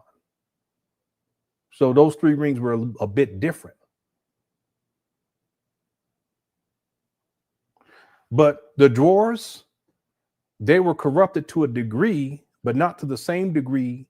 They became more greedy. That's what it, but not to the same degree as the men. And that's the thing about life, is there are times where we're handed these rings, and we could be corrupted by it. And my point is that Umar, homeboy, not only were you corrupted by that ring, but you're also the person who created that ring. The deceit and the deception and the lies and all of the horrible things that you've done to people in your life. But I'm going to tell you something, Umar. The thing about me is the ring ain't going to corrupt me. I tell myself too. See, the subscribership goes up, making crazy money on YouTube. The viewership comes up, but I stay humble. Because just like the Lord take it, the Lord can give it. Just like the Lord give it, the Lord can take it. And we ain't talking about the Lord of the Rings. You can miss me on that shit, Umar. Thank y'all so much for tuning on in. Sauron ass. Thank you, Seth, for the super chat. Kiwan says he would never submit to treatment, nor would he report accurately. Yeah, that's the thing. But again, if Umar if he was humble enough, he would go and get the help that he needs. But he lacks humility. He's been corrupted. He was corrupted a long time ago. It's nothing new either. See, it reminds me real quick. I know I keep saying it reminds me of Mace Windu. His lightsaber form is called Baypad, and it's dangerous because you actually use the dark side. Whoever you're up against, you can use that dark energy, but you convert it back to the light, and then you put it back on. And that's why he whooped people's ass. I'm like that. Okay. See, I know what the darkness is. Trust me, I know what it is. Okay. But the thing is that Mace Windu, he wasn't corrupted. He wasn't corrupted by it. Okay. He would take things just to the edge, but he even when he was going to take out Palpatine, that's right on the edge. And it wasn't they cut his arm off. Anyway, the point that I'm making is that you have to stay humble in this. And if it goes to your head and you start believing that you're great, I'm this great YouTuber. I don't look at it like this. I don't look at it like that. Then you get corrupted. Then there's no joy in it. You know, I genuinely have a good time with you guys, but there's significance to staying humble and not letting it go to your head, because just as it had been given, it can be taken, and that can happen at any moment. And I've worked hard to get to this point, but it can be taken at any moment. So you got to stay humble. And the same thing with Umar, he has to humble himself. And real talk, see, Umar's life hasn't humbled him, even though it should have by now, but he's so hard-headed. And what I've learned is that if you don't learn the lesson that life teaches you with humility, then the Lord gonna take care of it. And you don't want that. And it's sad because Umar, he needs to be admitted. He needs treatment. He needs to be, and I'm talking about long-term. He needs psychological mental health services to the extreme, long-term, to where he can get functional on some level. And last point, Kitwana, it's sad because he just turned 51. See, any of y'all who's older, last point, great show. Thank you guys so much. Good for chat. Last point is when any of y'all who, if you're older, you know time ain't on your side. I don't mean to be talking like that, but it's real talk. You got to stay humble. Time is not on your side. See, I look at my kids, I'm like, they be worried about different things. I'm thinking to myself, okay, they're younger, they don't have the wisdom. That's okay. Let me just impart some words onto them. They don't realize that time is on their side. And when I was their age, I didn't realize. I wish I knew. I'd realized it then, because I've made a lot of different decisions, right? Just because you realize earlier on, I got time. I can do this. I can do that. But make sure I'm focused on the right things, right? When you get my age, you get a little older, you realize that time is not on your side. So you got to make sure you do right with the time that you have and stay humble. Umar, he doesn't do that. And the clock is ticking. It's ticking for all of us. Right? So thank you guys so much. Everyone inside the Cookie Crush chat. Thank you guys for hanging in there with me. For those of y'all who've been around when I was really struggling, thank you guys so much. I appreciate it. I want to thank everyone, all the mods, for handling business. Thanks to everyone, any new subscribers, because the subscriber count has been awesome, and the views and all that stuff. I want to thank everyone humbly, right? And I appreciate the support to everyone who sent in super chats. You send the cash up to PayPal. Thank you so much. Okay, I do appreciate it. I don't take it for granted. I don't. And I want to thank you guys again for being supportive of my YouTube page and of me as well. I don't know if I'm going to live stream tomorrow. It depends on if there's anything new that pops up with Umar. I got some editing that I need to get done tomorrow. We'll call it based upon how things go tomorrow. We'll see. Umar, he's been absent. Okay, so but if he drops something tomorrow, then we'll make sure, or tonight, we'll make sure we'll get back tomorrow and cover. Thank you, Kit Warner, for the super chat. And then King Virgin Islands says the United States Virgin Islands is a Caribbean paradise. Please come visit. Yeah, my wife, she says that she wants to go move out there someday because she was raised in the islands. Recently, Bob Marley's son did a concert this past weekend, and she went, and my daughter went to that. When they came back, I looked at my daughter. I was like, she wasn't dancing with no one. I didn't say it that way. I said she wasn't dancing with nobody, was she? It's like, no, she wasn't. I said, okay. Anyway, she always says, I want to go back to the islands and blah blah blah. And I don't know if the Lord will make a way, then if that's what she wants, then I'm down for it. But meanwhile, I'm going to keep working hard and do my best, okay, with what I can do. All right. Shout out to King Virgin Islands. I appreciate you. Thank you for the super chat as well. Shout out to everyone out there in the Virgin Islands and all around the world. I appreciate y'all for tuning on in. Please enjoy the rest of the evening.